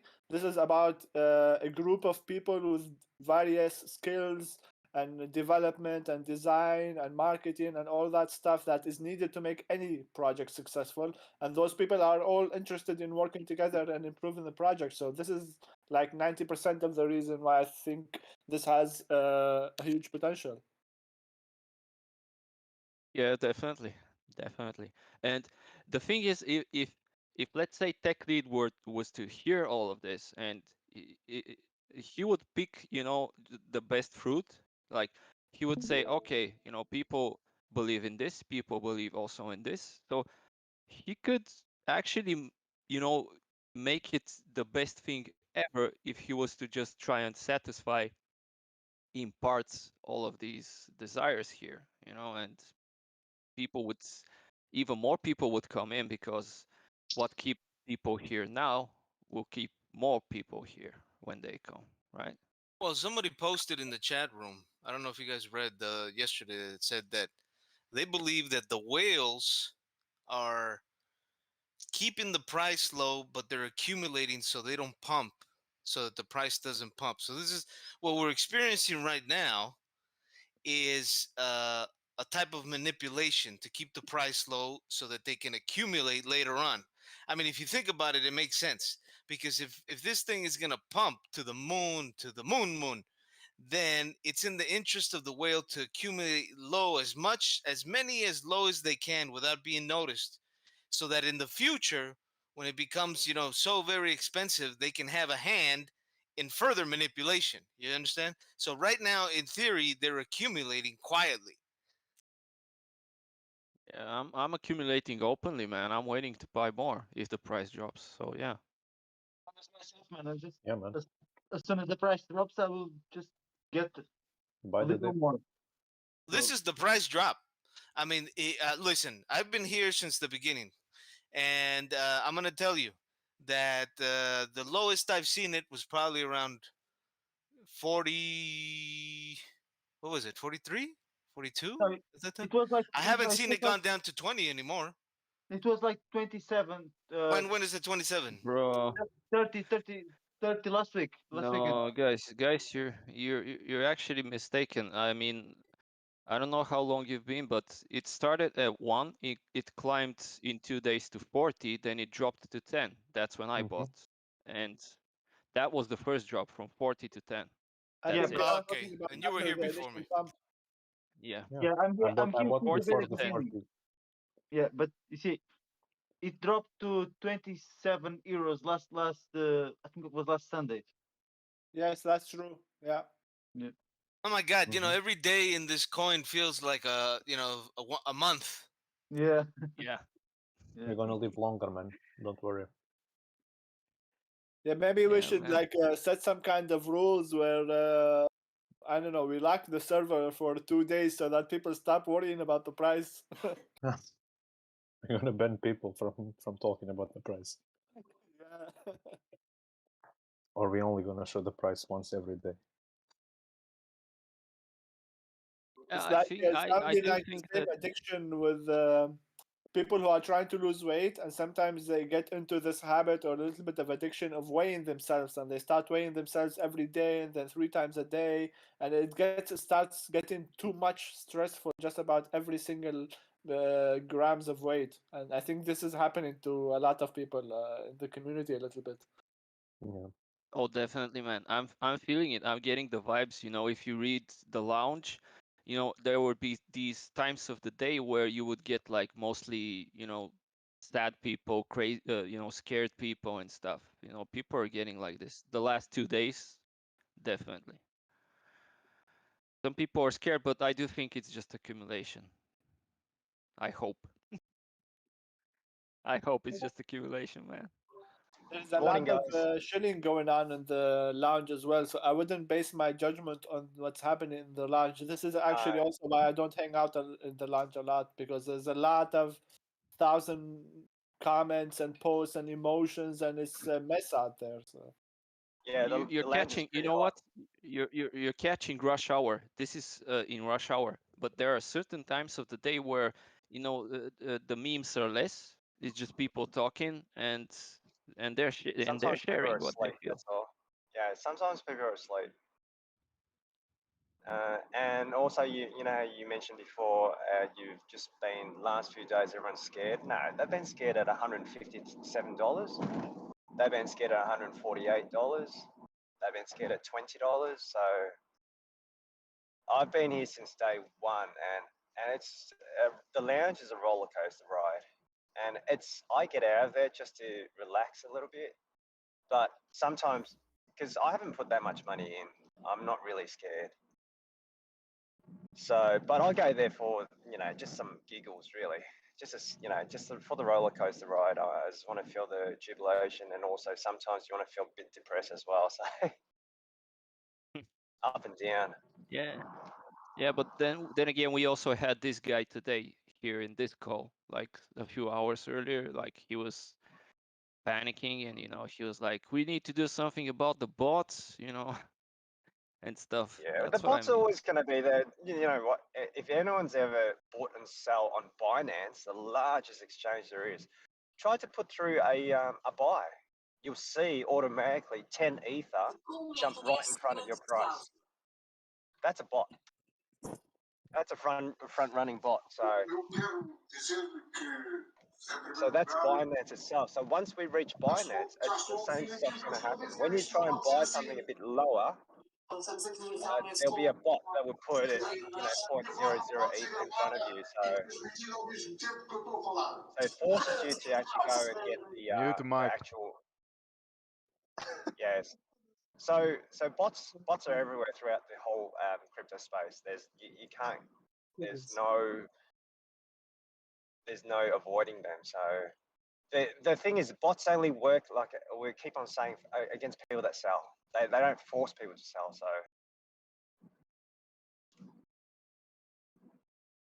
And that's how they manipulate the market. They can't manipulate the market if people don't respond. So.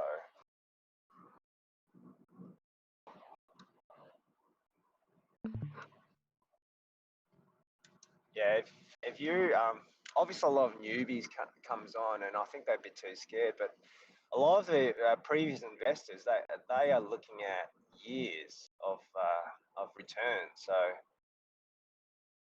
some of the early investors are thinking, all right, let's see what will happen in about 1 year later. There's 365 days later, and there's people in here going, oh, I bought it yesterday. What's going on? But there's nothing you can do with them. I think the best thing is just to be a community, have a bit of fun, scream, shout if you want to.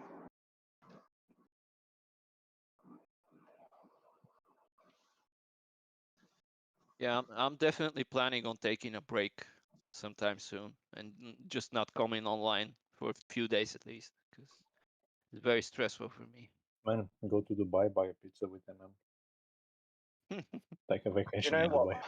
You know what we should do? We should record in chat room when it the whole the process when it moonshot it to 230 or when it jumped from 50 to 100 and everything.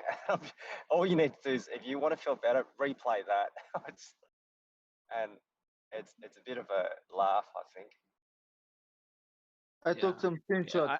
I took some screenshots of my wallet. No, when the if price only we can replay the whole chat while it goes up, that would be awesome. I took some No, screenshots. I remember it vividly when that day when the price just kept going up.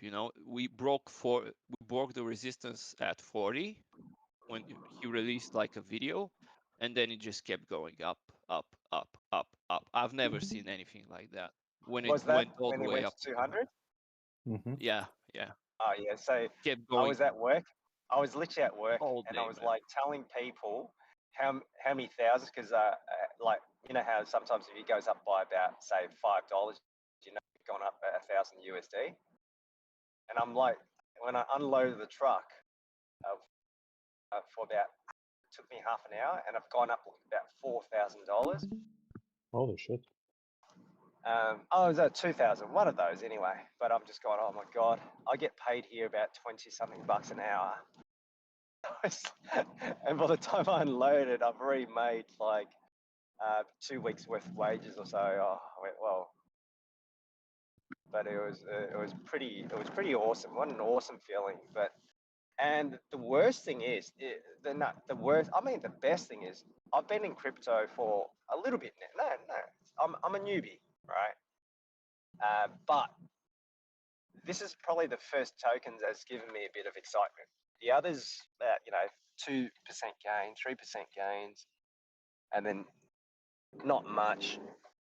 But definitely MM has been the first token that I've actually gone for an awesome ride, up and down. Well, you have missed obviously Shiba then. Oh no! Shiba was I'm like that. I'm new to the game. I only did it just for a bit of a laugh. Shiba was like a roller coaster. It was like that, Shiba was like you buy it and then it goes 10x, 20x, and you're like, wow, man, wow. Yeah, And I I got that. decided to stay. I didn't sell, and then Vitalik comes in, does the He fucked up donation, and it everyone. all goes to hell. Yeah. Yeah. 50% I loss, isn't I it? got Yes. I got some coins before the Binance listing. Then when it went to on Binance, it had really good profit. And I said, "Fuck, I'm not gonna sell this. I'm gonna hold. I'm gonna be a diamond ends. Fuck, fuck. I lost But everything with the But Vitalik. can we go back to our fundamentals, and that's where something like Shiba can't really happen to us.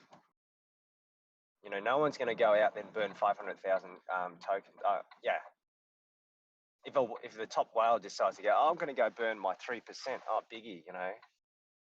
What's 3%? But we didn't know, man. The way that they had a white paper, and in the white paper it said, you know, they're burned as in they're locked and they're never going to be used, and that makes it, you know, double up in value. That's the way that they were presenting it. They were even Yeah, but presenting that's the it. thing. A white paper can be anything, you know. A lot of people just. Yeah, yeah. I have a real life example. I'll tell you guys right now of you know, people deceiving other people. Now the Shiba token team, they even mentioned to the community that this wallet that Vitalik, you know, the funds that were burned to that wallet, Vitalik doesn't have access to that wallet. He lost the key to it. That's what they were telling us. But then again, it turns out that he has the key. Yeah, he has the key. That and was he made that the was fucked up, you transaction, know. And after Oh wow, making that's the really transaction bad. to be That's easy, really bad, actually. he moved. Yeah, Yeah, that was it's a bad. red lie. Yeah. Anyway, oh sorry, I've got to go work. Awesome chat, guys. All right, take Have a care, good man. one. And then every time the guys in India, every time they sell coins, the price just drops like crazy. They keep selling. They sell in an automated system. Like they do it Yeah, so that they pay less fees and they sell high. They do limit orders, and it's guaranteed to just keep the price down for at least like a month or two, but at least. from their perspective, that's good. Like if they're just if they're a real charity, they want real money. They don't want dog coins, right? They need to pay It's a people. crypto fund. I think it's called the crypto fund for India or something. Yeah, but you know, I spent a lot of time on that community, on the Shiba one, and it was full of people who were just newcomers, and they were, you know, they were sad people. Like a lot of them were like, you know, man, I only made bad decisions in crypto. I only lost money. I lost money here. I lost money there. This is, you know, my last hope and stuff. It was full of people like that. You know, they were just bad investors. The people who lose. They were all there in the Shiba token, you know. And And the I thing, agree, you know, charity is good, but those people were sad too, you know. So I don't know. yeah, and the thing was that the kind of every YouTuber you see on YouTube, every video, they just bombard you with Shiba videos. It's fucked up, man. The guys, that's what people want to see, anyway. So. I have a question. Why did you go to Shiba in the first place? What attracted you to it? It was having a huge amount of trading volume. Like Yeah. all of a sudden it started being traded like crazy, and it was obvious that the price is going to go up because the volume had gotten up, you know, several times over, you know, a few hours. So yeah, that's also the thing that attracted a lot of people here, I would presume. They saw, you know, big trading volume, big movements in price. They came in, and now they're buying prices at 200. So yeah. Yeah, I was looking for something for like an alternative to Dodge, and it was after the SNL show. It seemed like the perfect opportunity, right? Yeah. Because it was into Shiba too, and I saw the price and I said, "Oh wow, this is so cheap, and it's gonna be like 1 cent in at some point." Yeah, that's what I thought. Like, but then But I didn't know anything about the market cap and all Yeah. that. I just came to understand that much later on. I was very newbie. Like I did not do the maths to That's why I calculate think that all those factors. the newbies, like we used to be, they see the price of MM and they might say, "No, this is too expensive." And the fact of the matter is that it's not expensive yet, because if you see the market cap and you compare it to Shiba is way ahead of us, and there's no room for them to grow. But But we have can I say lots of something? Market cap can be a bit deceiving, right? Like yeah. I just made my own token a few days ago. I wanted to try to do it. So I made 1 billion tokens, and if I just go and make one purchase for 1 token for €1, then Etherscan is gonna show that I am a billionaire. It's gonna say that, well, 1 token is €1. There is 1 billion tokens, market cap 1 billion. I have all of the tokens, so I'm a billionaire. And market cap can be a bit deceiving. Market cap is different than having liquidity. So it's true that if I sell my own coin for $1 or €1, it's the market cap technically is 1 billion euros. But that does not mean I'm gonna make 1 billion euros. At most, I'm gonna make €1. That's the euro I put. Maybe I sell the token back and make €1. So market cap can be a bit deceiving. So when we say that if we reach the market cap of Shiba, then the token will be €2,000. Well, it could be €2,000 for some people, but not for all of them. Not for all of us, right? True. Because Do there's you no also have liquidity. experience with implementing payment systems in the blockchain? Not implementing payment systems, but I'm playing around with smart contracts, with NFTs, with tokens. I'm What if we on my start spare time. Baby Tech Lead? Say again, sorry. Baby Tech Lead coin token, because there's Baby Shiba, Baby Doge, Baby You wanna do a baby million? Baby Million. I don't know about you guys. Have you guys seen TechLead's account? He bought this token called Poor Fag, and he sent the token Poor Fag into the Million smart contract. I'm not sure what it means. I don't know. Feed every gorilla. There's a token called Fag. I think it's feed every gorilla. Okay. No. This one is called Poor Fag, like POOR Yeah. Fag. And the image is a guy crying. You know that meme? You know, the guy going to the moon. It's that guy, but with a sad face. And he sent 9 tokens of that to Les. Okay, so you know the token I'm talking about, yeah. Yeah, I bought some of it. I saw him post about it, so I went over to take a look at it, and it was really cheap. So I think for $1.30, I got 15 coins. So I'll just sit in it and see what happens. You know, I was thinking about it. I was like, maybe he's gonna do a video saying like, "Oh, if you don't buy Million, then you can go and buy Poor Fag," and then I the price think, would pump. yeah, I think it's going to be a joke. Man, I was thinking, should I buy some as well? Sure, I don't know. and spend $1.30 and get 15 of them. Sit in them, and see what happens. Is it on Uniswap?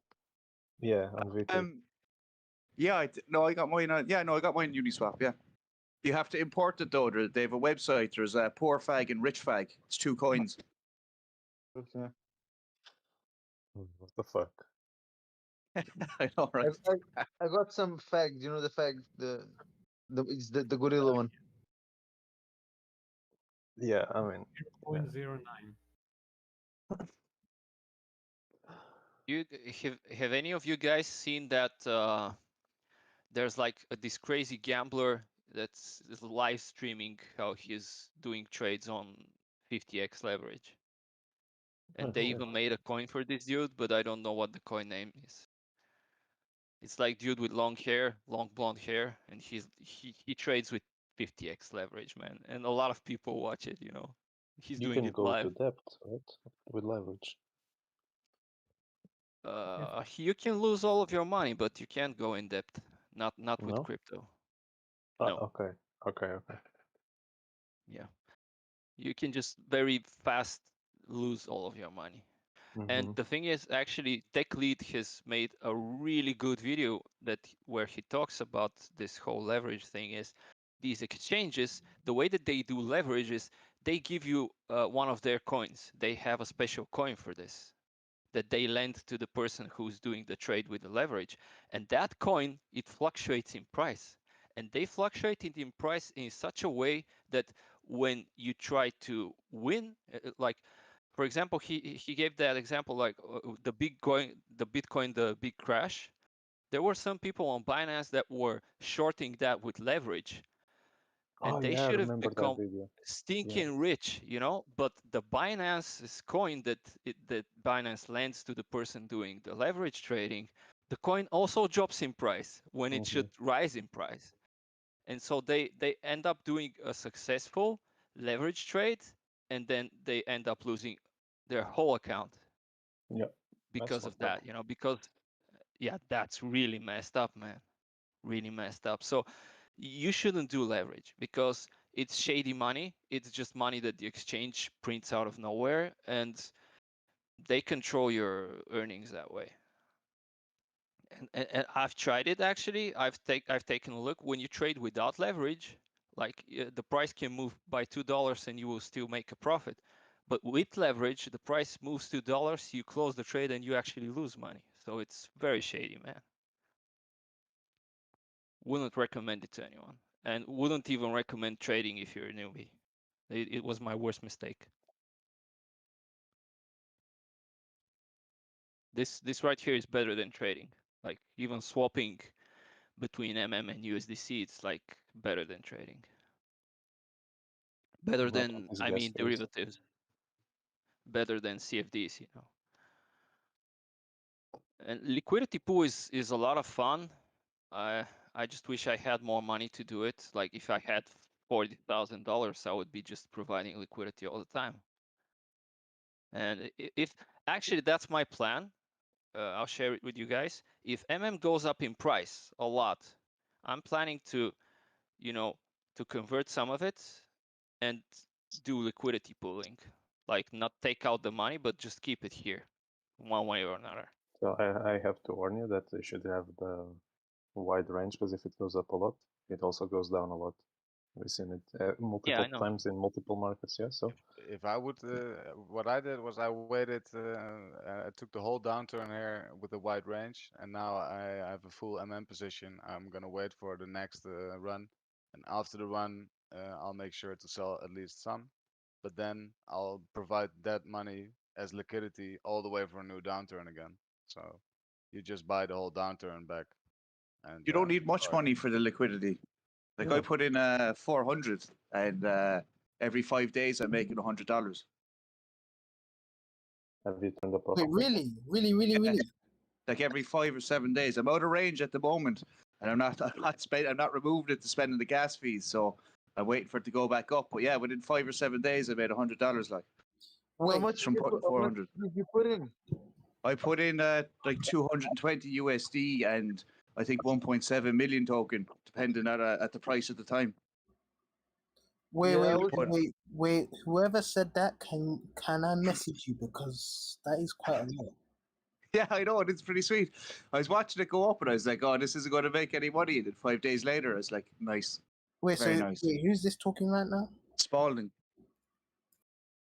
you will need all kinds of extra Ethereum to do all these transactions. So I would. Yeah, I suggest know. It maybe cost not- me like I think yeah, $30 dollars worth of Ethereum to set it up, and I'm not taking it out until the fees go down. would suggest at least 1,000 or maybe even higher. Otherwise, you're gonna lose Yeah. already more than 3-4% per. But I'd really appreciate it if you bring the price up to $59, lads. That would be really appreciated, and just keep it around that for a while. I mean, have you compared like the money you have in the pool plus like have you done the math like with the fees you paid to enter? Yeah. Like with the fees that I pay at the moment, then I would be a profit of $60. Okay. Yeah, but I'm not removing it, because if I remove it, it'll take another 30. So then I'll be down to $30. So I'm just going to leave it tick over, because when this starts to go up, it'll be back into my price range, and then I'll get 1% of all the transactions, whatever way. I mean, like if you had just sit with the US dollar and the token, would you be better off with the current prices had you just sit versus? I'll be honest, lads. I'm still figuring out liquidity myself. All I know is I put 220 USD in. and 1.5 million in, and within 5 to 7 days, I had $100. Okay. So That's all. Like, I'm not an expert on this. Like, okay, so you might want to check how much. I think you can find it on Etherscan. How many tokens you put in. I mean USDC and the exact amounts, and convert those tokens at the current price to USDC and see how that compares to your value in the pool. And then you're going to see if you have a profit or a loss, or I should say, if it was a good or bad decision. no, I at the understand current that, time. but if you go out of range at the bottom, let's say, you just wait until it goes back into range, and then you make the money back. So at the moment, that would be a loss if I was to withdraw, but I haven't withdrawn, so I'm not at a loss yet, and the price will rise. So once it goes back into range, I'll be making more profit, and then when I reach around the range that I put it in, then I can withdraw it. Yeah, but if the price is gonna go up, it's probably gonna go up higher than your pool. So don't you want So to you just keep an hold eye on on it. on your cheap right now at this price, not get it out and then wait for it, sell it at 200 or Yeah, no, I get what you're saying, but also the profit that I made is split between dollars and so I'm making coins as well as USD. Yeah. I mean, yeah, I get it. Yeah. Like I'm not like I said, I'm not an expert on this, like, but If like you're beginning, my tip would be to always have one stable coin in there. Otherwise, you would have two variables, and then the calculations get really hard to make. So make sure. to yeah, have I one have stable coin in it paired with a stable coin. I have it paired with the USDT or whatever it's called. I can't remember. I would The suggest dollar the one. other way. Actually, I would suggest don't do with stable coins. I would suggest do with two coins that you believe that go up in value. That Yeah, way, when the I heard you price say moves that out of before, your right. range, I also agree you with that. always say again. Sorry. Sorry, I heard you say that before a couple days ago, but I agree with that also. Yeah, like if you put like a liquidity between two coins that you believe, then no matter the outcome, you're gonna be left. If it goes out of your range, you're gonna be left with a coin that you believe in. So either way, you're gonna be happy. So At the let's say moment- you believe in Ethereum and If it goes out of your range, you either get Ethereum or So either way, win-win. At the moment now, like I'm just looking at the fees collected. So the way my fees are broken down is that I've got $54 and I got 0.7 something million token. And obviously that will increase once the value of the coin increases because I've got 0.7 of the coin. Yep. Yeah, I mean it's pretty sweet. Like I'd recommend people to research it obviously before you do it. And I wouldn't put in anything that you're not willing to lose. Like, but yeah, it seems to be going grand. Yeah, but with the like $400-500, I also tried like the gas fees eat away your profit so much, man. It's such a big percentage for the short term. That's why I'm not taking it out. Like I'm putting my liquidity pool's there for the long term. Like I'm just waiting until I make enough money. Like if I make even $230, I have no problem spending withdrawing and just taking the 200 and giving the 30 for gas fees. Like that'd be pretty good. Yeah. As long as I got up to the range around where I entered in. How much USD would I have to provide if I had 100 million tokens? Because my problem's not million tokens. It depends on the it's range, because how if you much put the USD. range underneath the price, you don't need any. You don't need one of the two. So it depends on how far you put your range on the one side of the price. So if I think it's going to go up, do I have to provide more USD? Well, it's like it's hard to explain because there's around like 4 principles that you have to understand to actually understand what you're doing with the pair and all that. So it's kind of hard to answer the questions like this. You know what I mean? Yeah, I'll look into it.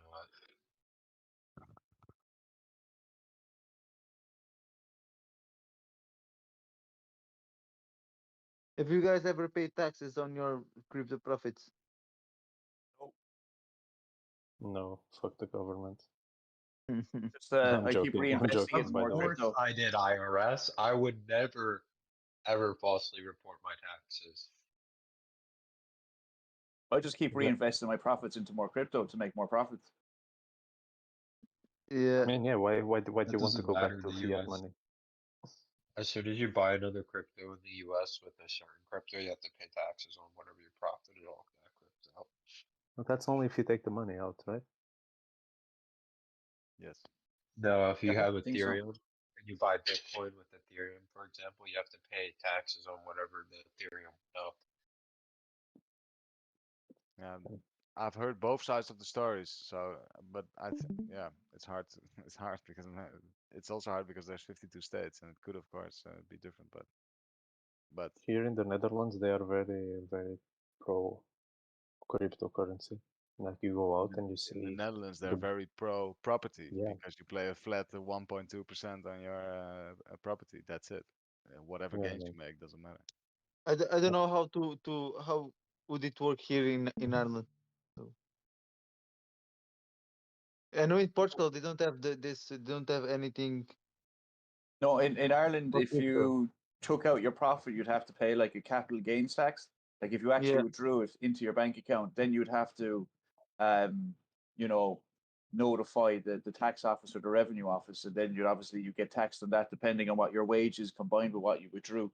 But as long as it's in your wallet and it's you're switching it between exchanges, buying new currencies, and they're going up and whatnot, it's not you don't have to pay tax on it. As far as I know, not Yeah. financial advice. No financial advice. Mhm. Entertainment purposes. That's it, yeah, entertainment purpose. I'm a tax clown. I guess most countries are the same, right? Like if you just buy and hold, if you're taxed one way, but if you're like a day trader and that's your main income source, then you're taxed in a different way. I think most countries are not the same, but have similar rules, different I know. values. Right here in US. Ireland, you have a threshold of you are free of tax up to I think 4,000 euros or something. Above that, I think you have to pay. I'm not really sure about the number, but you have a percentage or an amount that you are that is free of tax. Yeah. I'm In not the an Netherlands, accountant, like but in the US, short-term capital gains technically count as income, versus long-term capital gains counts as like investment. And I think long-term comes into effect if you hold it for over a year. But if you're in the US, if you move to Puerto Rico or Panama and get a license there and you pull it out, you pay 0% capital gains.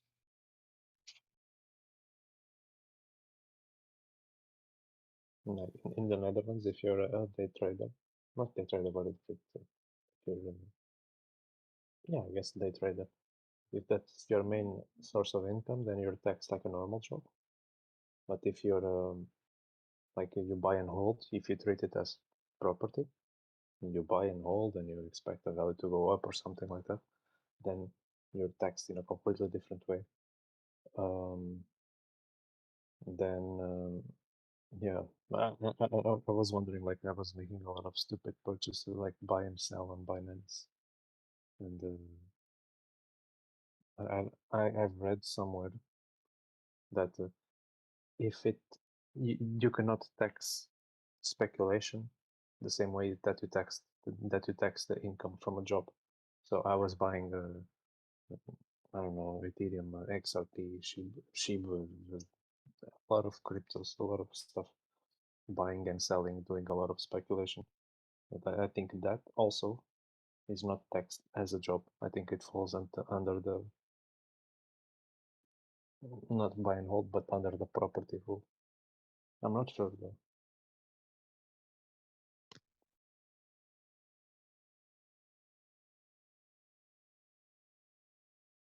And here, if you don't report the taxes, the correct amounts and everything, then the tax authorities have up to 5 years, so they can fine you up to 5 years.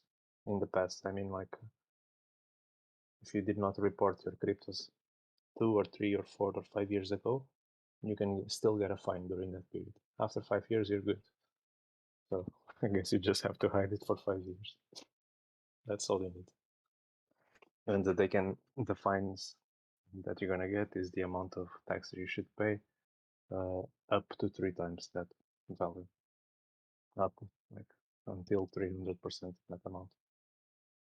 And the taxmen, everywhere you go, every country, if they want to find something, they will definitely find it. Yeah, and I've read they can go like collaborate with other countries if they have a suspicion that they're hiding something, so that there can be some collaboration between countries to figure that type of shit out.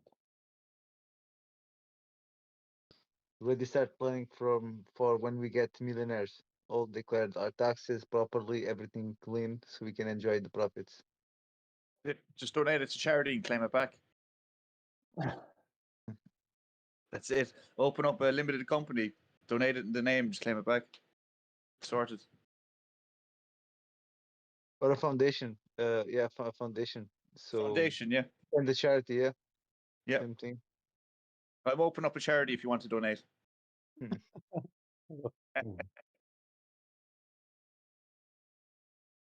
What's the name? Do you accept cryptos? Do you accept the name?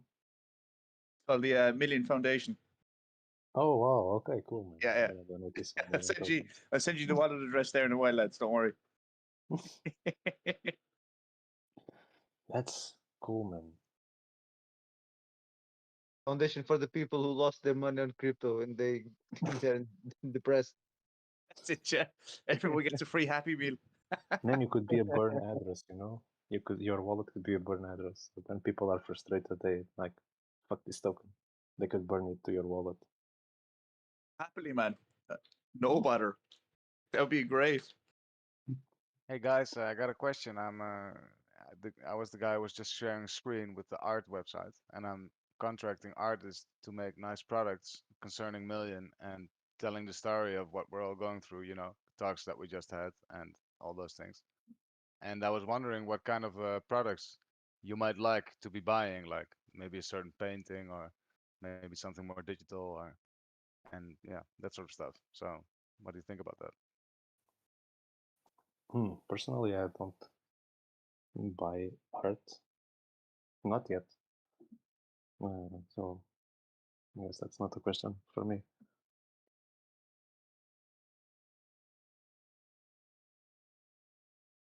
So say in 2 years, we reach 26,000 price. Ooh. Then it has made you a multimillionaire. As a multimillionaire, and then you might like an exclusive painting from I mean, 5 why do I years need the ago, painting right? of my million token? And I just look at the balance. You just look at your dollars. Yeah, I'm gonna take a screenshot of my wallet and put it on the wall. I see. So you you got white walls with screenshots on there. Yeah. Yeah, I I've, hear it might be time for a little upgrade. It's true. I've made a coin there that I've designed and printed. I'll put it up there in the lounge if you tell me what you think. The lounge. Yeah, I'm putting it up there now. It's just loading. Okay. They're You prototypes mean at like the a moment, design? but yeah, I designed it myself, and then I do 3D printing, like, so I have a couple of printers, so I ran them through the printer and printed them off. For a second, I thought you were talking about the actual token that we could buy on PancakeSwap or something. You can I buy was them like for red life. flag or a He pool made a income. real life token to put in There you on go. the shelf, on the Oh, shelf wow, on the that- wall. that's It's in the cool. lounge now. I see. That's Oh, that's really good cool. stuff. Damn. So, and how big is that? Like a normal pound or something? 2 seconds there now. I get out my measuring tape. It's about 2 inches in diameter. Ah, okay. So Oh, Bitcoin. that's what she said. Yeah. Luckily, we're talking diameter. Yes. Yeah, that's what matters. I think that would definitely be good stuff. With limited edition and stamps, signature stamps, and all that stuff. Price Yeah, I was stamp thinking maybe about of the putting. if you make a price stamp of the day you actually stamp it, you know, of the million price, put it in there. Oh, that's Yeah, a with good idea, man. the price of the day is a good idea. Yeah, that's actually cool. And then if you make like you know, you actually put in thought of the high quality and in the packaging, I think we could make a great birthday gift. Man, you know And what yeah, would be sure, cool? sure. Message me if you're interested in doing something with it. What's your Like, name? is it possible to do it like with the gold? You make like a Yeah, real mold gold. Yeah, and like I have cast it. I have a furnace where I melt metal as well for fun, but What the I fuck? don't have graphite molds. So if anyone here can make graphite molds, message me. That would be amazing. Or What does graphene what? molds. Let's continue in the chat, all right? Yeah, no That's bother. really cool, man. Because this sounds like something we can do quickly, and I would like to have one. Let's tell you that, enough. man. I mean, I cannot hang it on the wall, but this Yeah. is something you can even carry with you. It's even better. You can. It's hand painted now at the moment, though. So if I was to do it in metal, it would have I'd have to smelt it, cast it, and then polish it. But as I said, I don't have the mold. Yeah. You hand painted the green things. Yeah, I hand painted it all. Oh, God bless you, man. You must have a lot of patience. Oh, just a lot of time. Well, let's try to make your time worthwhile. Yeah, I appreciate that, man. Yeah, sure. Private message me there if anyone can help or whatever. Like to say we're community lads, we need to help each other. That's really cool, man. So you made Absolutely. two, or is it like a before and after picture? I made 4 of them. Oh.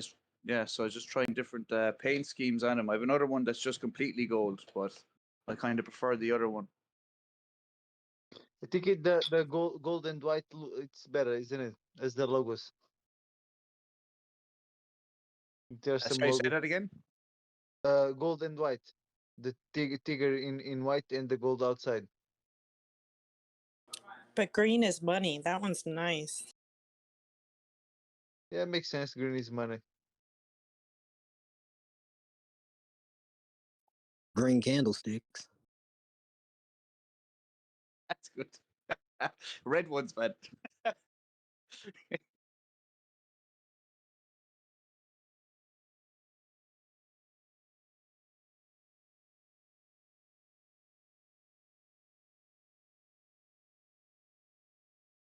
Yeah, what is going on in the chat? Click, click, click. What NFTLs have you been working on? Sorry? Yeah, the art. I've been working in a like personal project, not to do with MM, though it could be like a good initial, like a good catalyst for the project to start. But it's more something like B2B, like for other businesses. That's I'm trying to build like B2B, something that other companies can purchase using smart contracts and stuff like that. Sweet. Sorry? I said that's sweet. Yeah. I mean, I hope it takes off, but yeah, at the moment I'm not doing so much for MM other than holding and I should say actively holding to reduce the supply of MM in the market. That Not could a little. that could change by every tech lead video. You can have changed opinion. I know, man. I know, right? Like it just has to say, guys, we are approved for Binance, man. As soon as it says that, man. Yeah, that's true. But if I can have one like criticism, I would like to see that he would not use like semi-random events around the world, about other things towards his narrative for Million. Million by itself can be great, but that is not because it's better than something else. It's because it can be great by itself, from itself. I think that's the best option, because if you sometimes you are saying shit about the other coins, maybe it's not. I don't think it's a good approach. No, it isn't. Not when you're trying to get respect. Yeah. Yeah. We should work together instead of like criticizing each other. We should work together. That's what I think.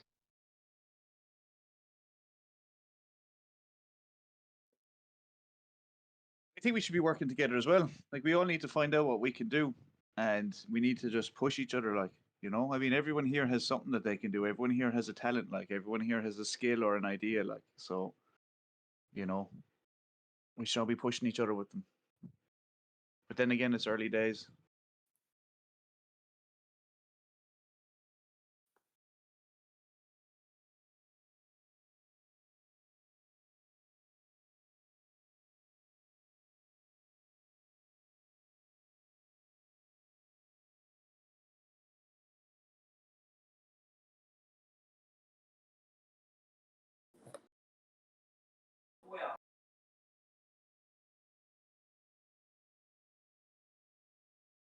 Going to work tomorrow.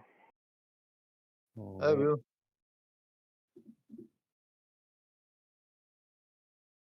Are you guys working from home? Yeah, I think we should be careful. I think we should just, make sure you've got a job. That's where your source of income's coming from.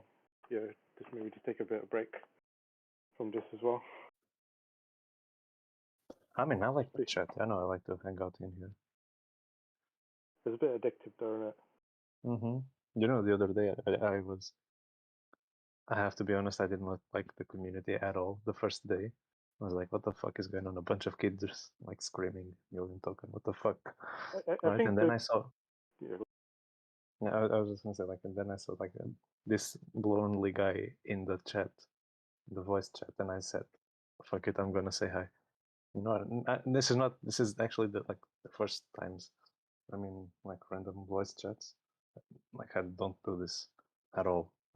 And then another guy came, and then another guy, and then another guy, and then I realized it's been like 12 hours and I was still in the chat talking with a lot of people. And by that time, it was like, I don't know, 20, 30 people in the chat. I was like, what the fuck? And then I started explaining the liquidity stuff, as a lot of people had a few questions. And I was trying to explain what I knew at the time. And then more people came in the chat. And I was like, what the fuck is going on? And it was so cool. It changed my perspective completely. Now I like to hang out here. I start to recognize the voices of the people. Some people are new, some people I recognize the voice, like the guy that sounds Dutch but is from Egypt. The Portuguese guy as well. I start recognizing the people and it starts feeling a bit Yeah, more I can familiar. enjoy hanging out here as well. Yeah, man, it seems more familiar. It's not so. Yeah, because the lounge you can't really speak to, you can't really chat to anyone because people are it's very wild over there. Yeah. Yeah. It's like fight night. But no, this chat is it's really profitable, like, and it gives you reassurance and confidence in the coin, and especially the people that are holding it. That's the important thing, like. And to hear the voice of the people and the voice of the people that it's different than seeing text on the screen. It is, yeah, and it's a lot harder to hide from someone's voice or to be a keyboard warrior when someone's talking directly to you. Yeah, exactly.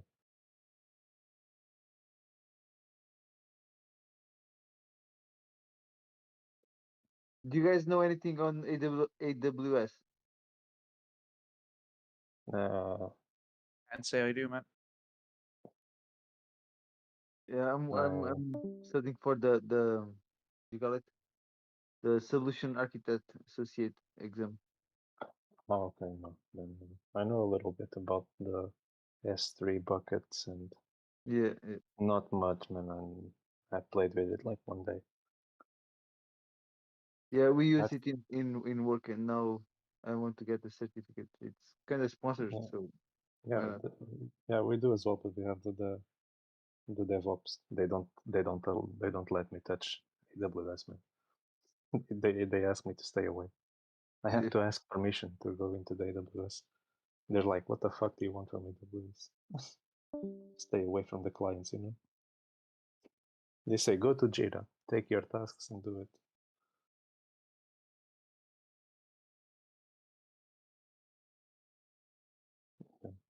Are you like doing DevOps? Or no, we